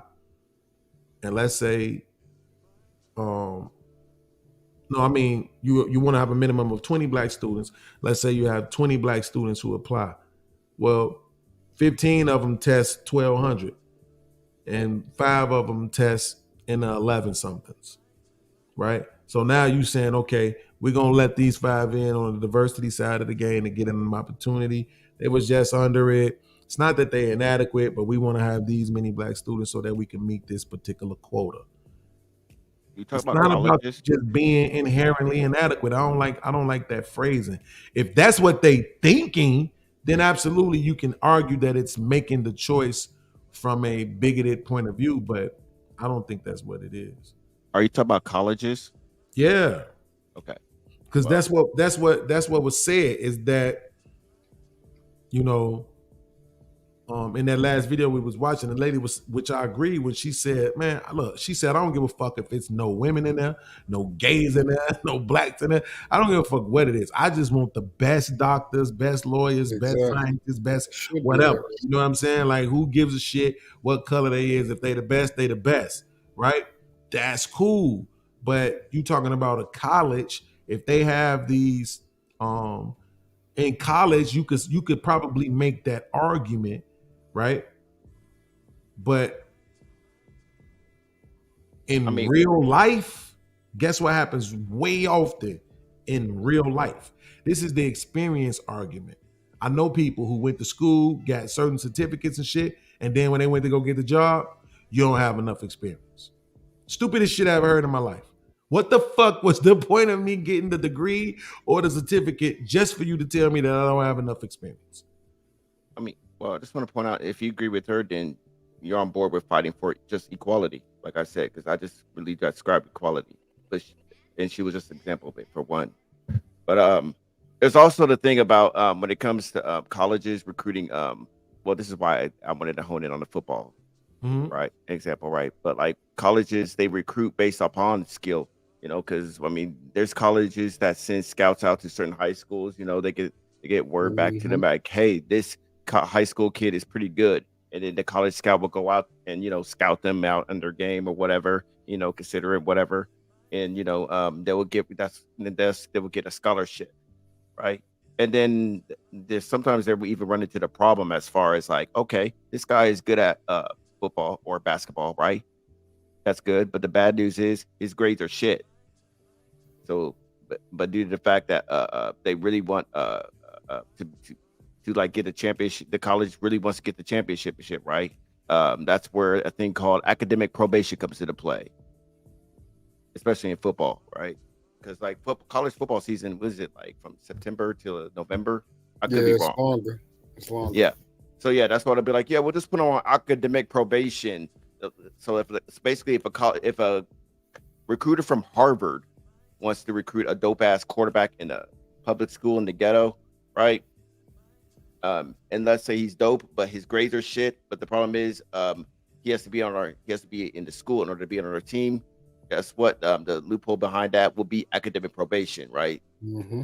And they'll be like, yeah, but he's on academic probation, you know, to improve or whatever, you know what I'm saying? And that'll be the argument that they'll make, you know, just so he could be a part of the school, so he could essentially be on the team and win them games and shit like this, right? And at the same time, it benefits them because they could be like, yeah, his academic probation goes all the way from August or September to November, which quite conveniently, it's repetition. Which conveniently, that's the whole football season. So yeah, so they already got what they want out of him, and whatever the fuck he does after that, I mean, that's on him, right? So. Mm-hmm. Okay, so let me get back to. We're gonna jump back to. Apply that to basketball. Okay. We're gonna jump back to. Hey, let me get in right quick, bro. Because here's my issue right here, fam. So I bet you the same energy that y'all just had for that stupid ass basketball conversation, I bet you don't have that for Nikki Haley's argument. I'll make Nikki Haley's argument. I guarantee you that these same basketball conversations and all of that shit, you don't have that same energy in regard to our history, which is why Nikki Haley can make that argument, which is because we don't have that deep foundation and intellect to drive back at those talking points. That's the problem that I see. We just don't have it, and we don't even try to teach it. We spend too much time talking about bullshit while there's not enough people who know that information. But hold on, but Taz, to be honest with you, I think everybody agreed with her. If you're talking about that last statement that she made, as far as not caring if having the best people in place meant excluding certain demographics, I think we all agree with her on that. Well, no, I'm more so talking about the overall statement that the country never been racist. Oh, you said, my bad. That's my bad. You did. You said Nikki Haley, not Heather Macdonald. You talking about Nikki Haley. Okay, go ahead. Yeah. I'm saying that statement usually flies because people that use it know what wording to use with it. And so if anything, that's my issue, is that we don't see the challenge for that. Yeah, but I'm done with that one, bro. I have to just accept people for where they at. I don't think there's a fix for this. I don't.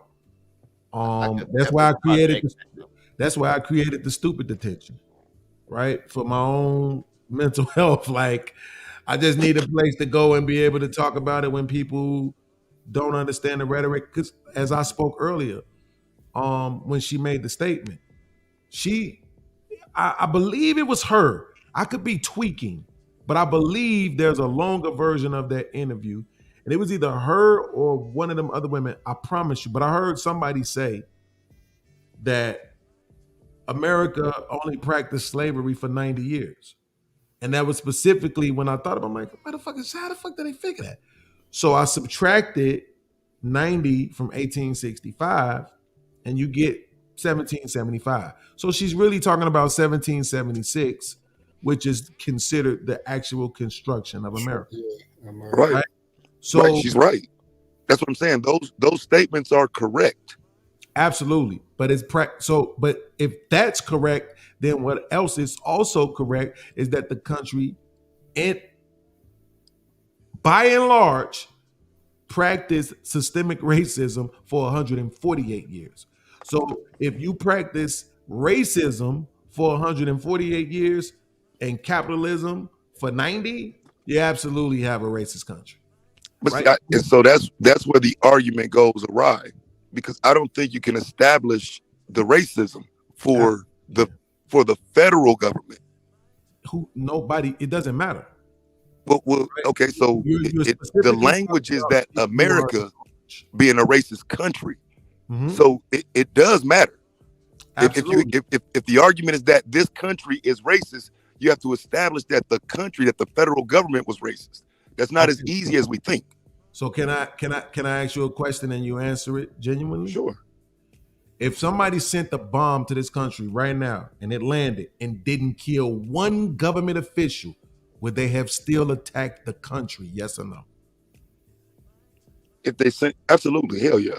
Okay, so by that definition, what I'm saying is, right, is that it doesn't matter if it's just the government. It only needs to be people who are in positions of official power, right, who get to dictate and determine outcomes, right? So if you have and by systemic, that's why when me and Anton was having this conversation, I said I wouldn't argue for countrywide systemic racism at this point.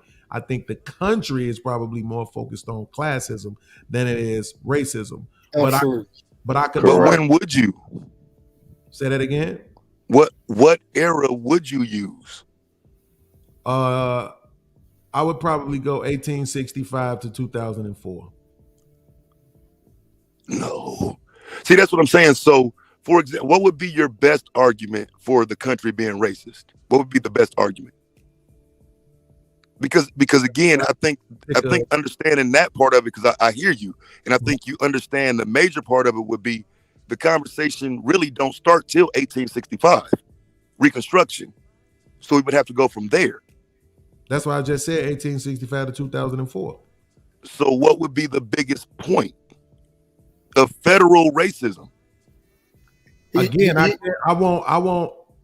can't have the conversation about federal. See, that's what I'm saying.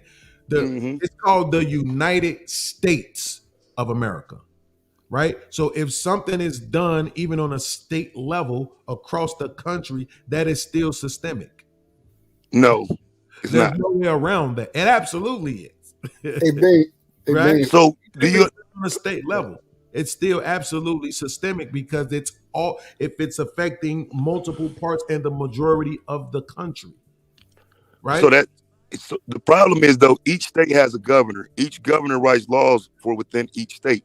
Mm-hmm. So they don't have the same laws. The continuity of the United States centers around the federal government. Once you take the federal government out of the equation, there's no continuity. Yeah, state. So how do you explain? It's individual. How do you explain weed being legal and illegal at the same time? Because again, the federal government says it's illegal. Then you can find some states that say it's illegal, but there are states that challenge the federal government in regard to the legality, and the federal government just took their hands off of it.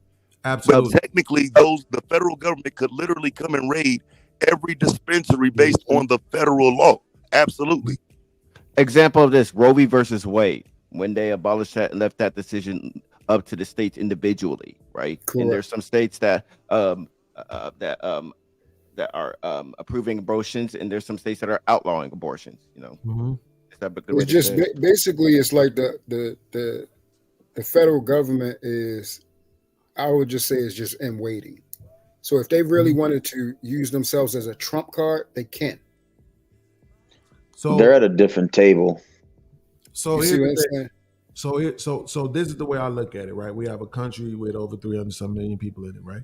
We just had something in the country called COVID. Not everybody got it, but it was countrywide, right? So this is the same way how we look. I'm looking at everything else. Like that's why I said the semantics part, I can't get into it. What I can say is when I look at the totality of something, right? The country means something, right? Here's my question. Can you have a country without government? Yes or no? A good country? Yes, you could. I asked you, did I say good or did I say country? You could. I said you could. Yes. Okay. So therefore, when I say country, that's what I'm talking about. So I'm not talking about if you can take the government away. If I'm saying from one coast to the other coast, something is happening more than it's not, then that makes it systemic. Okay, That's the reason why because nothing happens 100%, except for people being born and people dying, right? And you can't even argue with people being born because some people are born still, and some people die in the womb. But we all die, right? That's the only constant. What I'm saying is, it's either majority or it's not, right? So if you're my argument is that at some point in time, there was a specific era, which I would argue 1865 to 2004. And the reason why I say 2004 is because 2004 is when the crime bill expired, right? So the crime bill would probably be the last thing that I can think of that seemed to be pretty much designed to systemically, countrywide, undermine Black people, right? So that's the last thing I can think of. I can't think of anything past that. The crime bill that Black people asked for. Even if you make that argument. Black people ask for headaches. Well, no, that's a fact, though.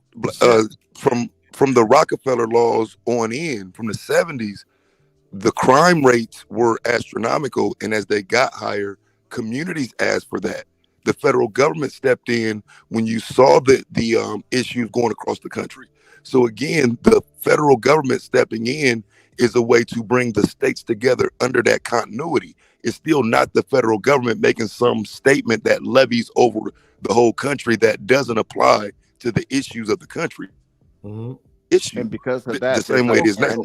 So because of that, there's certain motherfuckers, i.e., racist motherfuckers, that took a bit capitalized, that were opportunists about that crime bill, and they transcribed that into a way where it can damage majority of Black people, which easily you could do. Wait, here's the thing before we go too deep in that, right? Because this is one of those arguments. I'm not saying by name racist for record, but I'm just saying this argument that we're about to have right now is one of those arguments that frustrates me, right? Because when people say something like the crime bill that Black people asked for, so the criminals were asking for this bill, that's a yes or no question. No, the preachers. Okay, absolutely. See, and this is what I'm saying. So we look. I used this example earlier. If you look at Chicago, they say you hear people talking, oh man, all they do is kill up there. All they do is kill up there. All the Black people killing up there. I hate that shit. Well, 530 murders of Black people. Every last one of those murders was committed by a different Black person. There would be 530 Black people who committed murders. And it's over 800,000 Black people there. So we're talking about less than 1%, right? Not even one, we're talking about a tenth of a percent of the population committed murder. But the narrative is that, All these black people just in Chicago committing murder. And I think it's the same thing that applies to this when I hear people say, oh, it was the bill that black people wanted. Because most black people don't give a fuck about that shit. I can tell you right now, I guarantee you can call it anecdotal.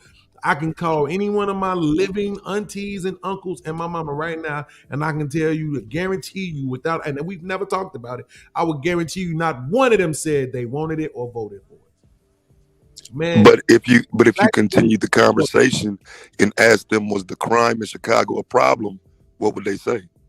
Absolutely, but it always has been, right? Since the crime in Chicago had been a problem, bruh, 100 years. As long as poverty was a problem, the crime was a problem. Did it get worse? Absolutely. When you introduce a new substance into the market, right, that can be fought over and a war can be waged for, absolutely the crime got worse. You know what I'm saying? But here's the thing, though. Here's what I'm saying, Beans. There was going to be crime. But here's what I'm saying. If you remember under Trump, they were making these silly ass statements that Trump gonna send the feds in, and this and that. Lori Lightfoot was able to prevent that through J.B. Pritzker. So the idea that the federal government can just come and place troops in your city or police your city is nonsensical. The federal government does not have that much power to go into a state and do anything without the governor's support. So that's why I'm saying I think our understanding of the United States is just too wide. There's these 50 individual states are almost 50 individual governments. So that one entity that sits over them all, we point to that, but I don't think we can center arguments around that because it's just so easy for the federal government to slip out of these arguments. They ended slavery. They put money into black neighborhoods. They built public housing. It's a bunch of shit they did that gives them an out, which I don't agree with. But technically speaking, argument-wise, they can get out of those arguments as a federal government. It's the states that can't. Yeah, they created the loopholes. So absolutely, that may work. Safety nets. If your argument is that they can use that in conversation with most people, okay. But I'm saying even legally. Because just again to the statement of America being a racist country, the best examples of it, we don't have them because we're not, of course, taught them, right? But even our best examples, I would say they created loopholes to go back and look at it and say, well, we were doing this for this reason. We did this in support of the black community. Oh, well, when Red Summer happened, we came back and did this. It's so many different ways that the federal argument can be made that supports the federal government. I'm saying the states individually, what your argument would be, which is their continuity and the contingency that they did it all as a group, that's what would be used against us if we made that argument. Individually, a Georgia, a Florida, and Arkansas, those states would have to deal with what happened within those states, and they can't point back to the federal government. The federal government can always point to them as individual entities, though. That's what I'm saying. I could provide a quick example, and this is going to be triggering. Hey, real quick, I do got to head out, though. Real quick, podcast, thank you for having me. Appreciate you, bro. All right, little bro. Appreciate you, bro. Yeah. Have a good night, guys. You too. I'm about to make a triggering statement that might piss people off, so people brace yourself. A good example of systemic racism, put it to you like this. People will rather accept treason from a white man as opposed to healthcare from a black man. There. What? I understand what he's saying. He's comparing Trump to Obama. Yeah, so, I got him. Here's the thing. Here's the thing, though, right? Because I want to get back to this other thing, right? So, again, for me, because that's why I said nobody wouldn't be able to play them games. It's shitty healthcare, but yeah, it's healthcare. Right? Sorry. So nobody would be able to play those games with me. Like I said, the way I look at it as this is a specific country, right? It is the country, whatever you want to call it, America, USA, whatever you want to call it, right?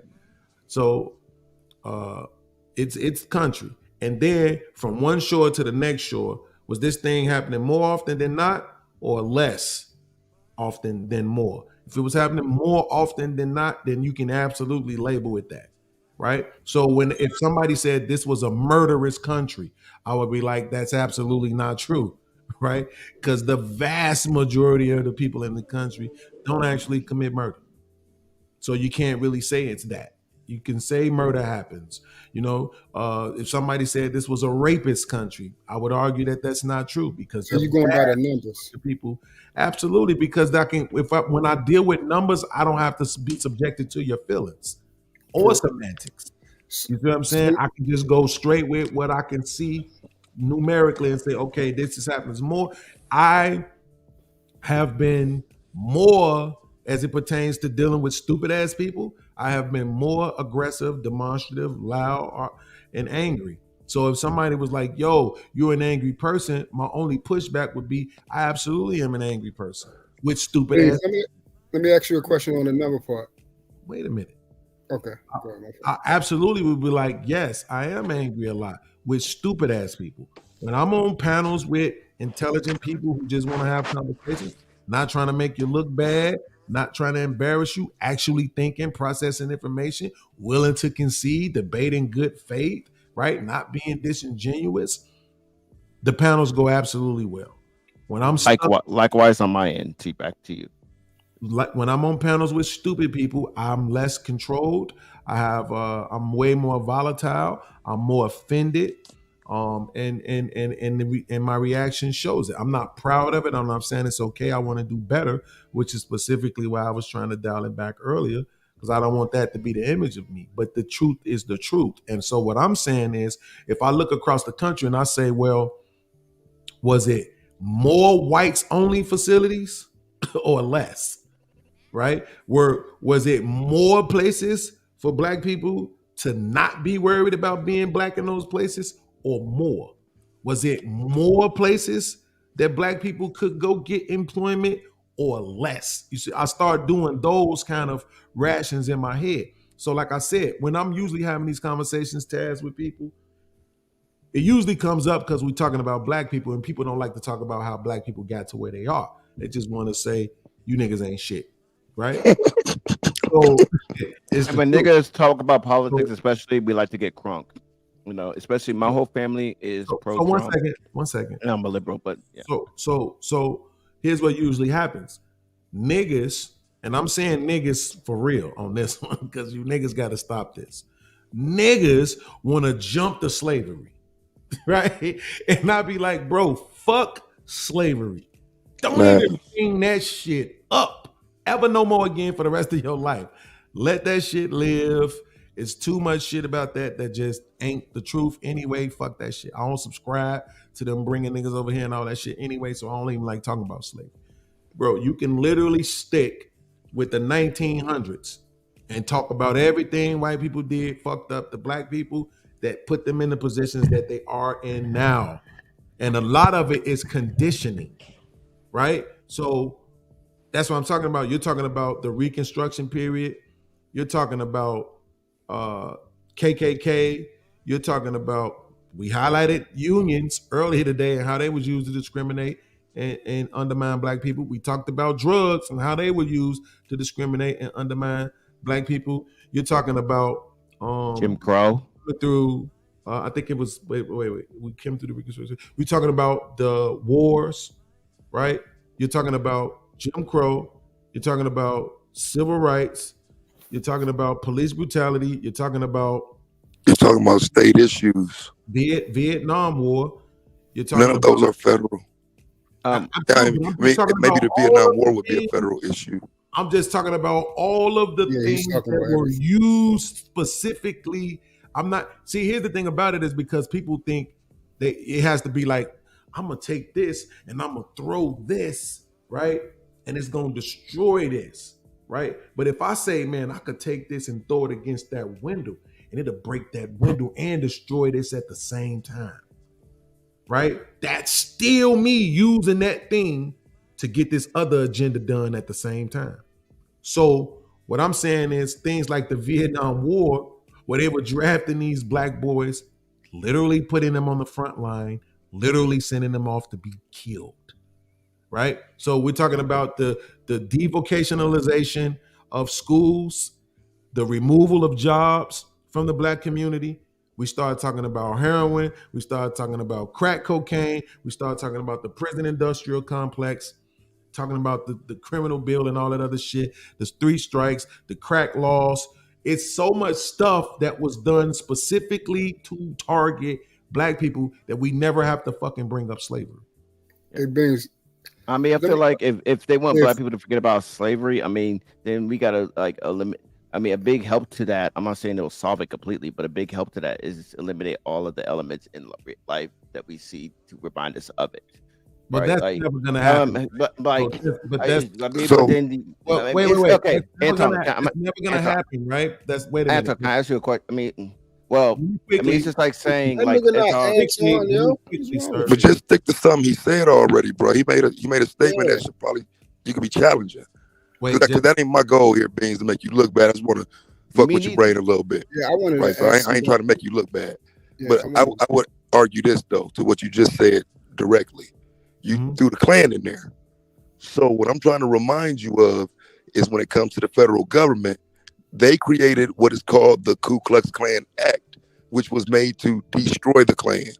Now, you can't force anything after that, but the federal government can literally show you where they try to destroy the Klan.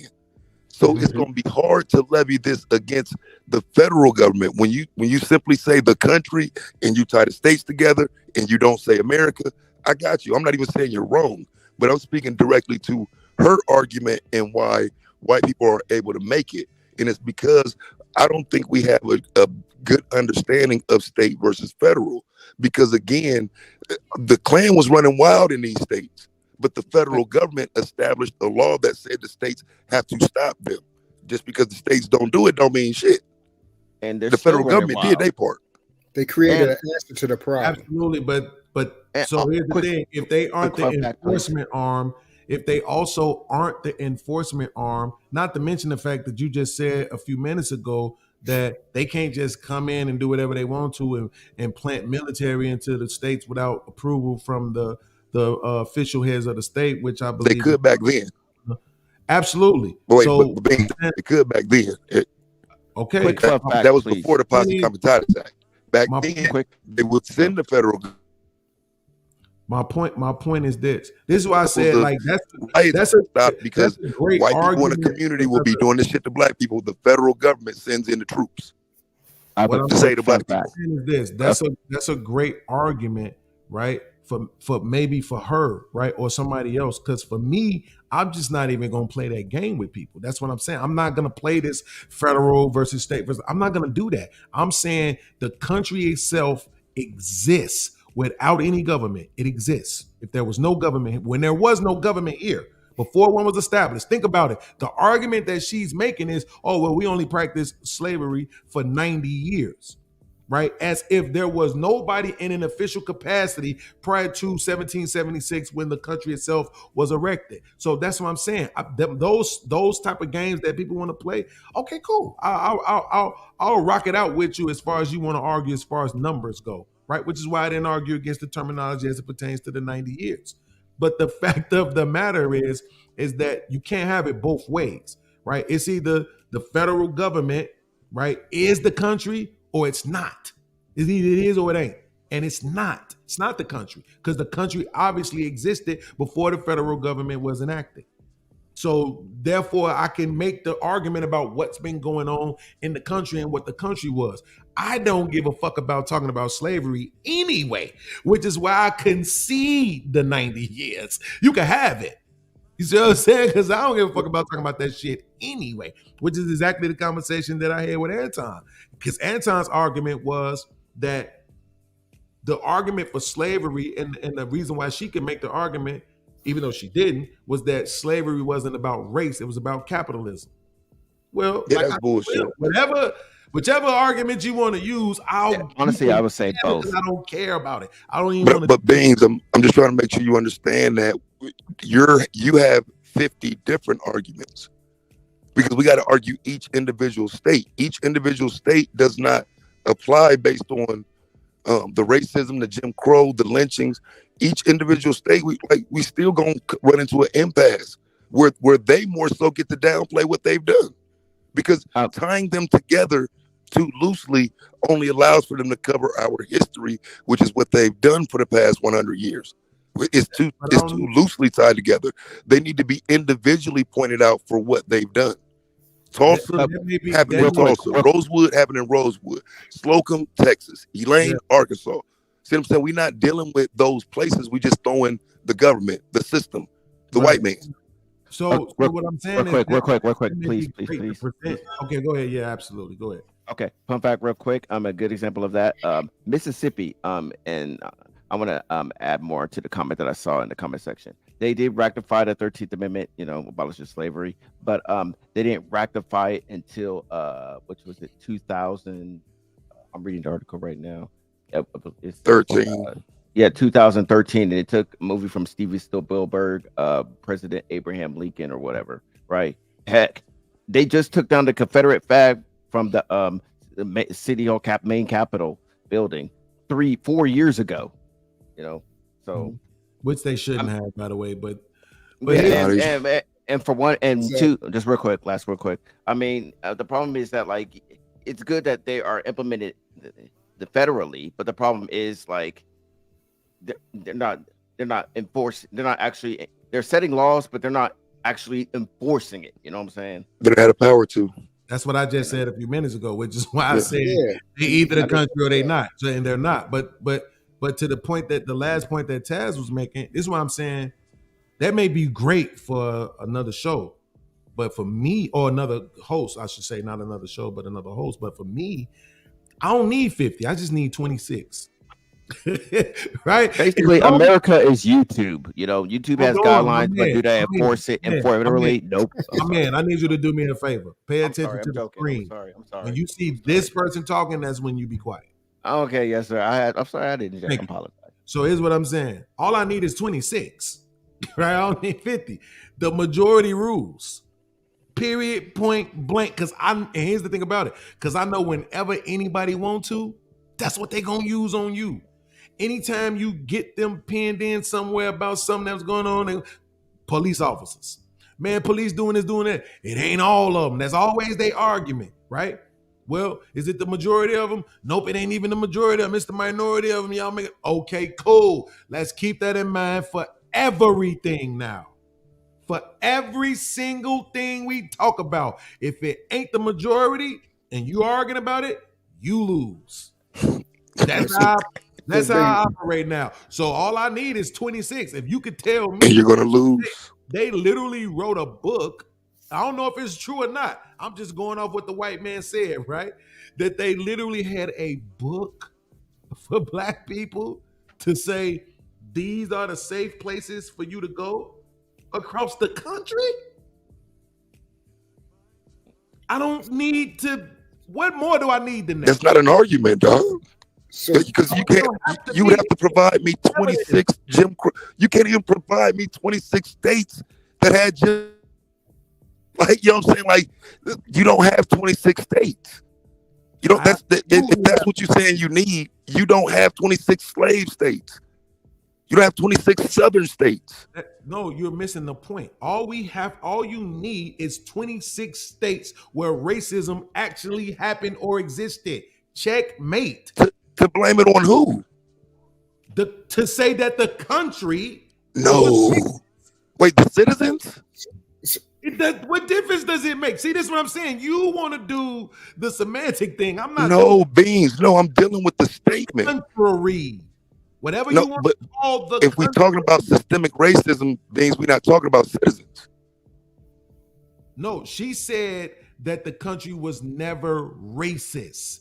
Right. And so we based I thought her argument was centered around systemic racism. Right. Okay, but listen, no, Taz, stop for 1 second. I'm not giving her nothing else other than what she said. I'm not giving her enough because racism, systemic racism, that automatically makes them different. The bitch should have said that if that's what she meant. I'm sorry. Right. But she did. So if that's what she meant, she should have said, I'm not giving her shit. I'm going off what came out of her mouth. Literally. Right? So she said our country was never racist. All I need is 26. If I can point out racism in 26 of the 50 states, Guess what? The country was racist. Because the majority of the places had racism happening. Checkmate. I get your point. I get your point, No bro. way around that shit. You go by. You know what I don't agree though, but I get your point. Hey, bro. So would you say that? Time out, too. Taz, you my motherfucking dog. That's my nigga right there. Did y'all hear what he said? He said, I don't agree, but I get your point. I pray that CJ is watching this. I pray that all those other people who watched my show from the other day who wanted to pretend like they was confused about what I was saying heard that. That right there is good faith communicating. That's what I'm saying. Somebody who's accepting and trying to hear you, to understand you, and acknowledging you don't have to change my mind for me to understand where you coming from. I agree with you. I just gotta understand your language. What's your cash out, bro? Drop your cash out in the back chat. Like, this is important to me. Y'all don't understand. I'm on my phone. It's $sign Taz exclusives though. I'm on my phone. It won't let me type. All small letters. Yeah. Beans. While you doing that, so would you say that your premise is going to always lean towards more totality or percentile? Listen, time out. 1 second. I got you. Okay. I need somebody match me. I want to send Taz $20. Somebody match me. I'm going to send 10. Somebody else send them 10. Support. Taz, let me know when you get it. I appreciate that, bro. Somebody match me. No, because I need people to understand how important this is to me, man. Communication is probably our biggest problem. Right? I want people to understand when I say things like stupidity, I loathe it, it bothers me, it triggers me. They think I'm just saying that. They don't believe me when I'm talking, right? And it's like, to hear him say those words to me, I understand where you coming from, but I don't agree. You don't even understand how much that just meant to me. Think about it, because the narrative that everybody wants to paint about me is that you have to agree with me, right? So for this man to say, I understand you, I just don't agree, man, superb, bro, superb. Somebody tap in. Let me know when you get that 10, bro. All right. I'll give you my 10 regardless, but I want somebody else to tap in. Somebody, PodMob, do that for me, man. Hit that cash app. Send that man $10, bro, and match me. It's the mob. I'm asking y'all, please. Go ahead, True. Yeah. So when you're dealing with, since you're saying you just get into the brass tacks of it, would you lean more towards percentile or totality? For me right now, it's absolutely about percentage, because I know that nothing is 100% ever really across the board. So it's the majority rules is how they usually say it, right? So if you go, that's why I said when Taz was saying you got 50, I'm like, well, I don't need 50. I just need 26, right? If I can point that out that racism existed. The lady herself, 10 seconds after she said the country has never been racist, said, I experienced racism. 10 seconds. Roland counted it on his time on his phone, right? So all I need is to show that this thing existed in the majority of the country. Then it's game over for you, right? Because the argument isn't about, whether or not the country is better. If you want to make that argument, I'm here for you. I won't make it for you because I'm an asshole. So I won't make the argument for you that the country is better, but I nod my head in agreement with you. Yeah. Now, my next question is, if we were able to get rid of poverty, do you think that would get rid of crime? Absolutely not. Okay. I just wanted to see where okay, cool. I acknowledge you, but I disagree with you. You're saying you disagree with the poverty take? Definitely, yes. I acknowledge your argument. No, I agree with you. I agree. It wouldn't go nowhere. Go ahead, Omega. I mean, because most crimes are committed from poverty. Like people steal because they're hungry. I mean, not saying all of them, but like typically that's what it boils down to. You know, people go towards gang life because they grew up in a lower income household, like the projects. You know what I'm saying? Like you don't see like rich Beverly Hills kids being Crips and Bloods and stuff. You know what I'm saying? Unless you're Takashi 6ix9ine, maybe. I'm But gonna like, let you continue, but that's false as hell. okay, well, maybe if you're Takashi 6ix9ine, but like I'm saying, like crime, like not all crime, but I would say, well, fuck, I don't have the percentage, but like, but fuck it, I'll say a little bit more of most of the crime is committed out of poverty. You know, like if you're broke and you have to pay rent, guess what? Guess what? Out of desperation, you're gonna do what you got to do. 10 people tend to do what you got to do. You know, like like Anton. I want to ask him a question real quick. You said you sell dope, right? I mean, yo, I'm done. Hold on. Time out. No, fuck. I fucked up on the time out. Like, you say you used to, right? So I want to make that clear. Time out. Goddamn it. Time out. Hold on. So this is what I want to do. First of all, I want to say that I acknowledge the point that you're making, right? But the problem is that there's way more crime than that, right? So if you remove poverty, I hate to say it, but women still gonna be getting sexually assaulted. You know what I'm saying? It's still gonna be fights. It's still gonna be people with attitudes and different shit like that. It's still gonna be some things, right? The problem, not the problem, but the thing about the question that he asked was, would it remove it? And the suggestion was in totality. And that's why I'm saying no. Now, if you say, will it decrease it? Absolutely. But decrease and removal are two different things. So I'm a very literal person, so I answer questions the way that I was asked. That's one. Two, I want to get to this chat from my man Omar. Omar, what up, baby?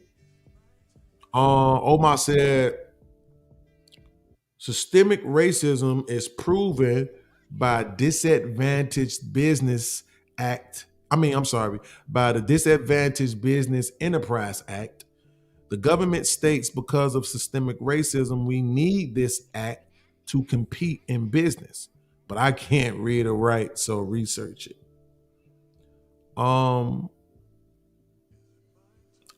Look.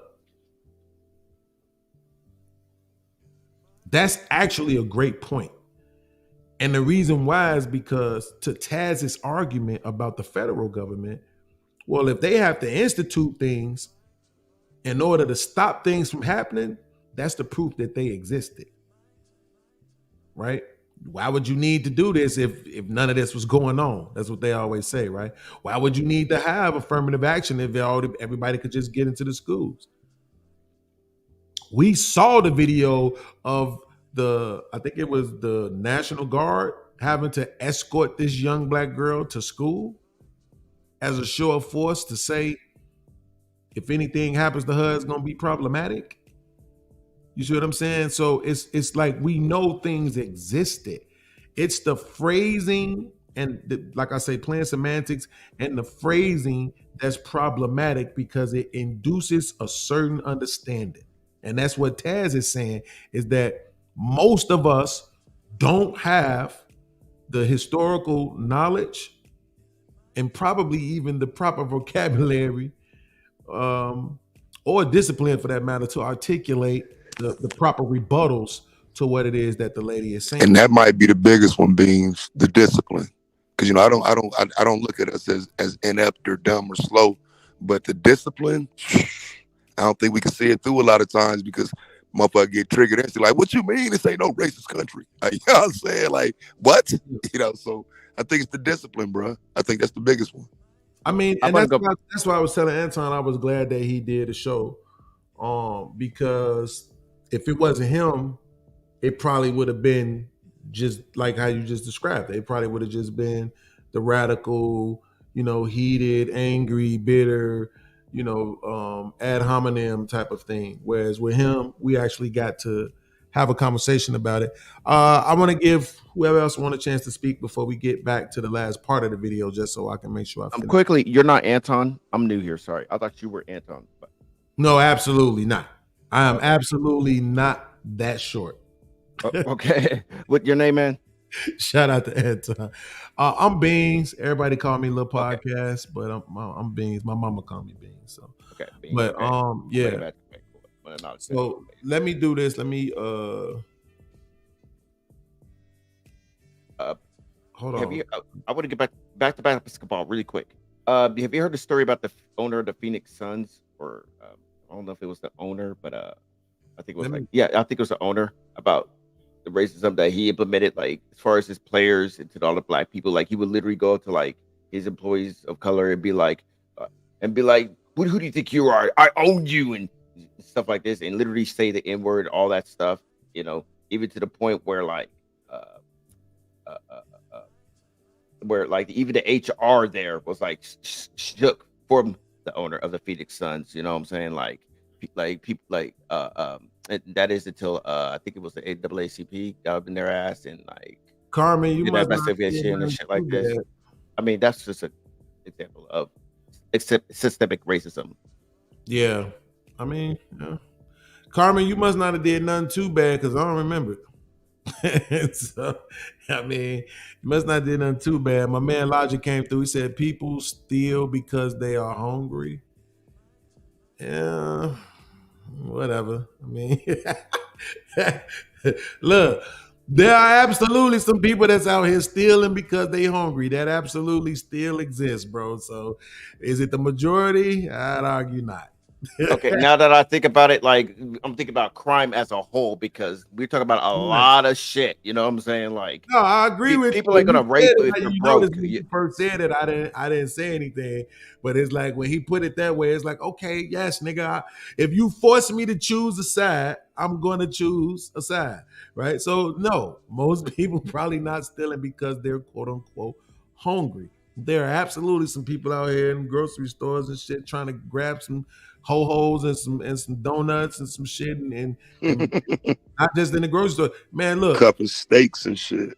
I have a quick question. Go to the 1 second, brother. When I go to the chicken joint around the corner, which is in the gas station, right? When you walk in there, the windows of the where the cash registers and shit is at, is filled with pictures of niggas stealing. Right? Bro, I go up in the motherfucker. 1 second. Keep it funky Earl donated $50. Shout out to my man Logic. Shout out to my man Logic for coming through with the 50 ball on the super chat side of the game, man. He said, Mr. Motherfucking Logic. It only took him 3 weeks. That's what's up. No, I appreciate it, man. And I gotta go grab my phone too, so I can make sure I send this 10 to Taz. But because it's so stupid to me that you can't do this shit on the internet.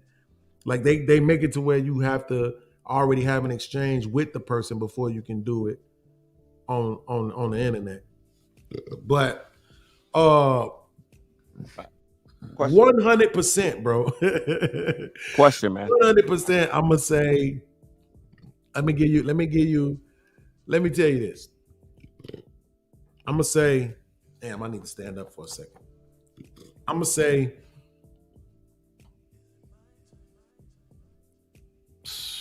if I just had to guess, it's at least 18 pictures. Hey, niggas like this. Niggas like this. It's fucking embarrassing. So I'll go in the store one day and I'm like, come on, man. What's up with all these fucking pictures of niggas on the wall, bro? The dude said, man, what you want me to do? I said, man, put some motherfucking white people up on this goddamn window. He's like, listen, man, you know where we at, bro. The white people ain't coming all the way down here to steal. I'm like, no, I'm just fucking with you, bro. But this shit is fucking embarrassing. You know what I'm saying? Like, it's just all niggas, bro, just stealing and shit, bro. All kind of donuts and shit. White niggas is just. So, yes, Logic, people absolutely steal food. Yes. And they don't steal it to sell it. Let me get back to the video really quickly. Omega, go ahead and say what you want to say real quick. I mean, well, a good example of it. I'll take any rapper that grew up grew up in the projects or grew up poor or whatever. I'm about to pick one randomly out of my ass. T.I. example. Do you think that like if T.I. grew up in like Beverly Hills with both his parents, maybe in the different strokes scenario, he had like he was adopted by Bob and Amy Stanowski or something, and he had a mansion and stuff. Like, wait, say the question one more time. Shout out to my man Logic for another $50 on the super chat side of the game. I know he did that because I was talking shit about how long it took. Yeah, look, take any rapper that had a hard upbringing, right? If they grew up in Beverly Hills and maybe they had like both their families and both their mom and dad in their life, got everything handed to them, like the average higher income family or whatnot. Do you think that they would engage? Do you think they'd be rapping about like gang life or slinging dope or robbing, stealing, and stuff like that, or will they be rapping about like I don't know? They gonna rap about what sells. And arguably, and I would argue that they could easily sell the idea of a rich life. Like, yeah, I grew up in Beverly Hills with some dubs when I was 10. You know what I'm saying? But I don't think people care about the life, the truth, and what's being said. I mean, because if you look at today's music and shit like that, we're a little too close to these artists. You know what I'm saying? When I was growing up and shit, bro, we just heard the words, we experienced what was being said, and we could relate to it, and that was that. Nowadays, y'all looking at niggas' Twitters and shit, bro. Like, you know what I'm saying? Like, you all in the nigga actual life, bro. It stopped with the song back in my day. It was just the song, leave it at the song. I don't care about a nigga wife, his kids, none of that shit. And I do think today people are way too close to these celebrities. I get you, man. But my point I'm trying to make here is really quickly. I want to get through this really quickly. Shout out to my man B Sammy for reminding me. He said, make sure you play Old Girl. This is what we do anytime we get it more than $20 at once. Mrs. Vagina.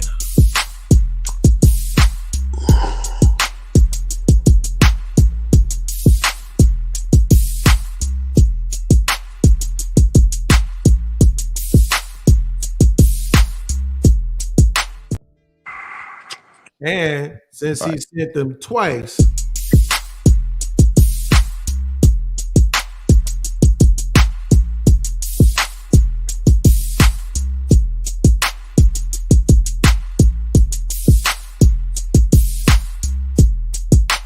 I appreciate you. You loyal. Shout out to my man Logic, man. And he just joined us on the panel too. So he is up here with us on some motherfucking stun side of the goddamn game. Was good though. I'm about to. You heard me? Yep. Real quick, but to rebuttal on that, again, but my main point is this: if one of the trap niggas grew up in like Beverly Hills and had like a rich life, rich parents, they were both in their life, their parents were like executives, or I don't know, whatever. Do you think they'll be rapping about trapping, or would they be rapping about well, he already answered that. I don't think he really did. I don't think he did. He said absolutely. He said they're gonna chase the money, bro. I don't think it matters where you come from. What sells, right? So I mean, we already seen that. We've seen that with people who like things, who was a college nigga. You know what I'm saying? Educated nigga. But he using T.I., but why not use his son? Fuck. Yeah, his son is the answer to your question. Yeah. I don't listen to him, so I'll take y'all word for it. No, but I'm saying, what I mean by that is like, will he be talking about? Will he be well, let's break it down to you like this. I mean, rappers kind of like self-centered, right? No matter how you frame it, right? No matter how it's gonna be the same answer. But you think a lot of rappers we talk about trapping, even though they never trapped. Sir, I need you to do me a favor. I'm not being hard. Just want you to calm down. I'm calm. No matter how you so listen to me. No matter how you frame it, if he's gonna rap about any form of degeneracy, the answer is going to be yes. Right? Because that's the climate that we're in now. The days of Tupac, that shit's over with. So Ain't no messages, bro. That shit that's done. what I was on the podcast the other day, and I asked the I nigga, he was give. trying to debate this music, and I said, "Have you ever heard a KRS song, Love's Gonna Get You?" And the motherfucker said no. I said, "See, you shouldn't even have a conversation about messages song, because he actually was talking about selling dope, doing all that bullshit, but you know what? He told a full story. You see what I'm saying? And then regardless, he didn't pander to it. He was just straight up and down. You know what I'm saying? He showed the pros and the cons of actually getting out there in these streets. But when That you was look at these fire new too. rappers today, you know what I'm saying? They pretty much, they more or less just tell you the glorious part of it. Right, yeah. Absolutely. I mean, no, I'm not sure if I can actually be mad at him for doing that though. If I'm being honest, man. Like, because they still rapping their experience though. You know what I'm saying? Because what I would say is this, like, just even to that point again, the ability to cap does not mean that the experience ain't happened to somebody else. Maybe you rapping about it, but you still see it. You can still see it happen to somebody else. So what you're saying ain't just false. You know what I'm saying? So that's why I would agree with what you're saying right there, Beans. They're rapping about somebody else's experience. It's still an experience. People will still accept it as an experience because it's people's life experience. Yeah, and also, because listen, some of my favorite Nas joints is like that. Yo, Carolyn from Maryland. She Lady Heroin. She elegant. Maryland, an A-class caravan, keys and coat. Loving cats a skid in the throat. She fuck killers in the condo. Her Benz in the boat. Like, that ain't him. That ain't his life. That shit used to just, man, I just ride and just zone out, bro. Like, it's still art. It's the But same. them New York I niggas, got you. I they got used you to both. I create them got you both. Scarface type characters though. Them New York niggas was good at that shit. Us Yeah. down south niggas didn't really create no damn Scarface type characters. You know what I'm saying? It's so crazy that you're saying that because that's what's about to come up in the conversation that me and Anton had. Omega, go ahead and get your final Okay, thought but out. So I can you get back guys to are actually honing in on my main point, which is rappers rap on the main experience, right? So let's just assume T.I. is rapping on his main experience. Now, if he didn't experience trapping, right? Do you think experience the life of a rich kid or whatever? Do you think he would be rapping about trapping, or he'd be rapping about the lifestyles of rich kid? He'll be rapping about what will sell to dumb niggas. You know what I'm saying? That's it. So here's the thing. What we're recognizing is that you're not accepting the answer, Omega. And No, wait, stop for a second. Right? Okay. Because I've already explained this to you that no matter how you rework it. But let me give you an answer that I think you might want to hear. So it's not 100%. So you take somebody, I'll give you an example. And I don't care, Taz, Truth, and Logic, y'all can laugh at me all y'all want to. Jaden Smith has some really dope music. Man, fuck y'all. Come on, bro. I wasn't expecting that, bro. Did he really though? Because I wouldn't be shocked. But he just don't fit the persona of a rapper. I'm finna give it to you like this. A few years ago, he had a song that went viral called Icon. And then his dad jumped on it and did a little remix to it and all of that, right? This is when he first started even cursing. This man had multiple albums where he wasn't even cursing. And I'm talking about he was getting off on some rich kid shit though. So, and this was back in 2014 and 2015 when I was living in Iowa. So on them road trips, I was 7 hours away from Chicago. On them road trips back and forth to Chicago and Iowa, bro, I used to throw on Jaden and float. And float, bro. Like, so, trying to help my man Omega out is that it's not guaranteed, right? But at the same time, Will Smith was on it about his son. You can rap, but you ain't finna be doing no cussing. You're not grown. So any place where you could hear a curse word at, he would say Joker. And if you listen to Will Smith, he says Joker a lot. So he was just hearing what he heard his dad say. He was just saying what he heard his dad say. I love this conversation. And with all due respect, just one last question, which is this. Do you think T.I. could sell an album and it'll be a banger without talking about trapping? No. You missed the point. It You don't gotta matter. realize I just gotta ask you. I'm done. Yeah, Yeah, all I due want to say all aside, you gotta realize we didn't I dumb think he down could so though. bad. I mean, I think he could. He could be a good Christian but rapper. he won't be able to sit here and do them little quick future one-liners though. He'll actually have to make a creative, you know what I'm saying, a creative sound. He have to do something. I mean, a lot of people do it. You know what I'm saying? I mean, you gotta realize this. Soulja Boy got most of his popularity. He wasn't rapping about dope and drugs. Kanye That's West. true. That's Kanye true. West. Jay did it though. But at the same time though, the reason why is because Soulja Boy tapped into something else. He tapped into dancing. He tapped into party. He tapped into bass. Like he was the new Luke and come on girl. What's the song?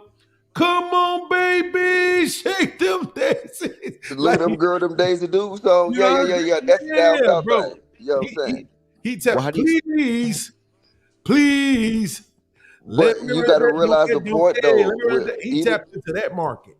Even with a lot of them, look, put it like this. Look, a lot of them is put it like this. It's easy to trap rap because keep it a beat. All of them really say the same goddamn thing. Absolutely. It's easy to trap rap, but if you think about this, if you listen to a lot of the songs that they play at football games and basketball games, they literally be like little party songs. Yeah. Niggas ain't creative enough to do party songs now. You know what I'm saying? Yeah. Everybody like, I mean, even though you can fuck with it temporarily, but I mean, all that like that Chicago drill rap, you know what I'm saying? Besides like a couple of Chief Keef songs, maybe that take it to the old shit. A lot of that shit don't survive. What about Kanye You know what I'm West? saying? That's a good example. Again, y'all can laugh at me, but 2009, hey, she got a dunk. She got a dunk. She got a dunk. She got a dunk. Nigga, I had my little Using that club, nigga. Nigga, I had my That's the thing. sound. I had my sound at the time. I lived on the east side. I was over at the lake every day. Nigga, when you got sounds, you playing what bang. You playing what make your trunk sound good. It don't matter It's hard to create them shits. You remember the song, the Swag and the Surf song? They would play that shit to nigga. Nigga, it would be fucking flying cars, nigga. That be playing that Swag Surf That's song. a fact. I mean, yeah. It's the beat though, man. It wasn't what they were saying. It was. I just made a beat out of that. I just sampled that and made a beat out of it like last week. I sampled that and sampled the Big Timers. Gator Booze and the. I've sampled them two joints and put them together and made a beat out of it. That he's not lying. That shit ain't going nowhere. None. You know what I'm saying? Lil Jon songs ain't going nowhere. Yeah. You know what I'm saying? That's what I'm saying. That was the energy though, because it was like the club scene now, it seemed more bougie. Like it seemed like it's more bougie. Like it's like when we was doing the club, it seemed like it was still about the party. Like, yeah, niggas are go in there and buy a Long Island iced tea and drink on that motherfucker all night long. We might go in there and do some shots, but now it's like, no, everybody got to go in a party. They got to have a section. They got to have motherfuckers walking with sparklers and shit, trying to see who got the most bottles. Like, we really was really in that motherfucker. We was trying to dance and we was trying to lead with somebody's woman. And that just like it's way more bougie. So the music, you know what I'm saying? It's not reflect. It's like I think the music is reflecting the environment. It's not a whole bunch of party. It's fucking, I don't know. It's just depressing. The last time I was in the club, my cousin's birthday, like when they went into the old shit, I loved it. But when they was playing all the new shit, I'm like, man, this shit sound like Satan. I feel like it's a combination. What makes a banger hit is the topic of the song, the basis of the song relatable, and does it have a good beat? I mean, nobody really cared about. You can't even. Look, I'll give you $100 right now if you can tell me a whole verse off that Swag Surf song. If you can do what? That's unfair. If you can tell me a whole verse out of that Swag Surf song. I can't even look. Okay, never mind. Yeah, Look, niggas was I literally can't in the even tell you club. the verse. I can't even tell you the hook. I know I got my bag. I'm catching on my ass. Hey, but I that's know what Lil niggas was waiting Wayne's for. though. Niggas I in the don't know club was theirs. waiting I for know the Lil hook. Wayne's, but I don't know theirs. That's what I was about to say. It's unfair because look, when Lil Wayne does his fucking mixtape shit to people's songs, it's not their song no more. So Oh, but he was on a whole nother level though. That nigga crushed that Swag Surf song though. But that's this what I'm is saying. When different. you don't even think of them. You Yeah, think yeah, yeah. You know, like a dumb motherfucker would literally think Lil Wayne made that song. You see what I'm saying? Yeah, right. But the gay part about it, what I'm saying is, look, niggas, just like you said, niggas really wanted to go to the club and dance. They wanted to dance, you know what I'm saying? Niggas were really on that drink like that back in the day, you know what I'm saying? Kind of, sort of. But they wanted to just go dance. Niggas be in that bitch sweat. You know what I'm saying? So that's why the party bangers was the shit, and plus R&B was the shit. Because niggas wanted to dance, pull hoes, and fuck. That's it. Now, I Objection. don't know Just a what little they bit. got. They don't even got good R&B no more. That's why I'm these kids is goddamn killing each other. That's These a niggas. fact. That's a fact. I'm gonna tweak Glad that a little somebody bit. else said it. I'm gonna tweak that a little bit because speaking from a DJ's perspective, niggas want to go to the club just to fuck.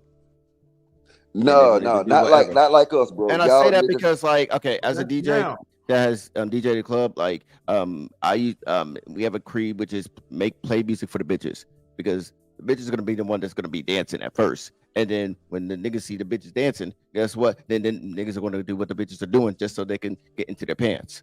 bro. Look, have you? I'm gonna ask you a question. I'm gonna ask you a question. I'm gonna test you out. What are they Have you calling ever been in the bitches? club? Have you ever been in the club and they played "Slow Dance" by R. Kelly? Absolutely. No. But I'm from that genre though. So All right. Well, you can't talk to me then. No. A Time slow out, song man. is Time not a out, club time out. banger. I'm Stop just for a saying. second. Stop for Oh, one sorry. second. Listen to what I'm saying. What? Listen to what I'm saying. Listen to what I'm saying. So they're coming through our generation more specifically, right? The 90s, early 2000s. This was just understood, right? Everybody did this. Everybody made sure they had club records. Well, the industry changed that because they trying to push this certain genre and this certain narrative. So it's not about whether or not you're making a specific club record. We're just gonna play the record. You know what I'm saying? And we're gonna push this particular record. Think about Gucci Mane. You would think of him as a trap rapper. This nigga had records like Photo Shoot, Freaky Girl, Lemonade. He had a bunch of joints that bumped in the club, right? And then even the ones like quarter brick, half a brick, whole brick, hey, you know what I'm saying? Like, yo, that's what I was doing club in OJ the Juice Man. OJ the Juice Man, like, bro, booming and bunking. Come on, bro. That was my get up and go and start hustling. I got my son with me and I'm hustling, riding, and we booming and bunking, bro. Like, so that's when it started changing from when we was coming through the 90s. Remember what Puffy had to go through to get Biggie to see the vision. Bro, we need these club records. You know But what watch I'm saying? this, pod. At the end of every club for the last 30 minutes, what did they play? Slow songs. Slow songs. Lovers and friends and shit. Yes. No, okay, hold up. Wait, listen what I'm saying though. I got Look. it. Okay. Hold on. Wait. Wait. Let me finish though. Let me finish. It changed the whole mood of the club. Absolutely. You know what I'm saying? You know what I'm saying? Like, I'm telling you, like, nigga, I don't give a fuck what nobody say, nigga. R. Kelly is a genius, nigga. That's a you know what I'm saying? Yeah, he a pedophile and all that shit like that. But that nigga, I like TP3 Reloaded, yeah. No, that nigga used to control, bro. It was so many damn songs, Yeah, nigga. he controlled the whole room. You know what I'm saying, nigga? He fucked up his GOAT status, nigga. It wouldn't be a question if he wouldn't have did that shit. Yeah, wouldn't be a question. Yeah, typically DJs don't play club slow songs, but the only exception is that slow song has to be a banger. And Yes, Lovers and Friends was I a don't banger. think I ever went to a club that didn't shut down in the end with slow music. But that's what every that's club what I've ever been, especially some nigga clubs, bruh. Yes, what I'm bro. The saying. last Like, 30, shit is 15, 20 minutes, nigga, it's slow music. Absolutely. It's find you a woman and get your ass up out of here. Big That's how you fact. knew. Get Look, home. this how you knew the club was about to shut down. Yes, Right. because they playing this Exactly. shit. Playing that bullshit. And niggas weren't really on that fuck shit no more. They was really like, okay, let me find me somebody who I'm going home with. It Right. changed the whole dynamic, nigga. You could have been in a fight earlier. You know what I'm saying? You see niggas with blood on their shirt. But guess what? When that slow jam start coming on, they finding them fat, small, skinny. Nigga, that was the theme of it. Y'all niggas don't got that shit today. Right. At some point, it changed to the last song being, if you don't give a damn, we don't give a fuck. Yeah, yo. Yeah. Hey, look, and like I And tell real, these and little real young shit, niggas, yeah, bitches will see, actually hey, dance to that shit. You can tell me and Beans and Taz is around the same age. Cause see, these little young niggas can't tell me a good R&B hit that they got right now. I'm 36, by the way. Just so you know. Now, ain't no, they don't even make R&B no more.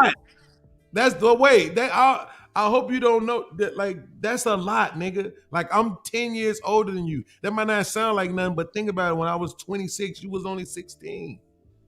Right? Like, again, this goes back to my argument. Oh, sorry.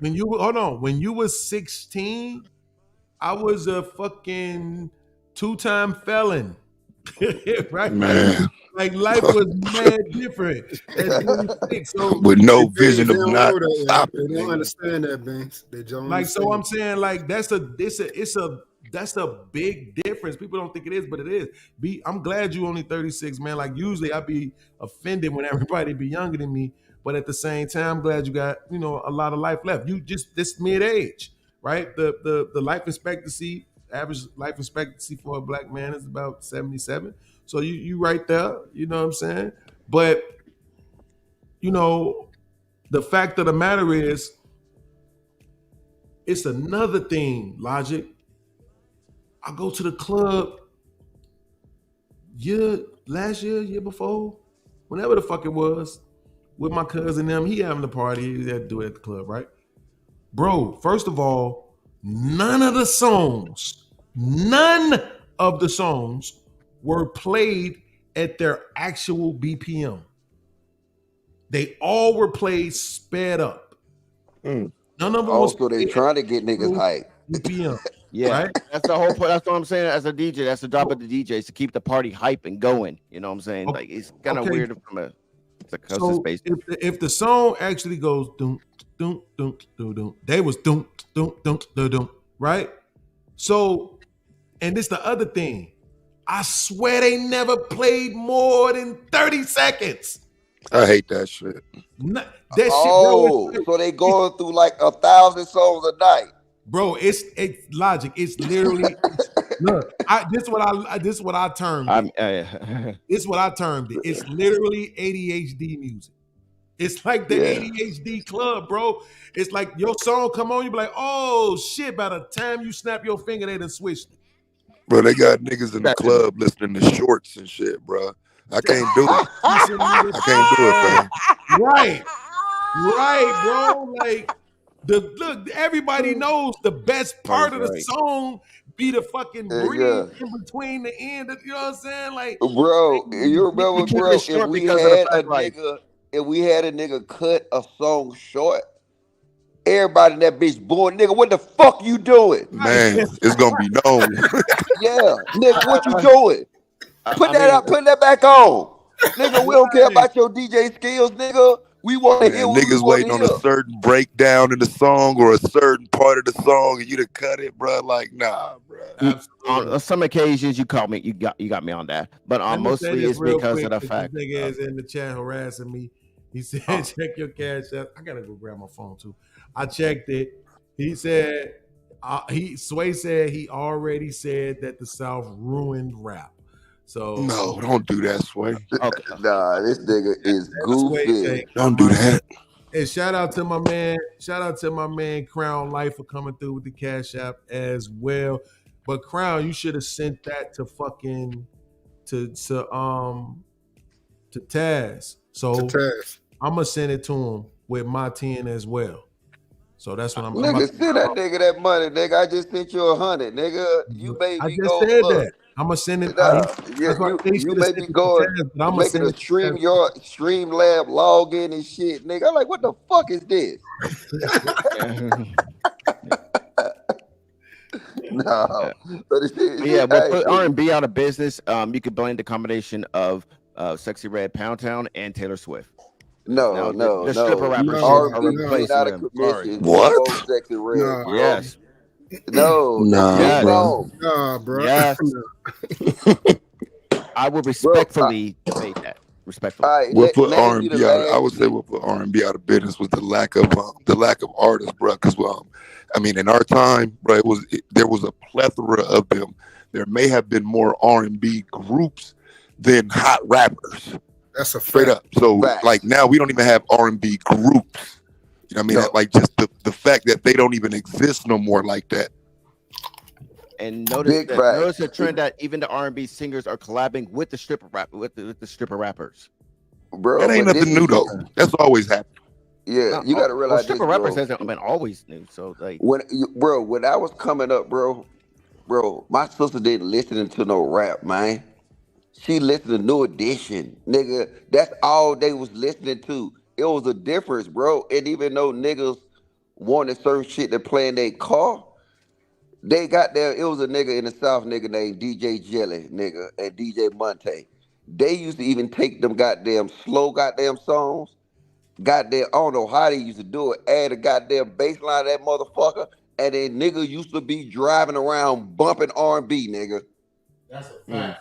yeah, I had some good penny droppers for R&B. You know, like Pretty Ricky. You know, that was a Because that was that's why I think a lot of y'all niggas gay. Cause y'all listen. That's toward the end though. No, Pretty y'all Ricky is niggas like toward- the last group, one of the last groups that survived. But I'm saying during the New Edition era where you had Shy and H-Town and even R. Kelly came out with Public Announcement. You know what I'm saying? A lot of that was R&B, and there was so much of it you didn't have to listen to rap. bro. And then the R&B they had good ass beats though. Like I said, and in the South, they took it and they transformed that shit. I don't know how they did it, but it was a whole movement of transforming slow music to put a hard ass bass line to it so niggas can drive to it. So like I said, I don't know what it was, but our mentality was different. All we gave a fuck about, we went to the club for the purpose of getting pussy. And You then know now what the came to club mind? environment is When sensitive you to said that, you know what came to mind? Fucking Ice Cream Man, dog. Oh yeah. That's And what my came to job as a mind DJ, first when you said and my job as a DJ to help you get that pussy is simply play the hits that'll make the bitches feel comfortable and free and freaky as shit, right? Hold up. That way Oh, you hey, can Taz, do go you and remember? capitalize on that ass.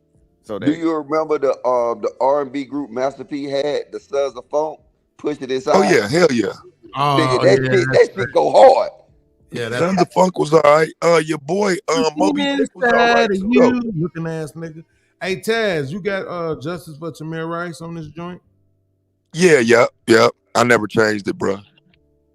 Nah, that I ain't gonna lie, that to me, I don't know how that one ain't worse than I'm not trying to compare them, I'm not trying to do the victim Olympics, but I didn't understand how that one didn't get more visibility than the young brother down there in Florida. And Trayvon, yeah, I think it was how the media did it, because the Trayvon situation was just a citizen. To me, the fact that a cop just pulled up and did a drive-by on a kid, I'll never forget that shit, bro. Never. It's Tamir Rice. That's the Gonna get a one with the different damn type fake of water publicity. gun. It's gonna get a total Yeah, little BB gun. Yeah, it was a toy gun. They even had the orange shit on it, Logic.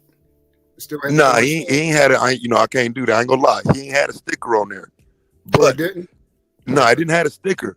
But the thing is, they didn't even start. They pulled through the back and basically just did a drive-by on him instead of trying to like de-escalate the situation.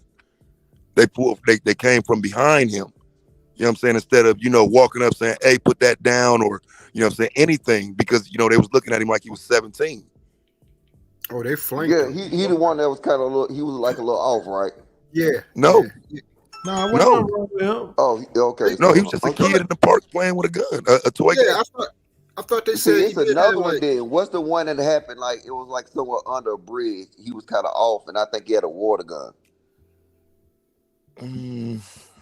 I could have sworn they said two men right. So hold on, let me look this up, bro. Yeah, because I thought he was kind of slow. I thought he was like a little off. You thinking about Laquan McDonald? Oh yeah. That's a fact. You think about Laquan McDonald? You gotta be. Chicago. Yeah, because he was walking off from the police. Yeah. That one right there. Yeah. That was Laquan McDonald. That was Chicago. And what's crazy, Beans, that was when I first moved there, bro. Like I'm there 3 days, bro, and they released this video, and I'm sitting there like, what the fuck? Like I got my son, my teenage son there, like, what the fuck? Like I had just moved there. So Hey, Tamir I Rice really was a came up girl, here to right? ask y'all one question. This like for Bees and Taz. Have y'all saw that new Quentin Tarantino movie, The Wildflower, about what the what they did to the Osage Indians? Nah. What's that? Netflix? No, Netflix, Apple TV Plus. You know what I'm saying? But it's like one of the biggest movies out right now, though. And it was going on the same time that Tulsa, Oklahoma was going on. But pretty much these I haven't motherfuckers. seen that, no. What is it called? I haven't seen it, but Tulsa. The Wild. Damn. Just look up the new Quentin Tarantino movie. I'm pretty sure somebody gonna drop it in the chat. It's like Wildflower or something like that. Bro, that shit fucked me up. And because I was listening to you saying the federal government a lot of times got involved shit to kind of kill shit that the state was doing. And this is a perfect example. But bro, them white boys, bro, throughout history in the United States, it's some vicious motherfuckers. And that movie right there, and I did a little research on it, it's true. They was doing some crazy shit. They was killing these folks for their oil money on a reservation. Hell yeah. That a lot, man, bro. I don't like the way history taught, because a lot of times people like bring it all the way up to like Tulsa and the race riots in 1919, maybe even World War II.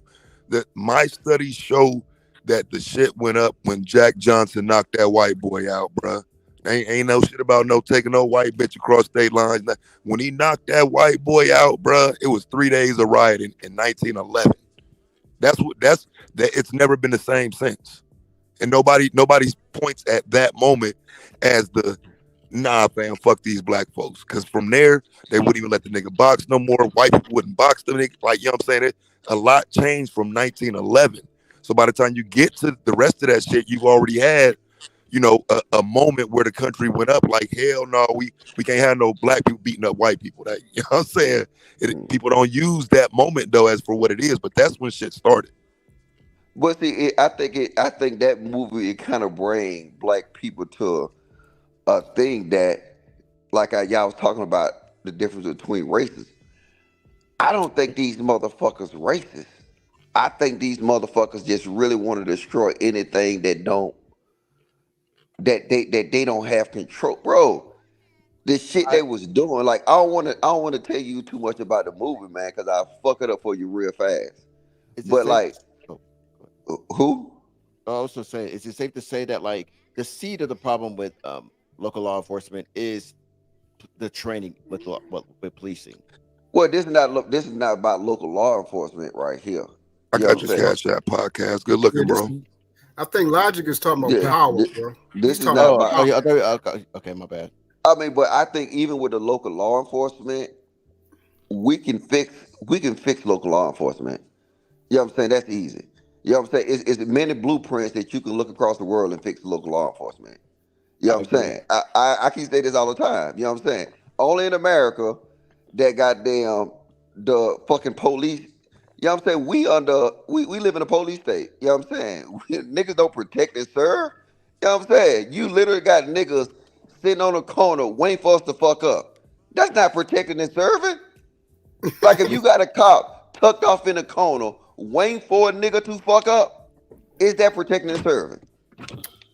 You know, and we have multitudes of different law enforcement. We got local law enforcement, FBI, DEA, CIA, all these motherfucking different law enforcement, but I all got like bad training. Hey, Logic, you come up this motherfucker. They sitting right outside the store that we trapping in, shorty. They sitting The right CIA there is not law while we going enforcement. in and out. They They sitting right there while we going in and out, shorty. And those who've been up here and be more, they know what part I'm talking about. Like they sitting right out the store while we moving in and out. That's everywhere. That, like I said, and it's when I look at it, I try to sit here and logically think through this shit to figure out. Look, I don't go to white folk neighborhood and I don't see no police traps like that. You see what I'm saying? Like, I mean, but it's still, you got to be able to analyze that. You know, where there is in a high crime area and all that bullshit like that. But the thing is, police should never police us. Their job ain't to police us. But they got into their mind that they supposed to police us. So we so used to it that we accept it. Before it happens. You talking about, real quick, just to confirm, the movie you talking about, is it this Killers of the Flower Moon? That's it, bro. You got to look at that shit, nigga. Bet, I'm gonna check it out. Nigga, I donate. Nigga, how much it costs for you? What, like $19? Yep. I see you that shit. I see that shit just so you can look at it, nigga. Buy it.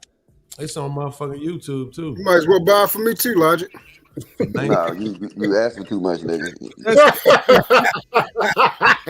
Get your ass a job, nigga. It's good talking to y'all. I'm gonna be out. It's good talking to y'all. I'm gonna be out. Appreciate you, bro. Be safe, bro. No doubt.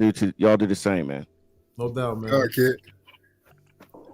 Yeah, that if you do that, I guarantee you look at that movie, you know what I'm saying, you do probably like a little research, you know what I'm saying, you'll sit here, you'll get a different understanding of how, and I mean, of how like white people are. You see what I'm saying? Like, and I think that you can't say it's right. I mean, I guess you can say it's racist, but I think it's something different. It's something deeper. Like you know what I think it is too, though, because it's race too. But I don't know if everybody did this. I assume y'all niggas did. But like on Halloween, like niggas would just go out trick or treating and just act wild and beat up white boys and shit like that. Take their bags and shit. Just because we could. You know what I'm saying? Just because you can get away with it. And I think that's what you see more back in history is that, you know what I'm saying, motherfuckers was doing shit because they get away with it. And they were racist on top of it. Yeah, see, you know what? I think you might have helped me identify. I think it's just that black people and Native Americans were soft targets. They were soft targets. And absolutely. If you look at this shit, you will see, oh man, it was so easy to fucking goddamn to do these folks wrong, and then damn, you about to make me tell a goddamn movie. Yeah, because it's more to it to explain my point. But I don't want to spoil it. But that's history, though. But you're right, though. You know what I'm saying? That's why I'm going to check it out, because that is history. That's how it is, and we don't really discuss it from that position. A lot of times it's just racism, the white man, blah, blah, blah. But there is some nuances and some depth to that shit. Yeah, let me ask you a question when it pertains to as far as if we're going to consider, just in this conversation, white man, you know, attacking us. Is it so much about race, or is it something else that's underlying it, and they're just using that race as like a cop out? I told you it was soft targets. They was deemed to be soft targets. You know what I'm saying? They was, because you got to look at a lot of times it's like the white man. You know what I'm saying, was overly armed. You know what I'm saying? They was better trained, and then you was in a vicinity with all these soft targets. You know what I'm saying? And the Osage Indian proved to be a soft target. And it's something that was in there where you can sit here and say, well, I can tell you this without fucking the movie up.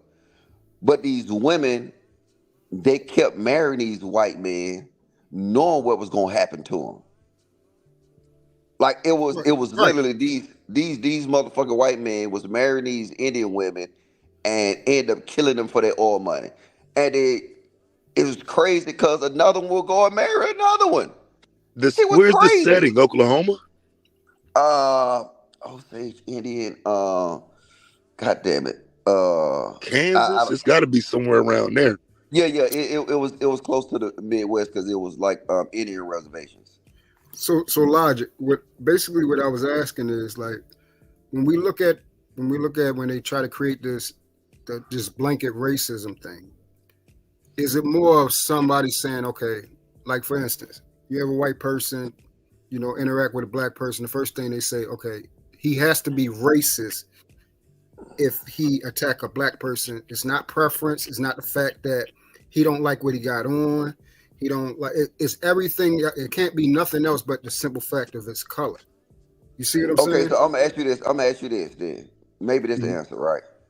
So when I was in Atlanta growing up, right, if a white boy was to be caught in our neighborhood, you know what I'm saying? We deemed him as being out of place, not protected, and a soft target, right? Have you seen that before in your life? Correct. Yes, we did it. Yep. Was we racist?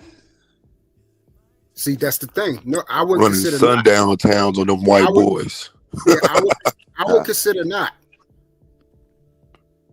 You know what I'm saying? I done did some crazy shit to some white people, and you know what I'm saying? I ain't proud of it, but to what you're saying, Logic, I would say I looked at them as softer targets. Right. So I think you could argue racism to that point to some degree, because again, I think the more educated we got about racism, the more we begin to understand.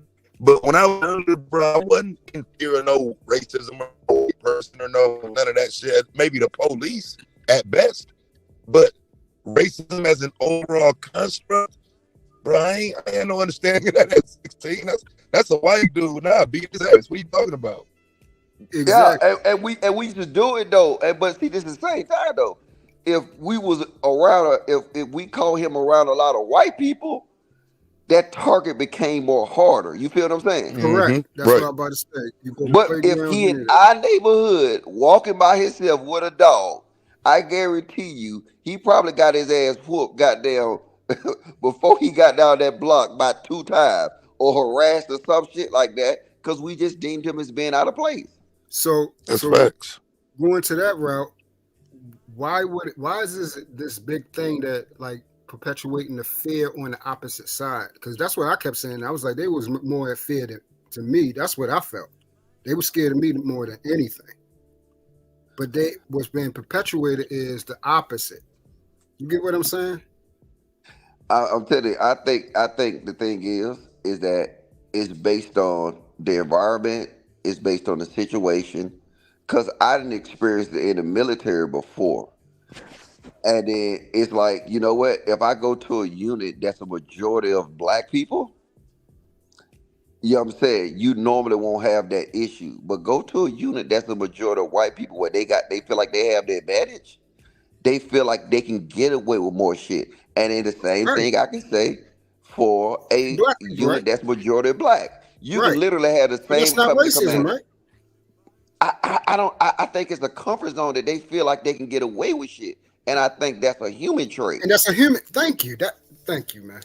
And I hope everybody heard that part, because that's what I think it is, bro. Because I'll tell you, because look, literally, you could have the same commander, right? Surround him with a whole lot of white boys, and it's only like 3 black people in the unit.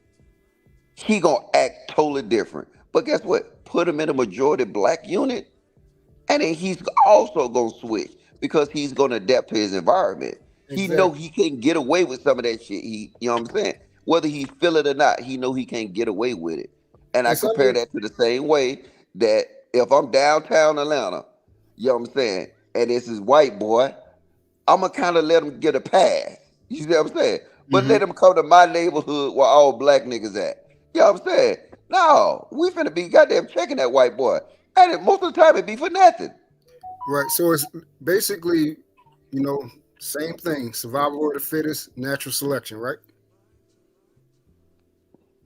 Yeah. Okay. So so when I be having these conversations, they want to bring up racism, slavery, and all these type of things. I try to get people to look at it as in like more as preference, like what we would choose to do if our numbers, like how you said, we got the numbers. So naturally, the strong bears down on the weak. That's everywhere. Dominance rules. So it's not so much as you a white cop, a black cop, and a police force with 50 in your unit.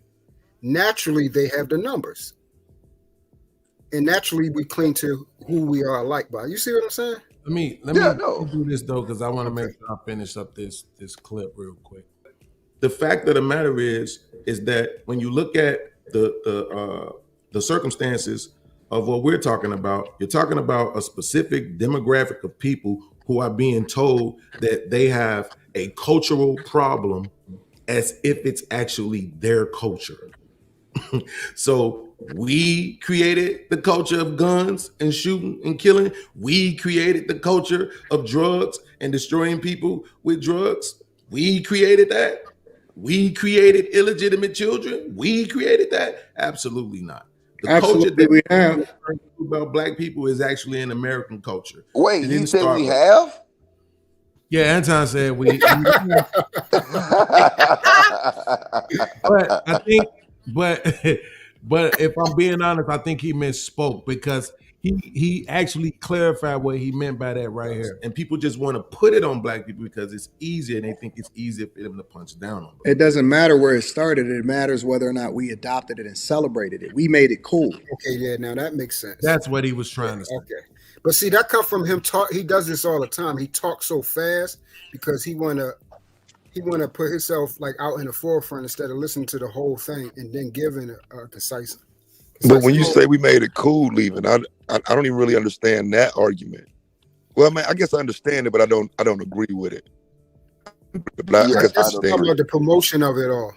The promotion of it was done. You know what I'm saying? If you want to go back, the promotion of this shit was done by the Irish. The promotion of this shit was done by mobs way before black people got involved in this shit. Yeah. So you can't say that. But the thing is, the only and I was even on even before the First of all, this nigga logic ain't shit. Okay, but at the same time, though, why ain't shit? This is exactly where I said I wish that you was free to do this show, this new show and channel that we building up, because I just think me and you on the same panel with one other dude and 3 girls would be fire. We already got 2 girls. I'm trying to find the 3rd girl. But this is exactly what my argument was coming up, and you're ruining it. Oh, my bad. You're fucking ruining it because you're bringing it up already. But yeah, absolutely, that was exactly. No. But this is the thing though that I see. Even though I know that this dynamic wasn't created by black people, right? Mm-hmm. If you look at it, show me a white trap. How do a white trap look? You talking about as far as hustling? I'm just a trap. Like, show me, identify a white trap to me. How do it look?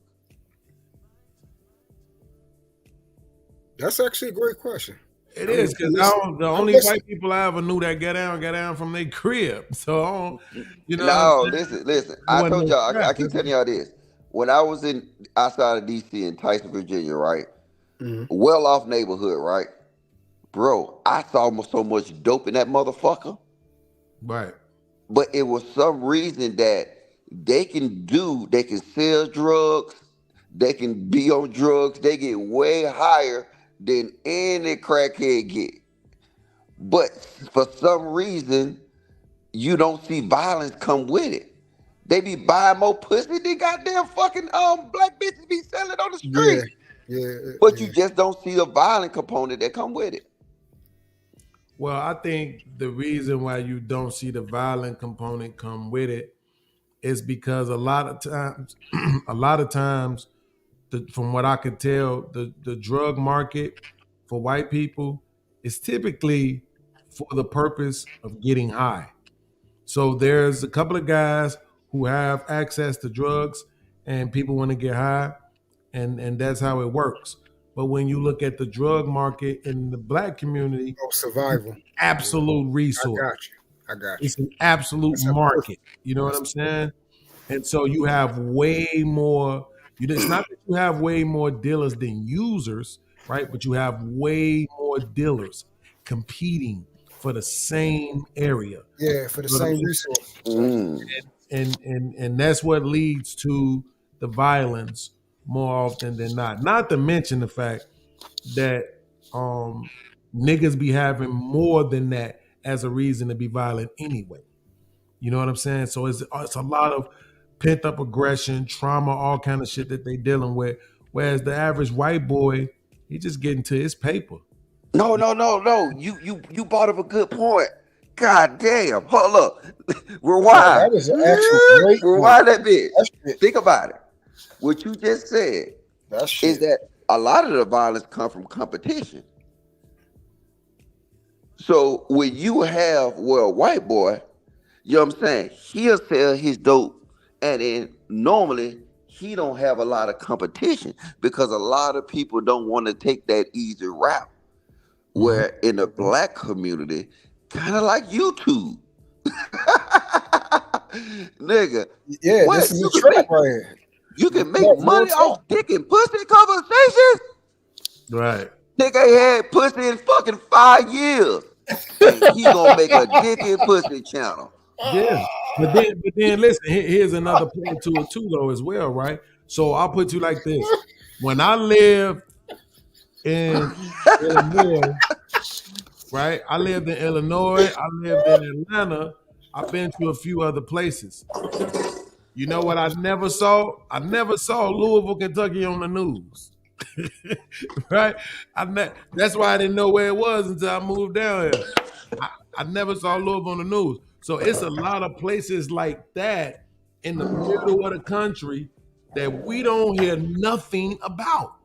Nick can't tell you what's going on in Oregon. Nick can't tell you what's going on in Idaho. Nick can't tell you what's going on in Montana, South Dakota, all these different places, and even a lot of this shit in the middle, like the motherfucking the Kentuckys of the world, right? So a lot of these places, it ain't on our news. They not showing this shit in Chicago, New York, Atlanta, Miami, LA. So it's some motherfucking drug dealing ass violent shit going on in a lot of other places.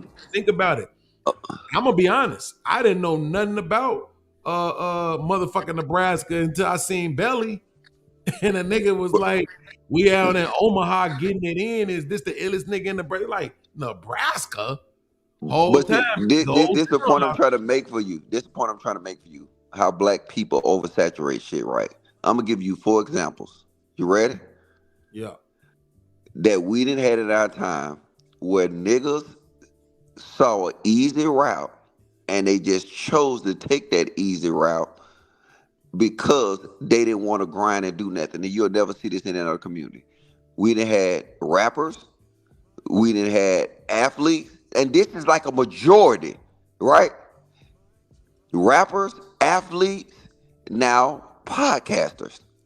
Well, if a nigga see another nigga succeed in something, 50% of black people gonna automatically drop what they doing to pursue that. Right. 50%.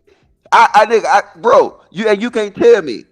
Nigga, every nigga I ever know got a fucking mixtape. Or at least a song. Nigga, I even got some songs in here. Cause that's how niggas are. So that's niggas see another nigga doing it, and they be like, hey, wait, that nigga ain't have to go to school for that shit? Right. All he gotta do is goddamn download a little Fruity Loops. Right.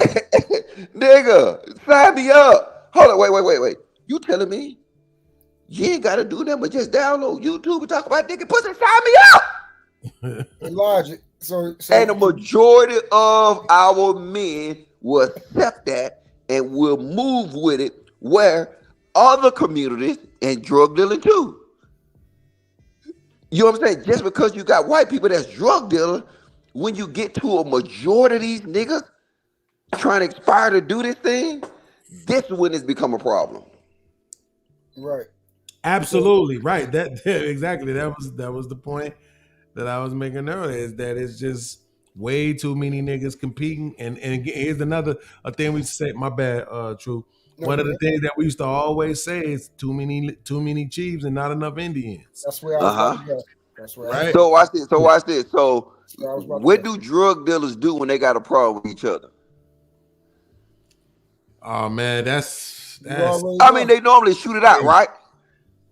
Yeah, but what do YouTubers do when they got a problem with each other? The same thing. Dox it out. Yeah, yeah. Nigga, it's the same shit. Cause it's too many of them. It's the same concept. You gotta eliminate your competition. It's the same shit that happened on YouTube. Black niggas like, okay, well, hold on, wait. Podcast getting too much money. Podcast got a little momentum. We need to shoot it out. You just talk about that nigga goddamn fucking Section 8. We finna make people look at him differently to lose his credibility. So now, for some reason, that will make us gain credibility. It's the same shit niggas been doing on the streets with mixtapes, rappers. You know what I'm saying? How many goddamn white folks, country singers you saw with a diss song? Crabs in the barrel, G. Hold up, Beans, what you got? Come back, nigga. I ain't going nowhere. that nigga said how many countries? Bro, name me one country diss song. I hope it's one too, just so I can find it. This nigga be like, y'all didn't know this nigga Brian Adams was talking about motherfucking such and such in this song, did you?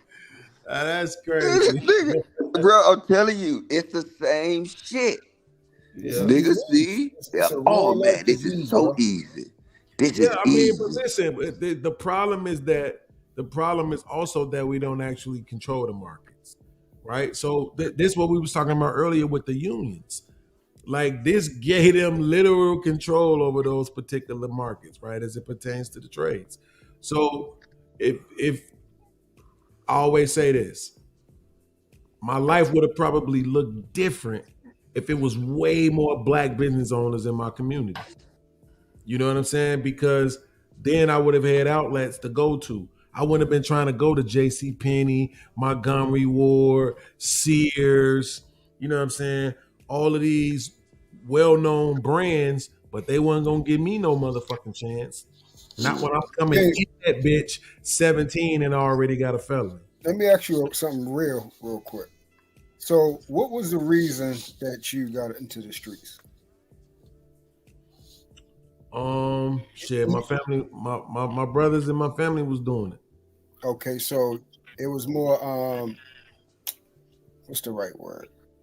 I was just falling in line. Fall in line. Okay, so yeah, I was just falling in line. If you had a different, would you say if you had a different environment totally that it would perpetuate a different route for you, or are you saying that? Absolutely. Okay. But I'm not.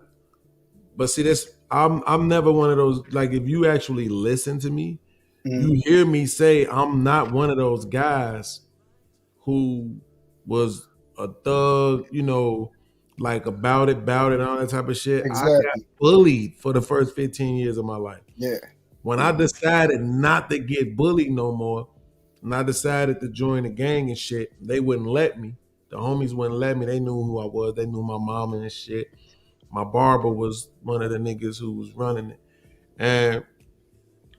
But then a few months later, I get into it. My mama put me out. My dad come get me.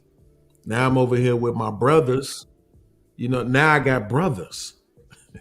Right? Whereas I had two brothers on my mom's side, but they was under me by 8 and 13 years. I couldn't depend on them for shit, but to run and go get mama, right? So, but now I got brothers, cousins, uncles, and they all gang banging. They all got pistols, and they all selling drugs.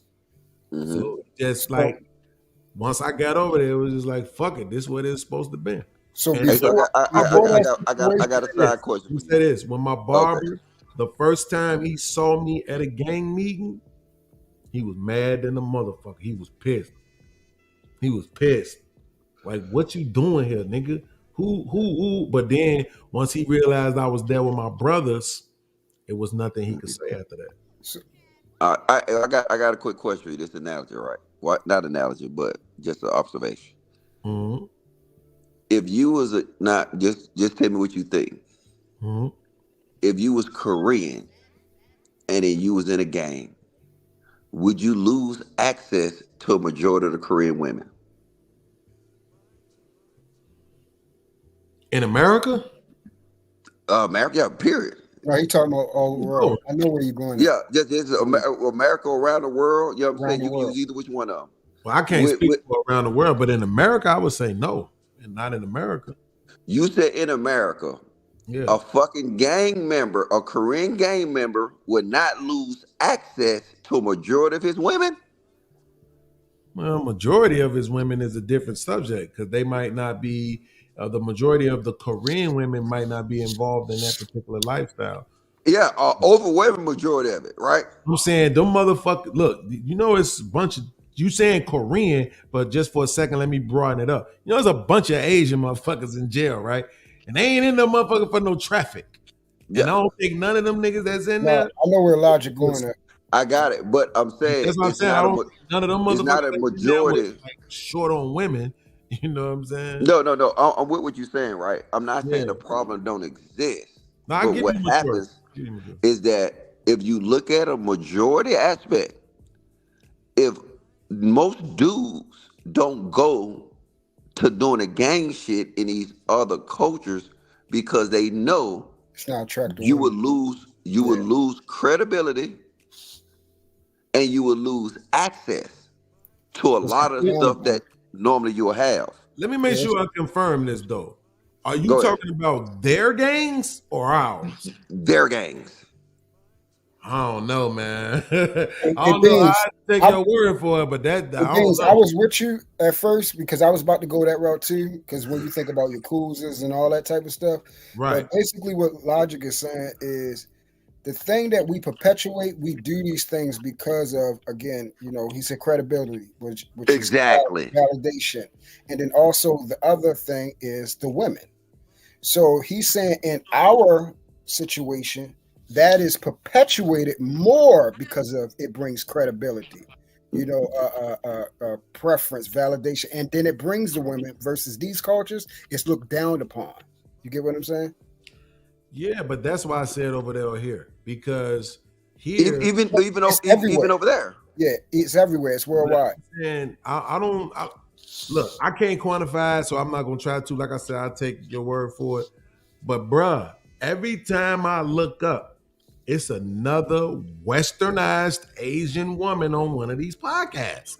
It just not just on the Fresh and Fits and the whatevers, but being interviewed sounding like straight up American women.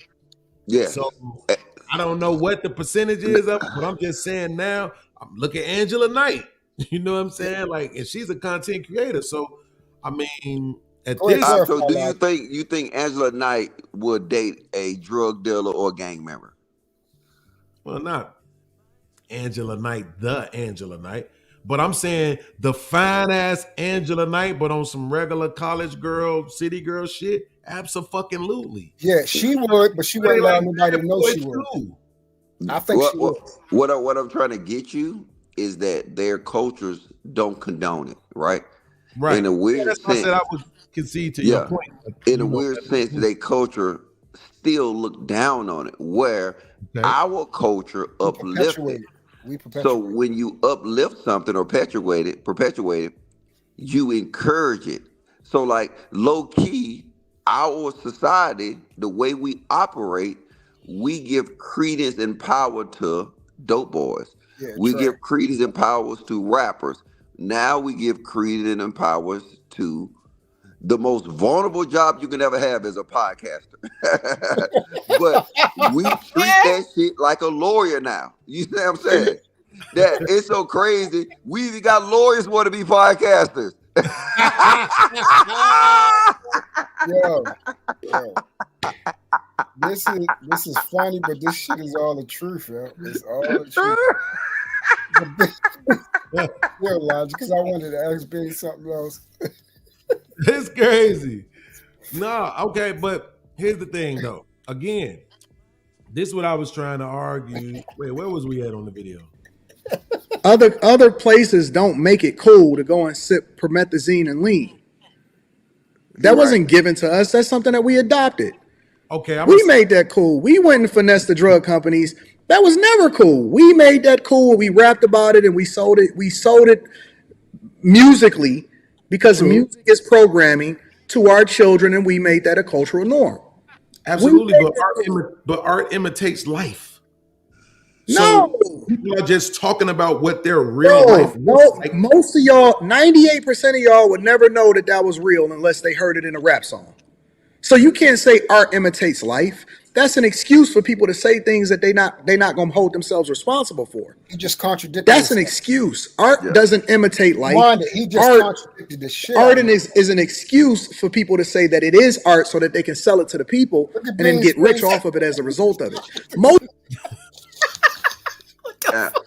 Yeah, not what he described. Bro, listen, I'm glad that you noticed that. I'm glad you noticed it because, like, I be hearing stuff and I be when you see that face, it's literally me thinking, is this person hearing what they're saying? Right?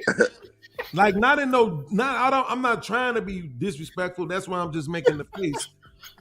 But I'm saying that's me thinking, like, is this person hearing what they're saying? Because it's like, if you saying that art doesn't imitate life, right? But then the argument that you make is that we, the general public, wouldn't know anything about it if it wasn't for the music.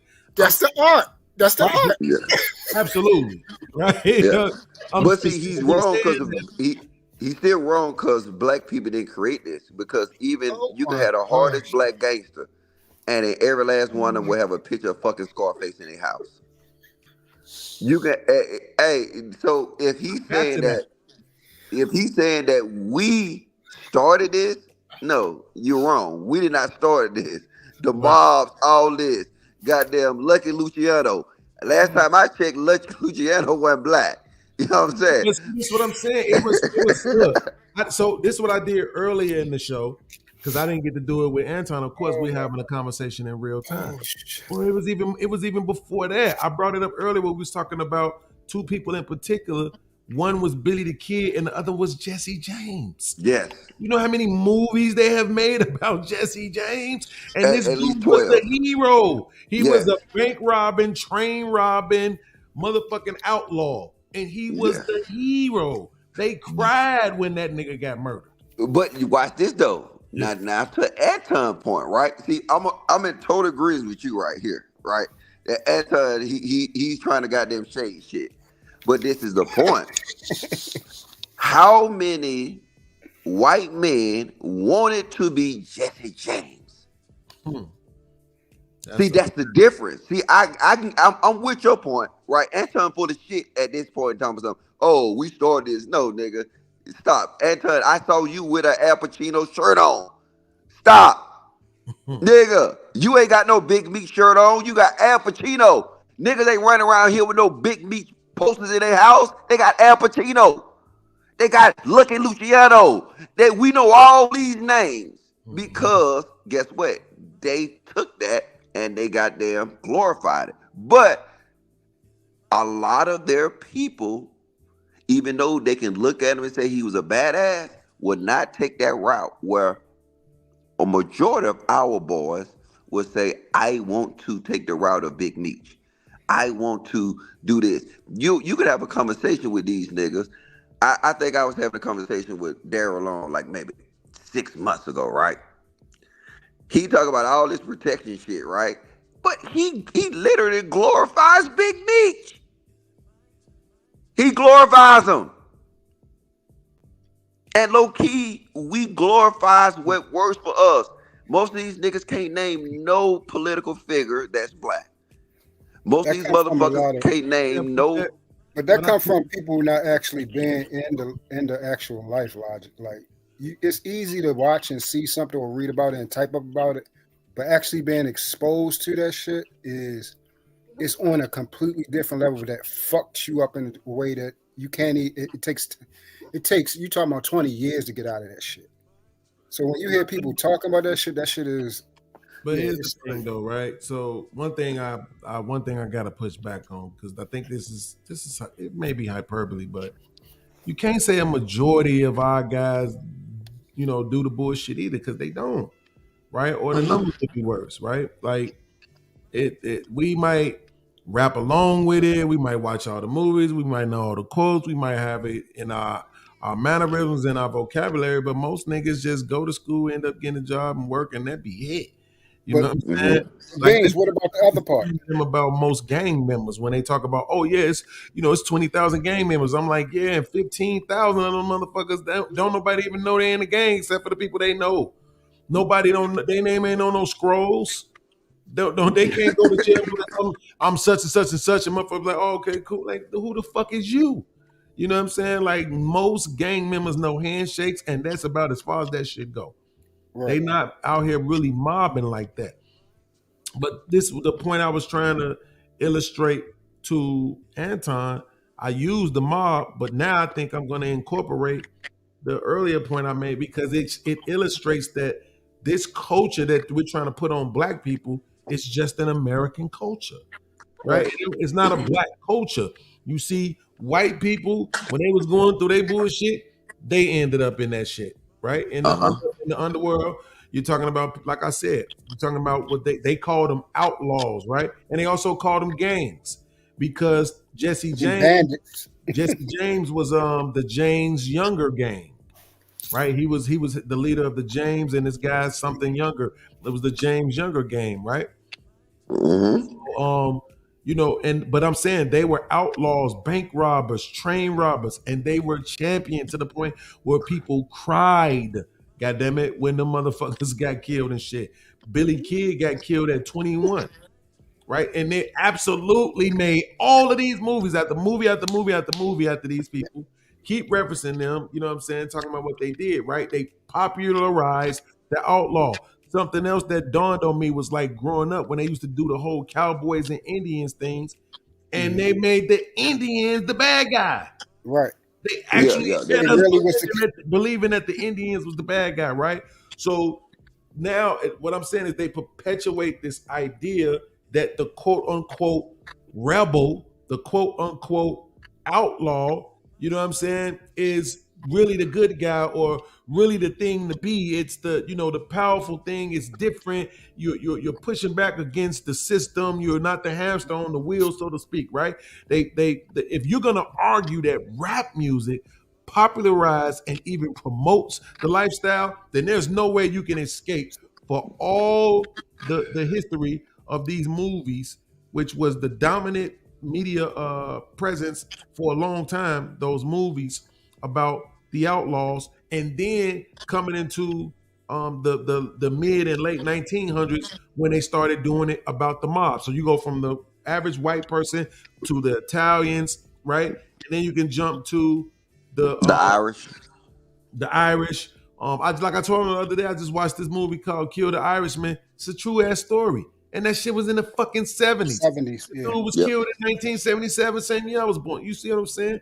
So this shit had been going on for a minute. But like to Logic's point, which was the point that I make right here to Anton, bruh. All you hear is rappers named Scarface, rappers named Tony, everything the Scarface reference, a Godfather reference, a Goodfellas reference. The clips and scenes and shit is the skits in their movies. Jay-Z's first album, Jay-Z's gonna stick your head up your ass faster than a rabbit gets fucked, right? Like, this is, so you see the impact of this shit on us, but when it happens to us and when we're impacted by it, you don't want to blame them. Yeah. Right? But see, this is the point though. Impacting people, you're ready to blame us. But this is the point, right? Look, be honest. Have you ever been to a white boy house and you got a Scarface poster on his wall? No, I'll be honest. Never. Have you ever seen just a white boy running around with a Scarface t-shirt on? Never. Have you ever seen a Cuban person with a Pablo shirt on? Nope. But we see black people with that, right? Mm-hmm. Absolutely. So that's what I'm saying. For some reason, this shit affects us differently, that we can look at it and then we want to be that. That becomes our role model. That becomes our superstar. That becomes our go-to. When these actual people, whether it's Irish, whether it's Armenian, whether it's, you know what I'm saying, all the biggest gang cultures in the world, How do they not glorify and we're not even them and we do? Real quick. It's two factors. So it's two factors. The first one is this. One, don't you steal it, damn it. I hope I don't. The first one is this, right? It's our culture, right, that is impacting other people. It only makes sense that somebody else's culture would be impacting us, because we used to what we see, but we are heavily influenced by that we don't see all the time. So this is a different presence for us, but it's being promoted to us the same way how our music was promoted to the Asian kids. They just took breakdancing over. They own that shit, right? It's theirs now. Straight like that. You see what I'm saying? Yeah. So our shit that we always talked about, how the white kid is the one that purchased with real dollars hip hop more than black people did, right? So this is what I'm saying. The same way how that was promoted and impacted us, our shit was promoted and impacted them. And that's what it is. It's just an exchange of cultures. I mean, look at the Kung Fu shit. I don't know about y'all, but when we was young, Samurai Sundays was a sit down. Oh, yeah. Okay, I ain't outside. I'm inside. What you talking Remember about? Kung Fu that used to come on? That's what I'm talking about. We had Samurai Sundays on Channel 66, WGBO, all day long, all Kung Fu flicks. Vanisher, son. Free of nigga, I ain't outside, right? So, and then you see what that did with the Wu-Tang shit and all of that. So, like, we are all impacted by the other cultures. The difference is the second part with this situation, the reason why you see that impact us the way that it does, because we already have an ingrained program disdain for this country, this society, and rules and authority at large, right? Let me get in here. So when you're looking at these guys who are breaking that law, they're going against that system and they're winning, right, to some degree. It absolutely is going to influence that rebel inside of you. It's going to incite and invigorate, you know what I'm saying, that rebel inside of you, that disdain for law and for country and rule and all that other shit. And you think about what the fuck these people have done to get to the positions that they in. It ain't like they always hit it. No, we didn't always know about Rosewood and all this and that, but we always knew that they came over. We always knew that they slaughtered the Indians. We always knew that black people, what we had been going through, slavery, and then all of the shit since then, from you know, KKK to Jim Crow to civil rights to all the other shit. So we knew all this shit that had been done to us. It's just natural for us to want to push back against the system, but we know we don't have the numbers to just take it over. So what do? We just rebel in the way that we can. Not the yeah. So, really? So Yeah. you do you agree? Let me enlarge it. Are you about to talk about the economic side of it? No. Right. Enlarge it. God damn. Go ahead. My bad. I didn't know if you telling me to go or telling me you going. Cool. Are you about to talk about the economic side of it? I'll just go ahead.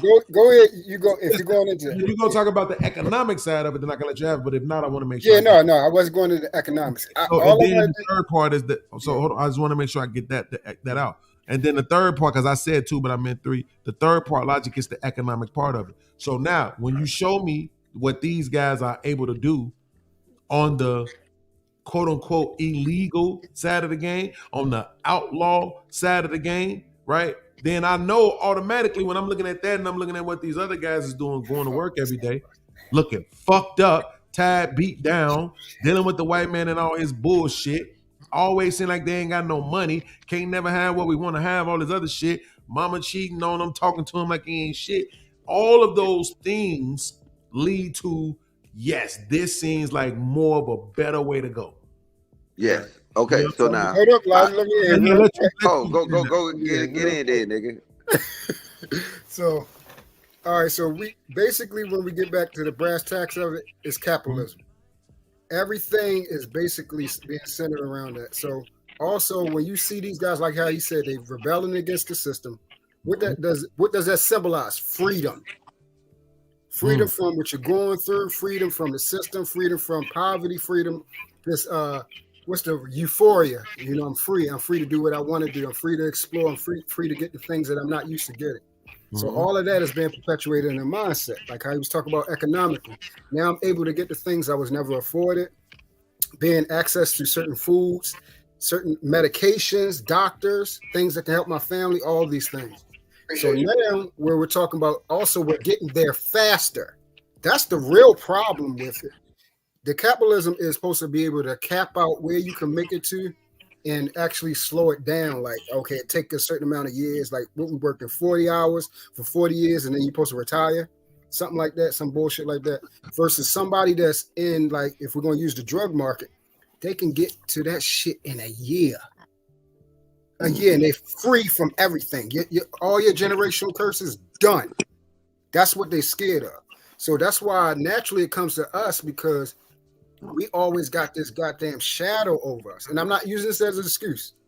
I'm just saying this is the reason behind it, why we're perpetuating, because it's the freedom, it's the shadow that's over top of us that we're never going to be shit. We already got the, TVs, everything saying we ain't shit. We horrible men, horrible fathers, all this type of shit. So we got all that trying to push us towards this other direction. That's what it symbolizes. It symbolizes freedom and symbolizes us from our own tyranny from ourselves, bro. That's what I call bullshit. I said it wasn't an excuse. God damn it! I'm just saying. I'm still gonna call bullshit because look. So Beans, in the 1970s, what was we begging for? In the 70s? Yeah, in the 70s, we was begging for equality, right?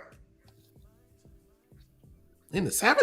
Yeah. In the 70s. We was begging for equality in the 70s. You know what I'm saying? Probably our beg for equality probably really started dipping off in the late 1980s, right? We were still begging for equality, right? Yeah. All right. What do we have now? Equality? No. Nah. We got something better than equality. You saying that? Don't say that. Oh, my fault. Yeah. Yes, we do. Look. We privileged now. We privileged. Wait, I'm gonna give you examples of how we have equity, right? We privileged. Yeah. The head of Harvard was a retarded black motherfucker. That's a perfect example of equity, right? we got niggas all bro. Have you seen the White House press secretary? I'm actually supposed to be reviewing this debate she did with this white guy. Wait, this is what I'm saying. We went from asking for equality to getting something better. We got equity. You can't look and find a nigga mayor or a nigga governor that's fucking up. Fannie Willis, you know what I'm saying? All these motherfuckers. We went from begging for equality to actually getting equity. So now it's a system in place that get a retarded black nigga up there and you get cool points. You get cool points. So that's what I'm saying. We no longer can make that excuse. Nigga, you can get into college now and don't even qualify. Wasn't that what Nikki Haley was talking about? Yep. That's a fact. That's a fact. Boy, she was saying that, you know what? And I totally agree. I agree with her. You know what? Fuck it. I mean, you know what? Put it like this. I look at it two different ways, right? If we got equity now, niggas need to take advantage of it. Because it ain't going to last forever. Oh, yeah. Because now they really pushing you out as the minority. Yeah, you're not going to be the minority. The way this border is opening up, you're not the minority concern. The whole topic is not on the minority black people no more. Guess what this is on? These immigrants. Now when they get over here, they're going to break up into 18 different groups. So you're going to have a Venezuelan American, you're going to have a Somalian American, you're going to have this. Now the equity going to turn around and bump up inside the head. So now, I'm saying, niggas take advantage of it. I ain't seen so many goddamn black niggas in the White House. You know what I'm saying? Nigga, they made Joe Biden get a retard as the vice president. Nigga, that's equity. They said to him. No, he said to them. I will get a woman of color. Timmy, that's proportional representation. So listen, this was supposed to be a part of this show, but I didn't end up adding it to the plugger or the plug. I'm so used to being a damn club promoter. The thumbnail. I was about to say flyer. The thumbnail, but it seemed like your boy your boy Trump is about to win this thing, right? Mm-hmm. So what I really want to do, and it's probably not for this episode, the panel ain't big enough, but what I really want to do is I want to get all the conservative douchebags on record right now. I want to get them on record right fucking now. Mm-hmm. Right? What is the country gonna look like? Y'all about to get what you wanted. You're about to get your boy back. He is running through this shit. The numbers ain't even nice. Everybody need to just quit, including Joe Biden, right? Because the numbers is ridiculous, right? So the thing is, I want to know, what can we expect? What is the country going to look like? So that way, when that does not happen, then I can come on the panel and laugh for an hour before I eviscerate all the conservative douchebags who pretend like the president is actually the motherfucker who makes decisions. Yes. But you know what the issue is with them people? What you call them, conservative douchebags? Mm-hmm. See, I don't call them conservative douchebags. I call them mixtape rappers. They're jumping on a trend. Yes. It's a trend now to support Donald Trump. And niggas would do it because it's beneficial financially to them. All these niggas don't even know. I done had a couple of conversations with these so-called conservative douchebags on these panels. And I asked them one thing, because you asked me before. You said, so what are you? You're conservative douchebag logic? And what I told you, I'm about policies. So it's a set of policies that I'm looking forward to Donald Trump passing, right? If he don't pass them policies, then I would be the first one to say this nigga's a fucking idiot.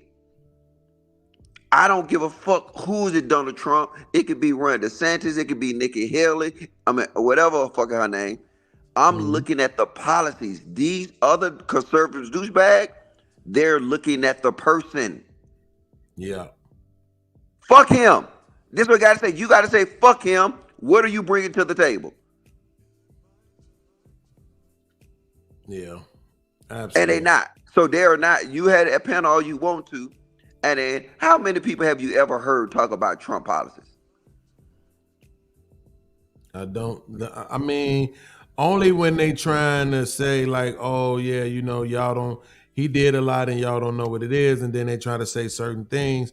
But the crazy part about it is what tends to happen quite often, to be honest with you, is a lot of times people will say, yo, he did this. And then it'll be like, well, but at the same time, that was revoked or that was recalled or that was rescinded or that was this or that was that. And it's like, that's why I don't really get I don't really get involved in the shit myself. I don't believe that these people actually run the country. Like, I just had Taz up here making an argument about the fact that the argument for what the lady Nikki Haley was saying is that the states themselves particularly run themselves. The federal government can make the argument about everything gets done to try to provide that equality and or equity for people, all people involved, especially black people, right? But if that's the case, then that same thing has to apply to the fucking president. And that's what I'm saying. You got the president, you got the federal government, you got the state legislation and government, you have the local mayors and shit like that. You got all these different people in place.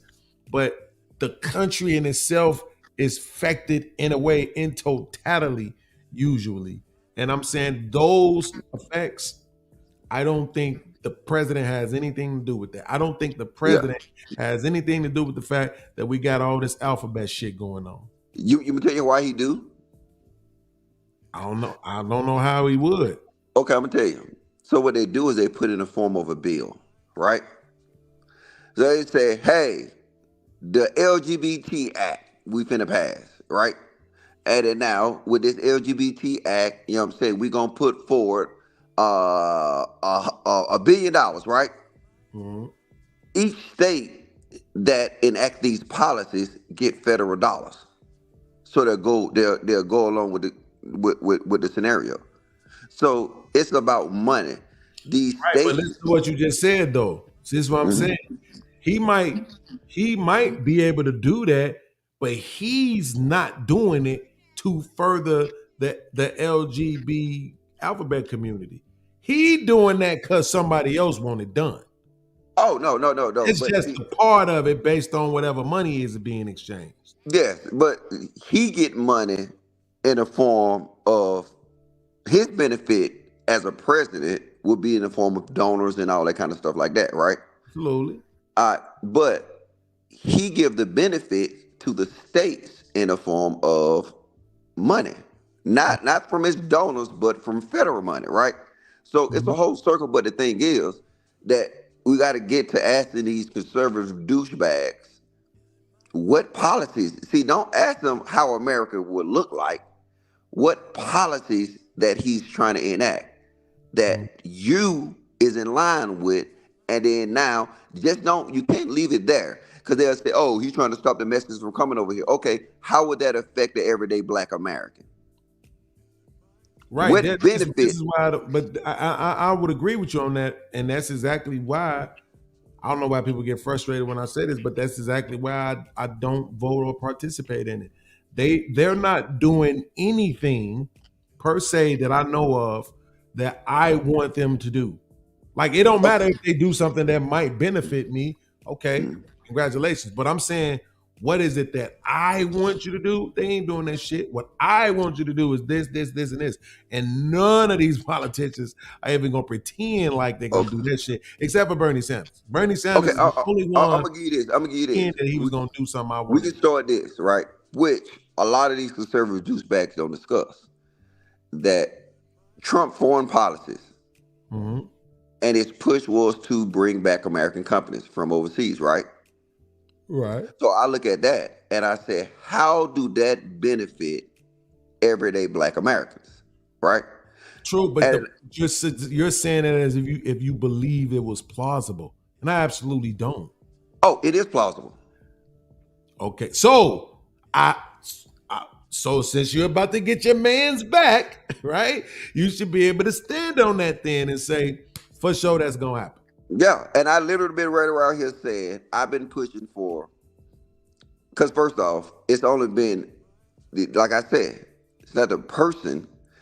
It's only one person that I ever seen bring forward the policy of overseas company taking their labor overseas for cheaper so they don't have to worry about unions. They don't have to worry about benefits. They don't have to worry about wages increases. They don't have to do none of that. So they still selling the same product, but now because they can get it made at a lower price, it's a benefit to them and them only. So now you'll be a fool to have a company and not take your manufacturing overseas. But like I said, what he proposed was, you know what? We treat it just like a regular product made outside the United States, which it is made outside the United States. It's just, you'll see it. Go look at the old Apple phones. It used to say made in China. Now the new Apple phones say what? It says made in America, manufactured in China. Look at your phones, right? They trying to do shit to get around that thing because now if you're talking about the everyday motherfucker in Chicago, right? That imagine if they had an Apple company there, a factory. Absolutely. They had what's another big brand? Nabisco, that's overseas. They had all these big things. You can literally fix a lot of problems that they say we have. They say we got a problem where people can't afford healthcare, right? But what comes with a job working at a factory? Healthcare.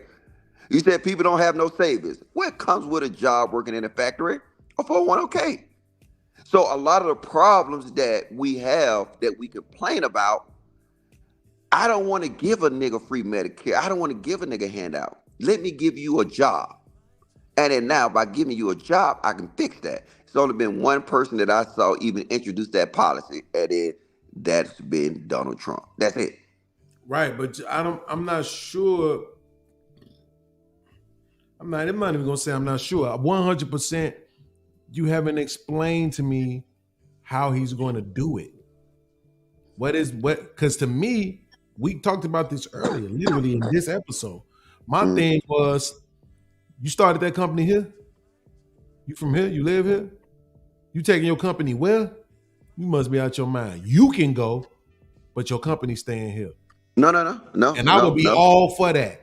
I know that sounds crazy. I don't give a fuck. I would be all for that. Fuck you. But see, this is the issue. A lot of these companies, most of their products is sold in America. Mm-hmm. So I say this story, right? All right. You have a bottle of 1942, right? Don Julio, tequila. You know what I'm saying? In America, it's probably cost by about $125. You know in Korea how much that costs? Probably about $200. You know why? Because $75 of that, $200, is taxes. Because it's not made in Korea, so guess what they're going to do? They're going to tax it. So now that tax is to encourage you to buy products made in America. If you go look in Korea, you see a majority of their cars on the streets is not Ferraris, not BMWs, not Audis. You know what it is? Hyundai, Kias. You know why? Because they overprice that shit so much due to taxation that they force their people to do that. Is that what you're saying his suggestion is? Yes. Man, iPhones is damn near $1,500. Ain't nobody gonna give a fuck about paying that tax. No, iPhones is $1,500. But Beans, you add foreign taxes to that, you know how much iPhone's gonna be? I'm assuming it's gonna be $75 more. No. That was because you said $1,500, so that's $100. Then you add $75, so that's what, almost what's that percentage? So $75, that's almost 100%. That's 75% of 100. So okay, so 75%. That's what I'm saying. So when now you use the alcohol is what. Well, yeah. So now add 75% to that iPhone.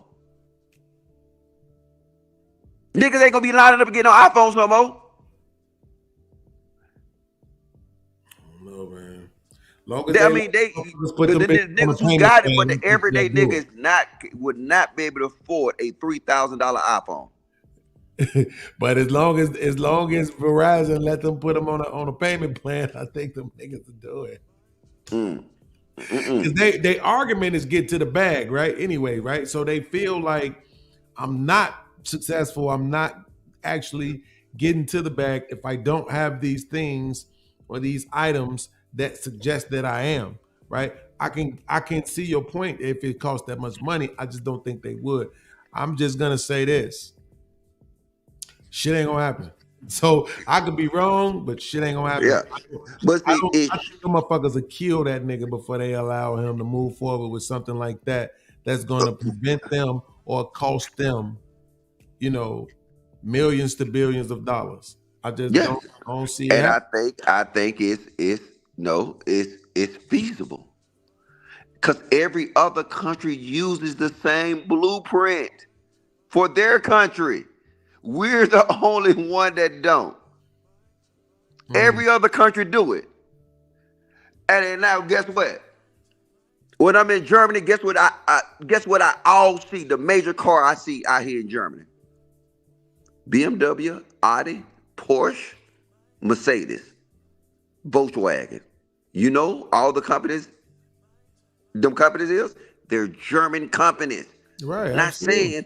You might not see, you'll see a ones and twosy Corvettes, and you might see a Ford here every now and then, but a majority of their cars is manufactured and produced inside of here.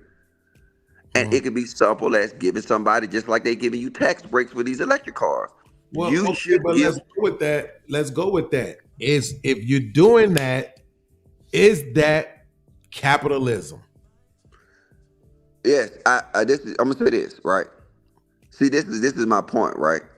So just say this. Bing's automobiles, right?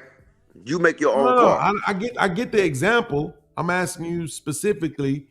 Let's say that Trump is able to enact this thing that you're saying he wants to do, but is that pure capitalism? If you're telling these people that they can do, you're going to punish them.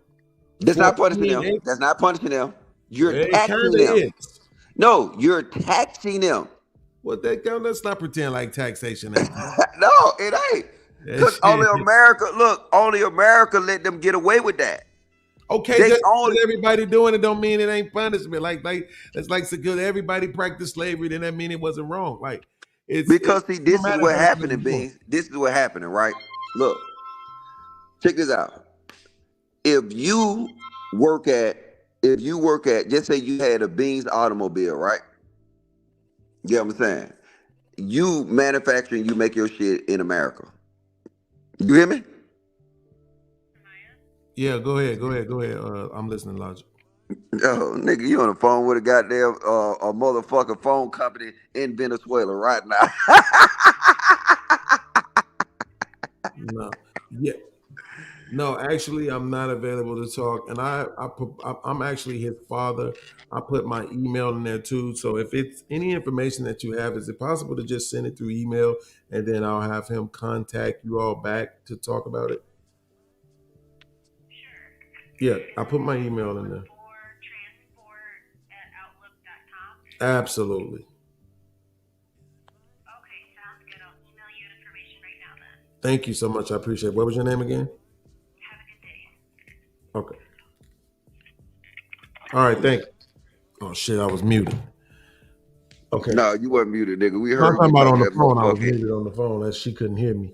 Because I asked her what was her name again. I realized she couldn't hear me because I was muted on the phone. I'm trying to get this shit for my son, man. I'm trying to figure out, which one of these trades that he need to be going into. And so I think I'm gonna send him through this one. Yeah, you was talking that lady you was talking to, she was in Indonesia. Hell no. She was in No, but this is my point, right? I'm not saying like this is not about. Look, I understand the companies can make a lot of more money going overseas, but if they put these companies back in America, it's beneficial to the American company because now our dollar is rotating inside America. Our dollars is rotating inside our communities. If everything we do. Oh wait, you said are you saying it's beneficial to America or the American company? No, it's not beneficial to an American company. It probably bled out, but they're not finna make these billions and billions and billions of dollars. They're finna be profitable. But the thing is, they can even be more profitable because now more people can afford to buy these cars. Right. You know what I'm saying? So now, but they want to keep the money at the top. Because if they bring these Apple companies back to America, right? That will stimulate the company. Of course. You know what I'm saying? People would now have more money to buy things. Absolutely. So now where you're doing it and you're taking these manufacturing overseas, that money is not rotating back in America. That money is now rotating in their economy. So it's like I say, it's something that if you really look at his argument for that, it makes sense. If you really want to make America great again, we got to stop having this mentality that we import everything. And right now, we import everything. Bro, we import fucking cereal. You niggas don't get Lucky Charms now without it being imported. Absolutely.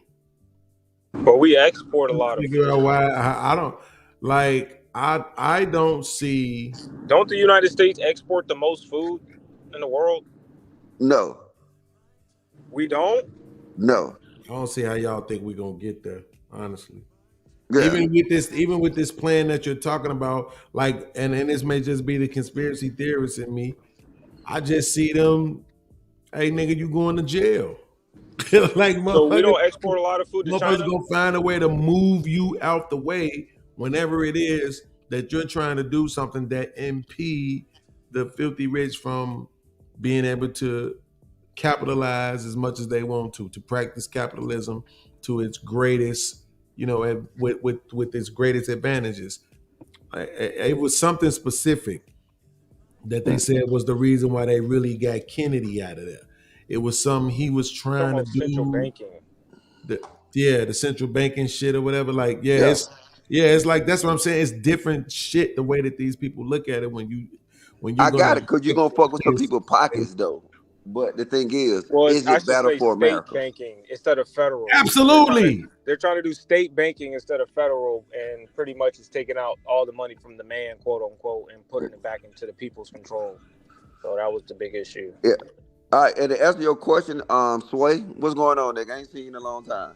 What's going on, Logic? Yeah. I mean, there was a few things y'all been saying, but I was just listening. And I was actually lagging, so I was like 3-4 minutes behind. So I'm not going to bring that up. But just based off what you were saying just now, I feel like America exports a lot of different things outside of just ideas. Like we export a lot of raw America biggest export is ideas and culture. I said outside of ideas. Didn't you hear me? Oh, okay. I didn't hear you. You on that trap phone. You need to get a new I'm just iPhone. driving. I'm about to be home in a minute. You I'm can't driving afford right a new now. iPhone because they finna I got charge an your iPhone ass. 13, sir. I have an iPhone 13. Yes. So, you can't exclude that because America do. They biggest. A matter of fact, I'm gonna throw a third one in there. They biggest exports is ideas, culture, and influence. But we also export a lot of food. We feed China for the most, like half of their food comes from America. You sure about that? Are you sure about that? When you said we don't export, I think a lot of food across the world. Yes, I know, because we import most of our food. We also export a lot of our food. It's like a give and take. We want certain things from the world that we can't have and in high demands. So we also export a lot of things that they might not have in high demands. Okay, so what you mean? So what is our biggest export, like as an item? Corn? I think a lot of like fish. You said export. I know you said import. Export. I would say a lot of like our grains and our agriculture from our farm and stuff of that nature, shit like that. Tobacco products, things of that nature. We've always been known for our cash crops that we've exported throughout time. Yeah, but I think that the biggest exporter of like them things that you're talking about is another country. I know definitely tobacco is. You know Well, what I'm I saying? know you can get tobacco from like northern South American countries, but Yes. like it's mainly grown here. And then we also do like corn, grains, wheat, stuff of that nature. I think there are countries out there that doesn't have the amount of wheat that we produce, so we definitely export a lot of gluten to the world, I should say. I don't know. I'll look it up because last time I was looking at, and then they kind of twisted to they make it seem like the exports that we have because the underlying issues is that just because it is an American company and it's made somewhere else and you get all this stuff from somewhere else, we consider it as an export. Right now, they consider everything that Apple made is an American export, and we know that's not true. You know what I'm saying? They consider that a Cadillac truck, which is made in China, you know what I'm saying? It's a whole province in China that's designed to make Cadillac trucks. We consider that as an American export, but it's made in China. So, yes, under the name of America, but it's not produced in America. So, how can we say something that's not produced in America is an export? I'm mainly talking about things produced in America. If it's something that's being produced in a different country but has an American name on it, that doesn't make sense as in terms of exportation. Yeah, whoever said soybeans, no, soybeans, and I wish I was at my computer right now so I can look this stuff up. But no, even either which way, it's a big discussion. And then the thing is it need to be discussed more because my whole point is if you bring all these factories back to America, America will look different. If you ever look at these cities that's right now pretty much that's fucked up, like Detroit and all this shit, it's because America no longer makes in America. You know what I'm saying? You create cities, you create towns. All you need is you need one I said GM factory. You know that changed the whole town. Well, you know what's crazy is, Logic, these other countries aren't going to cut us off, though. Say that again. They're not going to cut us off from going over there and I guess taking advantage of their economy and their society. Yeah, they're not going to cut us off. It's about us cutting them off. But Why would they we're cut? going over there and using their system and resources and shit like that to produce things for us. Yes. So that's what I'm saying. But they're not going to cut us off. Like in Africa, right? I guess they're doing this whole BRICS thing, and they're planning that they should probably cut us off. But we're taking their resources and producing things, but claiming it as our own because we produce something out of their resources. Shit like that. So, well, you're talking about like getting parts and pieces and stuff like that from over there. But you're right. You brought up a good point. BRICS gonna change the game. if they cut us off, like y'all can't come over here and exploit our resources anymore to create the things y'all want, then we would have to create the things at home. That's what my point is like they could push us out of their countries and we would have to make factories here, but they won't do that either. No, but see, if we import titanium to make a computer, right? I still get that. We still making the computers here at home. You know what I'm saying? We're producing jobs here at home. We're just importing an item. I get that, but what I'm saying right now is even though we are still importing them same items, we're also manufacturing them items overseas. We're importing the individual items to make a product, and we're making a product overseas. Yeah, that's what I somewhat meant. It's like we're not only are we over there, I guess using their resource, but in the same breath, like you said, putting our factories over there and building things over there with cheaper labor, cheaper costs, or cheaper currency and shit like that. Different tax systems, things of that nature outside when they have to tax them being. Because that's the crazy part. Imagine like how you said, if you import something, then it's going to be hella taxed, right? Into your country. Yeah, say that again. I can't hear you. So if we import something into our country, that item is going to be taxed like crazy, correct? Yeah, but see, I think the whole deal is not to overtax these individual items. It's to tax the products. But I'm saying, so if I wanted to buy a Japanese car, it would be cheaper if I bought it in Japan than if I bought it in America. Yes. So what I'm saying is that if America flip that little make the car in a different country, but it technically, like you were saying, it's not actually being imported into America. It's just being delivered to its proper place and being charged for what it's charged for. Like they're excluding the taxes, but they can pretty much charge the same price as if it was being imported. Is my point. Yeah, but see, watch this. Do you think right now the price that you pay for a Porsche in America is the same that you pay in Germany? No, it's the same for like clothing brands, like all these Louis and Gucci and shit. That's just daily life for a motherfucker living in Portugal and Italy.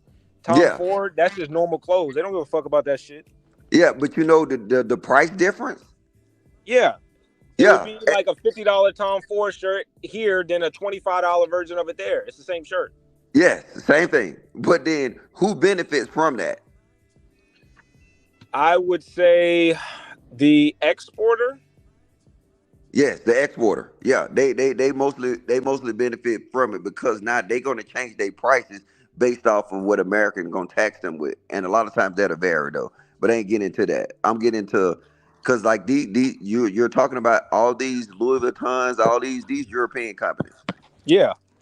So now why don't we treat? You know what I'm saying? We got to treat. They make their shit in America. I mean not America. They make their shit in Germany. And they come only to America. When Mercedes come to America, they get tax breaks. The amount that a car costs as far as tax wise that's made in America, because there's a lot of Mercedes companies in America. Not it's a lot of Mercedes facilities in America that make cars. Yeah. The taxes look different from something that's actually manufactured in America. And I think it should go by that same thing. If these companies, Mercedes, BMW, Porsche, you know what I'm saying, which a lot of them did, because even under the Trump administration in South Carolina, they put up, I think it was South Carolina and Tuscaloosa, they put up like so many Mercedes-Benz factories. So if we gonna play that game, if we gonna play the game that, you know what, that Apple gonna play, we should play it across the board. We'll tax the shit out of y'all foreign products until y'all make a factory in America. Then it's good. Then I don't give a fuck. Like, you know what I'm saying? You can call it what you want to. But in order for us to actually get into a situation where we make America productive again, we got to start creating stuff. We just can't solely just rely on importing things, because what's going to happen if another war kick off and we can't import all that stuff from China anymore? We're fucked because we don't make shit. No, I agree with you on that point. You know, so, but you know, that's not the people who holds the power's concerns, because they can just move to wherever they want to. Somebody got a beeping noise. No, that nigga Bean's driving a truck. Thompson, he got a BMW. But Nigga, but I agree with you. But like I said, the power B don't give a fuck, because they play for whoever the winning side is, and if that means they got to throw America under the bus, they will. Yeah, and as I said, I don't like these political topics being on shit that's not going to benefit us. I think the political focus should be on. That ain't shit. Yeah, nigga, you got that goddamn. So logic. Say that again. So check this out. Yeah, my phone fucked up, so I'm gonna just ask the question and then I'm gonna back up. I was wondering if some of the reasons why we might have a lot of things going on, as far as our businesses being in other countries, may be to kind of broker peace deals. You know what I'm saying? Like, might actually be one of the reasons why we not just at war with a lot of other people, being invaded and shit like that, is because of the business that's being practiced in these other places. I was just wondering if that's a possibility, because even though I know that it just make more sense for the companies to take advantage of the labor in these other places, it also seems like we only hear about the biggest companies taking that advantage. It's not like it's the smaller ones. It's always the biggest ones. And so that they might actually be using that to also, broker, peace and I don't know what else to call it, but you know what I'm saying? But just like you're talking about China and Russia, which is places that I hear people refer to as our ops, right? So to speak. And yet you got all these companies like Apple that have their businesses over in places like that, taking advantage of the community. There you go. Go ahead. All right, so how has it worked for us? Have we garnered a peace deal with China? No. Have we garnered a peace deal with Russia? No. You know what I'm saying? Hell, the whole European Union, you know what I'm saying, is dependent on gas, you know what I'm saying, from Russia. So now, doing these kind of things or whatever, it haven't garnered no peace. You know what I'm saying? I mean, and it's not going to garner no peace. You know what I'm saying? That's just regular trade. And the thing about the whole regular trade is that why do America get the short end of the stick only to make our major companies more wealthy, and then now increase the need for our regular people and our regular populace? That's my whole point. It's no need for America labor, because you can send that labor overseas. So now it only benefit the big companies. The big companies, and then we're the biggest consumers of all these products too. You know what I'm saying? The biggest consumer of Mac and Apple is Americans. So now we're getting shafted because we're spending the money on these products, and then now they're making bukus of money because they're paying pennies for labor. So, like I said, that's an issue. And then by fixing that issue, we will fix our unemployment rate. We will fix our Medicare rate. With our health care.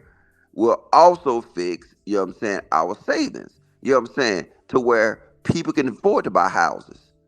Because now I can guarantee you that these products is going to sell, and you'll sell more products because people can afford it now.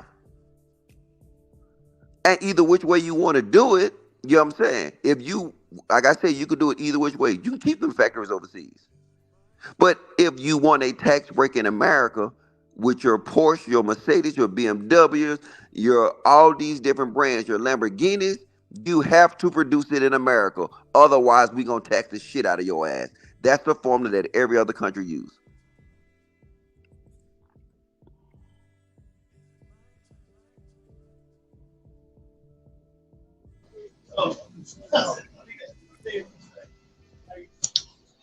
Yeah, I get what you're saying. Like I said, whatever it takes.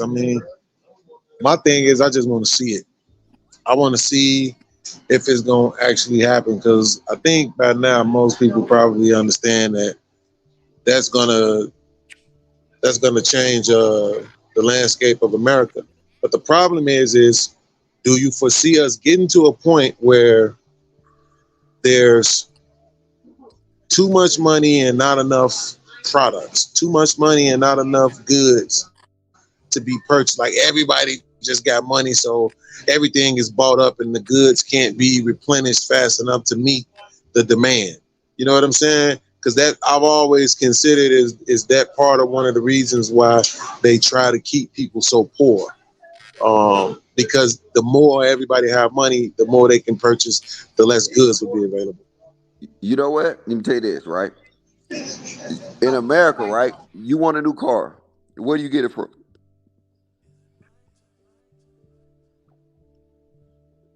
Thank you.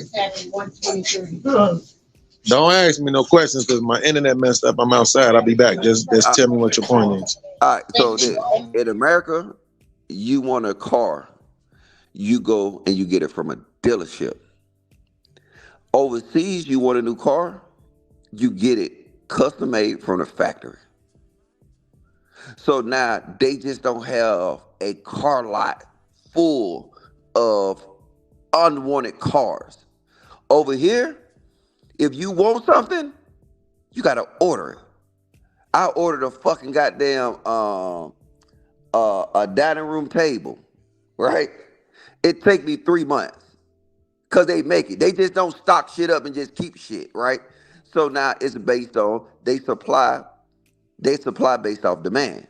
Well, in America, we have factories and factories of bullshit people that pay for that's losing value, losing money because nobody's buying it.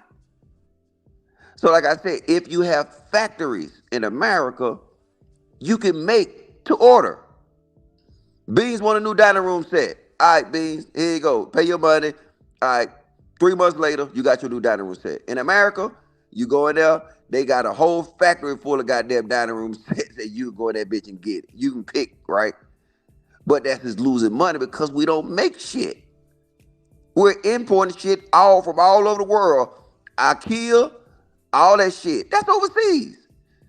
All these furniture companies, it's overseas. They don't make shit in America. So now what they got to do to make it easier for y'all, they got to go ahead and they got to stock up on the shit. And like I said, it will make the economy better. If Beans want a BMW, Beans go to the BMW factory, he order him one. Gonna be a little longer, but guess what? It'll be a better system.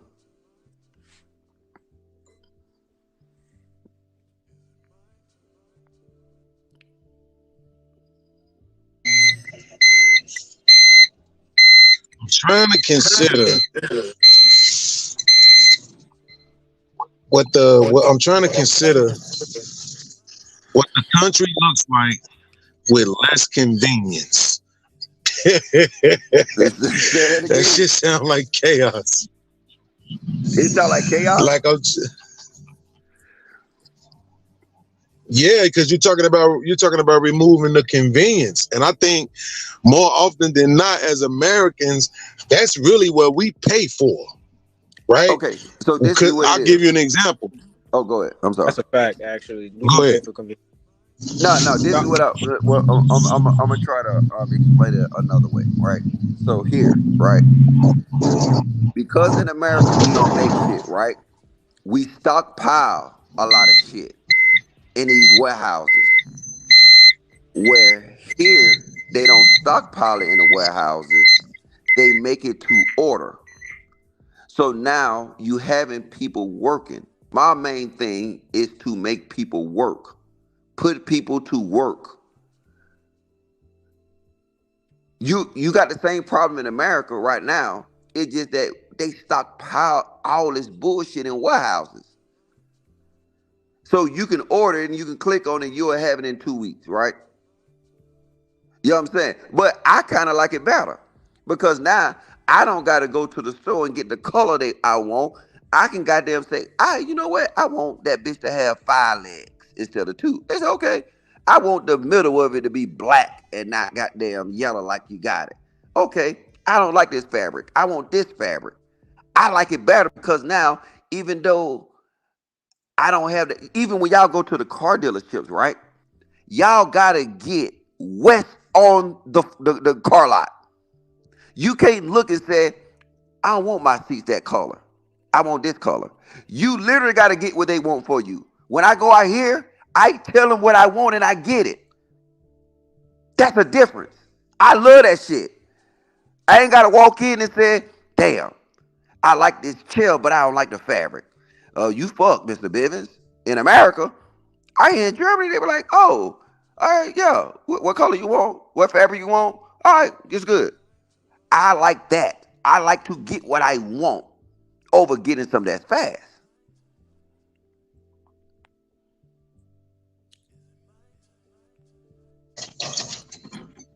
Well, yeah, that's what I'm saying. Like the example I was gonna use, right, is like I just went to grab this little food from this restaurant, and unfortunately, they didn't have what I had. I didn't know they put the shit away this early on the breakfast side. But I also go there sometimes when I'm on my tenders. Now, the crazy part about it is I can go to the grocery store and buy some tenders, right? And it's going to cost me a little bit less. But not even and the other thing about it is the seasoning and shit that I use at the crib, they actually come out like they actually taste better.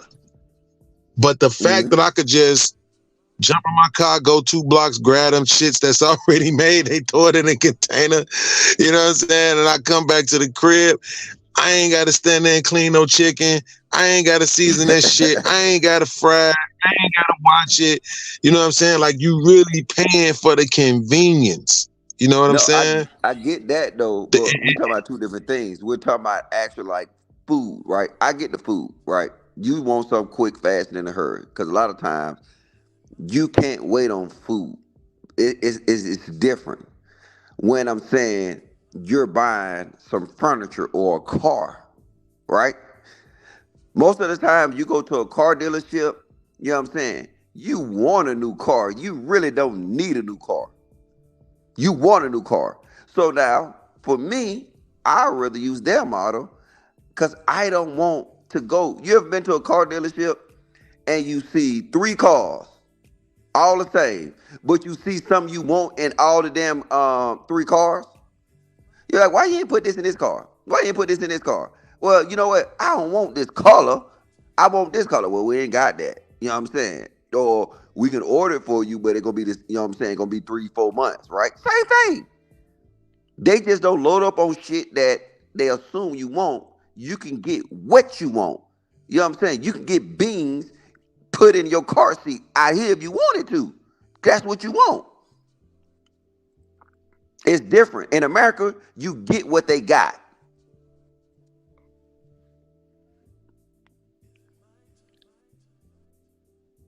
So I'll say to the point where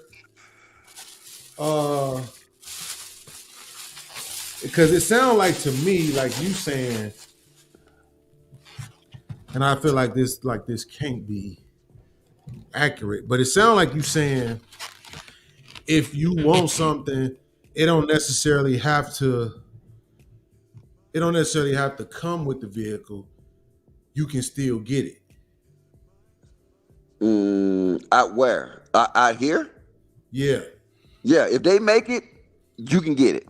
Okay, if they make it. Okay, yeah. So that's what I was trying to confirm. Because like I was gonna say, you could do that here too. I know when my cousin just got his new Lincoln truck, that's what he did. He went in like, man, look, I want this, I want this, I want that, I want that. Right? He got all the bells and whistles and shit. So, but the problem with that to me is you getting a brand new ass car. And you about to eat this depreciation.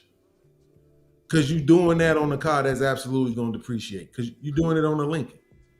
But it's the same thing if you get a car that's on the lot that's brand new.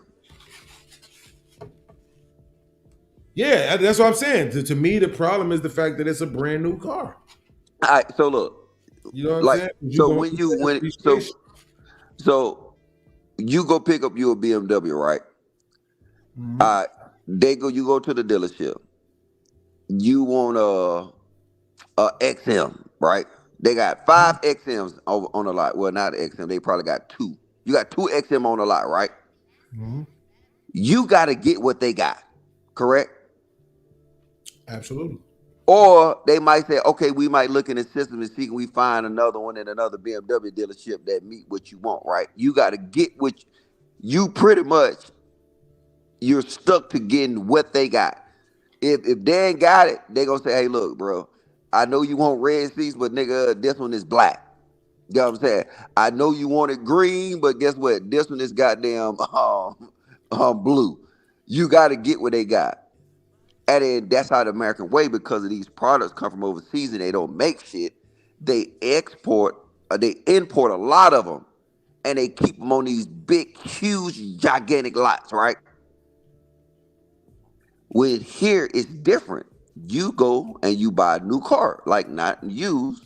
Used, same thing. You're going to get what they got because it's used. You want a new car, they go say, okay, what you want? I want this car. I want this color. I want this. I want it loaded with this. You know what? I don't like that goddamn big TV in the back of the fucking goddamn the 7 Series. Take that shit out. You know what I'm saying? You can tell them whatever you want. They gonna say, okay, well, your car for you in 4 months. You go to America and do that, you even had that car in 4 months because I think the 7 Series only made in Germany. So nah, nigga, you gonna have to wait probably about 8 months to get that motherfucker. So because you're getting convenience, but you're getting what they want to give you. So basically, you're saying that companies should dial back the assembly line production. Like that might have been cool when most of the people in the country didn't have a car, but now that most of the people in the country have a car, now that most of the people in the country not buying no brand new car anyway, maybe we shouldn't make as many, and maybe we should have them made to order. No, I'm telling you this. The reason they don't have made to order in the United States is because the shit is not made in the United States. So you know how much money them car companies lose for having all them cars on their lot? Because they can't make to order because it's not made in America. The cars. What cars is made in America? Bro, I thought all the cars was made in America. Hell no. You got certain BMW companies that make certain models You in talking about America. that foreign shit? I'm talking about our cars. I'm talking about Buick. I'm talking about Cadillac. I'm talking about Ford. I'm talking about No. Chevy. You know what Cadillac's made at? Iowa. China. That's fucked up. That's my whole point. I'm saying all these cars is made overseas. So when they export these cars, they export them in bundles. So they're gonna have an Escalade Platinums, right? They're gonna have a black one, all black, black interior, black outside. They're gonna have a couple of different versions. They're gonna send them there to you. That's why you just can't go to Cadillac and say, "Hey, I want this." You know what I'm saying? You get what they got because they receive them in bulk. You don't have options in America. Go to a Porsche dealership and see. You are going to get what they got. If they don't got it, they're going to say, we're going to look and see if it's at another dealership. If it's not at another dealership, they're going to tell you got to order it and you're going to wait damn near a year.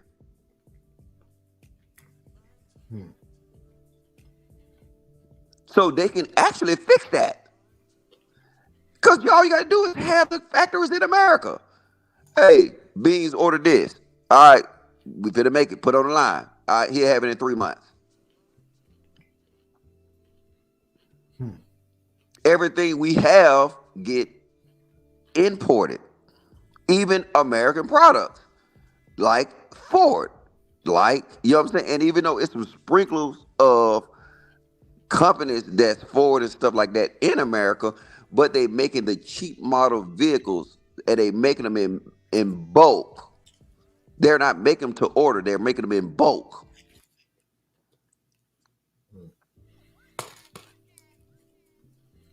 No, why the fuck should it take 3 months though if it's made here? Say that again? I'm just wondering why should it take 3 months if it's made here? But in service, you know what I'm saying, run around about 3 months. You know what I'm saying? But a lot of them ain't made there. Or order a Porsche or order an Escalade and ask them, you know what I'm saying? I want a custom Escalade. I don't want this color. I want this color, this color, this color. And they gonna tell you, all right, we ain't got that. We're gonna have to make it. Blase, blase. Watch how long that shit take. That shit probably take you a year.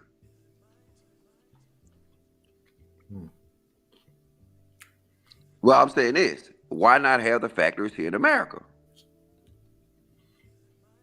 Yeah.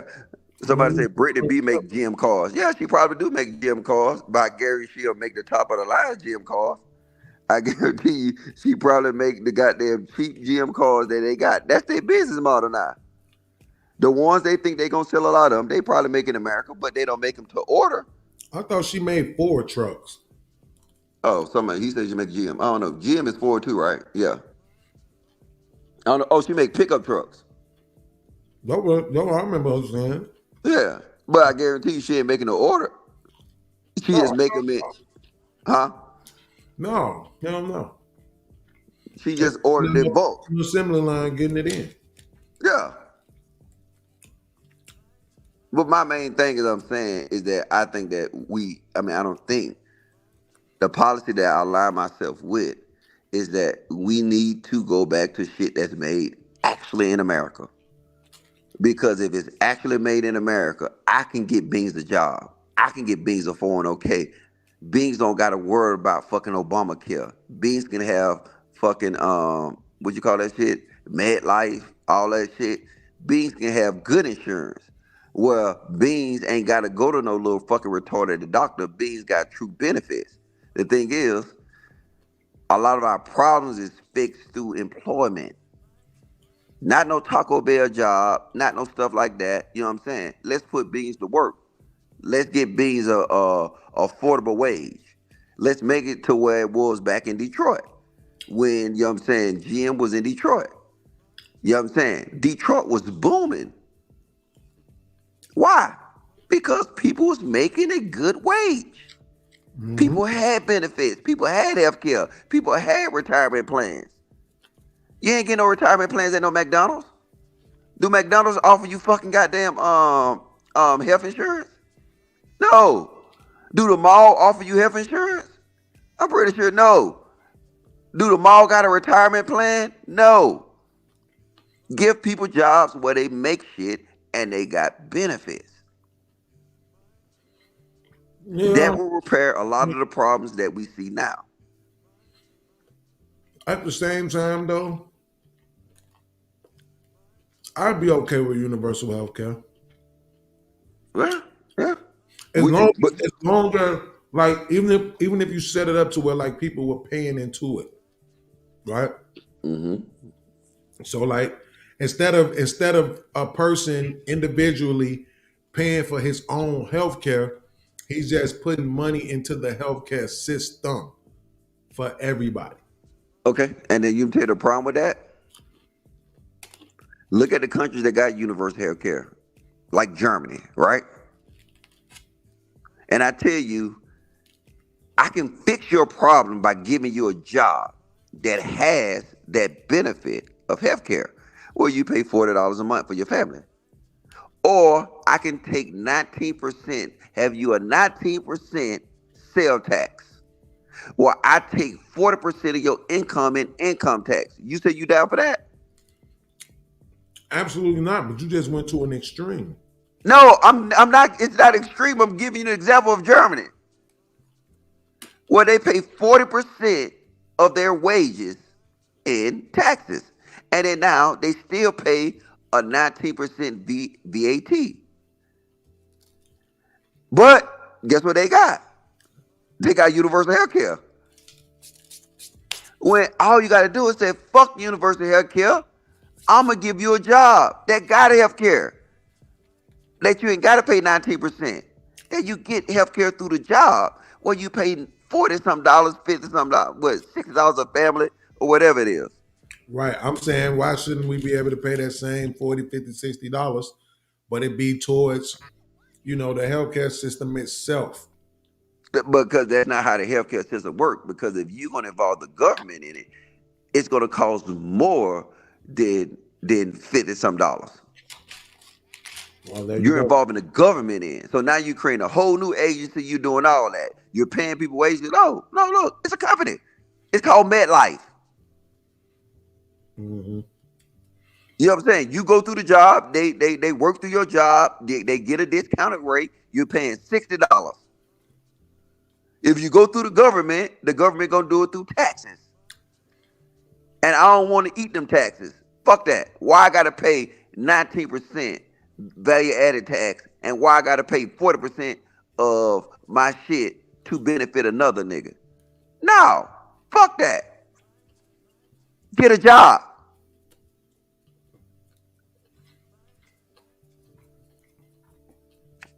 That shit sound good.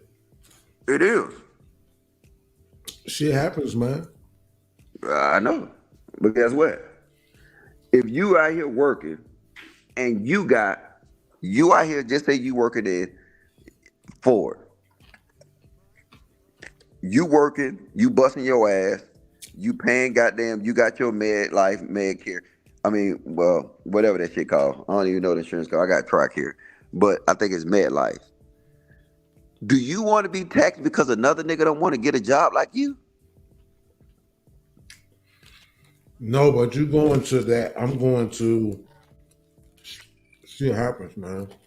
Motherfuckers be injured, broke up, all kind of shit. Mm. And we don't think, a lot of times we don't think about shit until it happened to us. And then But if a motherfucker is injured and all that, then he should qualify for disability, which is not Obamacare.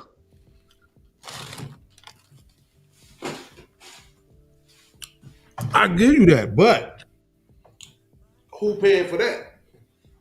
Say that again? But who paying for that? We paying for that. And in disability, you know what I'm saying? He pay for that. I can get disability right now. I can get right now $3,000 a month if I quit working.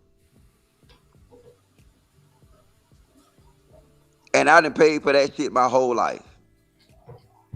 I don't know how, but you get your little Social Security shit, and you get your little disabled. They show you how much you paid into it. Mm-hmm. I paid for that. So only because I was in the military and I had some injuries, I qualified for the SSA disability. But I'm not finna work for no three. I mean, I'm not finna quit working for no $3,000 a month. The fuck that shit is. Yeah. No, I mean, like I said,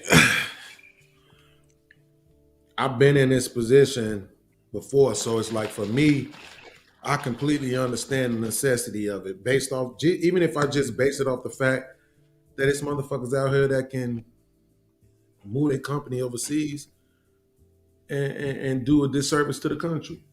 Yeah. And I think that shit un-American.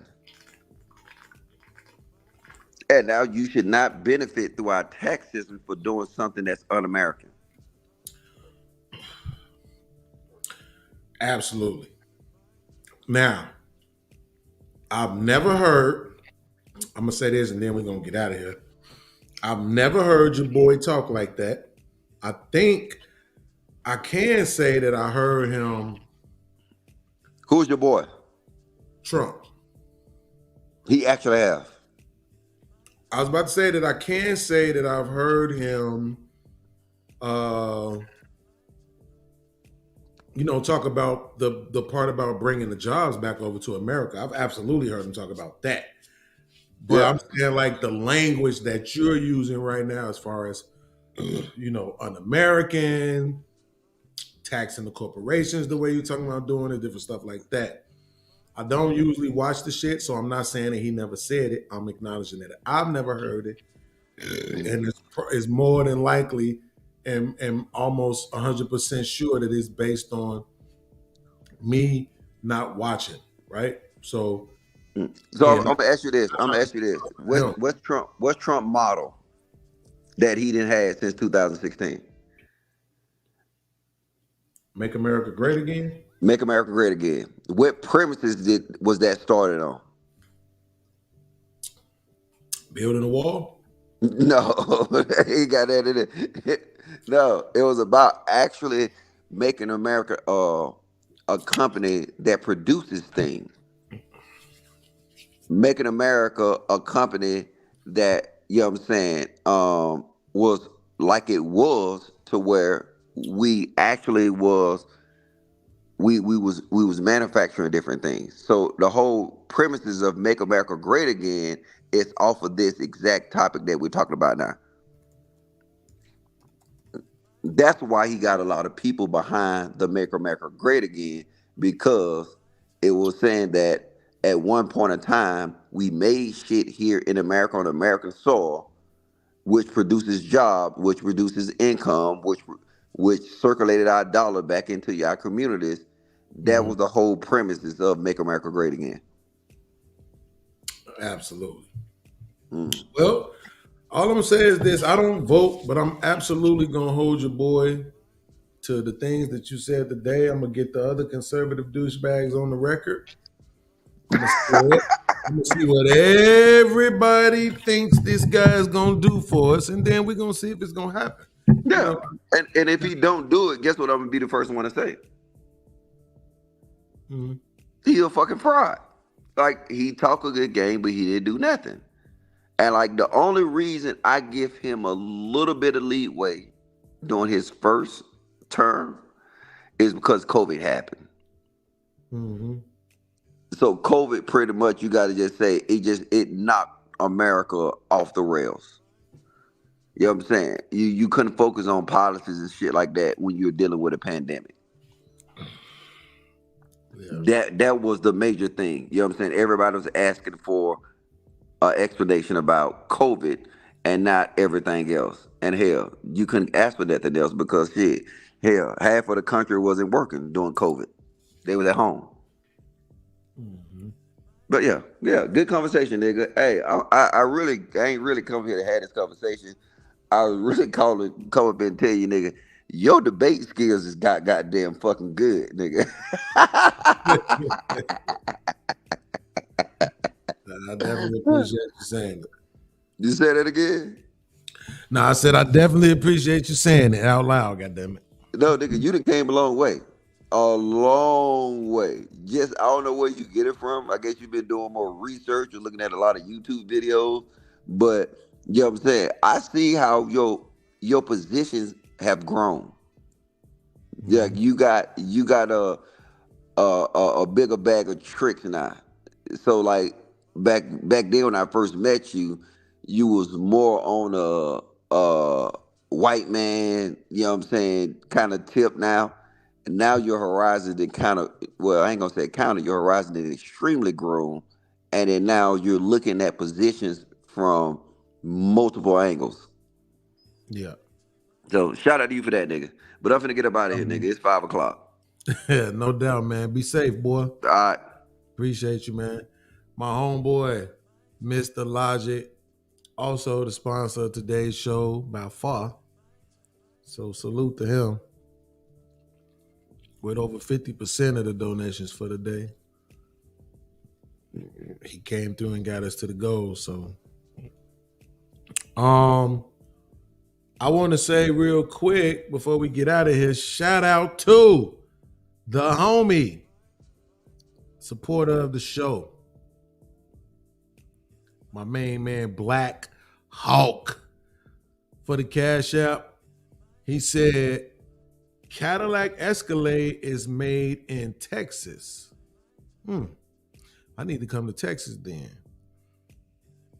See if they can make me, I want them to make me a 2009 Escalade. I want a brand new 2009 Escalade, but with at least 10 miles on it so that I don't have to eat the depreciation. That's what I want. That Escalade is one of my favorite cars ever, man. Like, I literally had a dream the other night that I went to the dealership and I told the dealer, I said, look, I got 3 cars on my list, 3 cars that I've never had that I want before I leave this earth. One is a Jaguar, one is an Escalade, and the other one is a Benz. So I've had Oldsmobile, Chevy, Pontiac, Cadillac, Buick, BMW. I've had a lot of cars, a lot of different makes and models.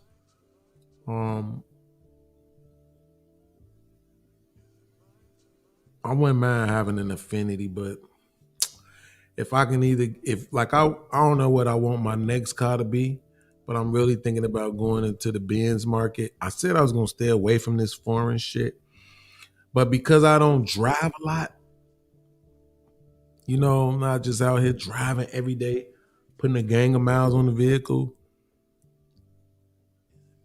As long as the vehicle is in good condition, I should be all right. Keep it for a year, get something else, keep that for a year, get something else, and then get something to just have forever. My forever car should probably be like a Chevy, like a box Chevy, or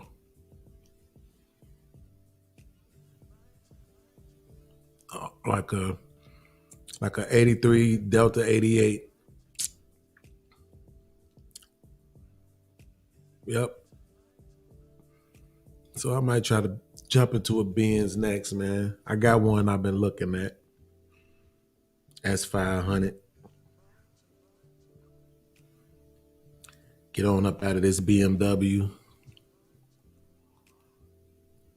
If I go Benz, then Escalade, then Jaguar.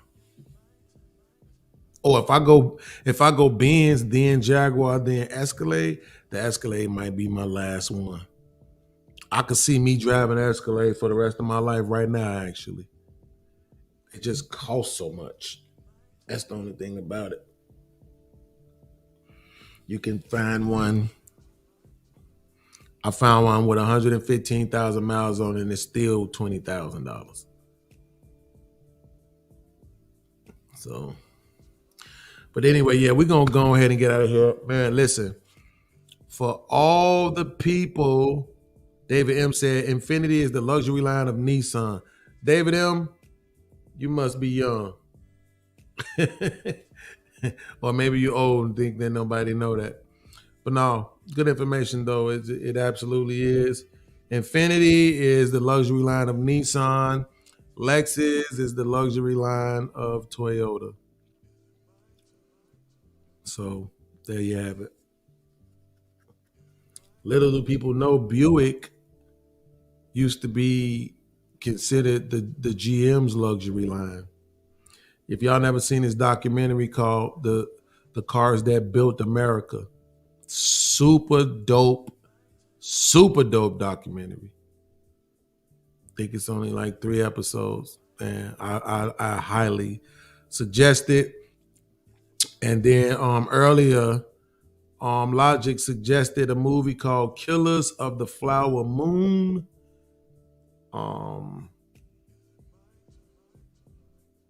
He thought it was a Tarantino movie, but it's actually a Scorsese movie. But it's starring DiCaprio. You got De Niro, Brendan Fraser, few familiar faces. So, probably a really good movie as he suggested. I think I'll probably check it out later since it won't be nothing else on.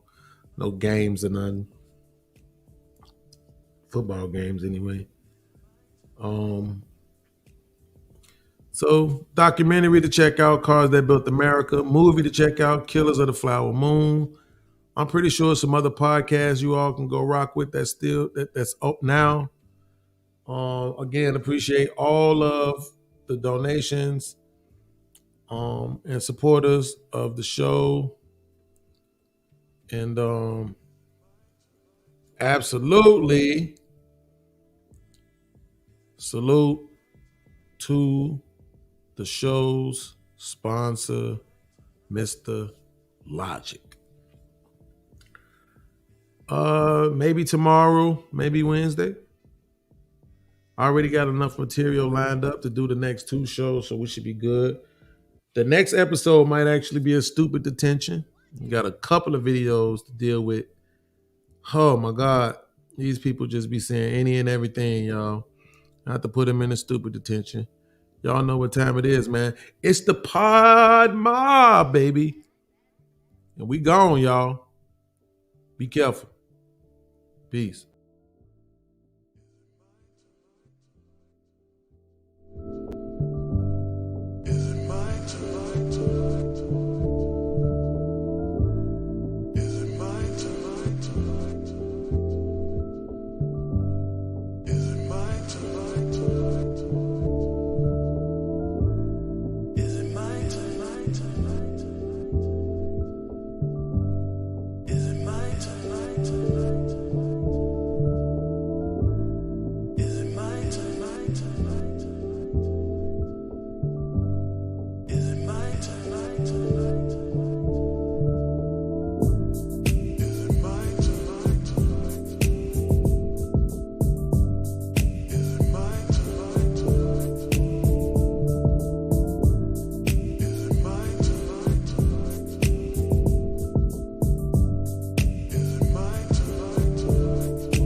You know what to do.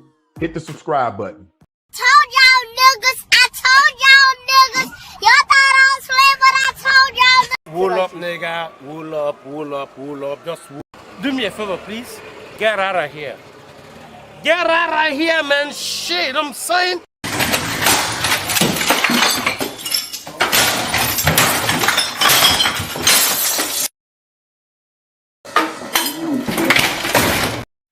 From my heart. Kiss my ass. Kiss my ass. Kiss my entire ass. No. What ass?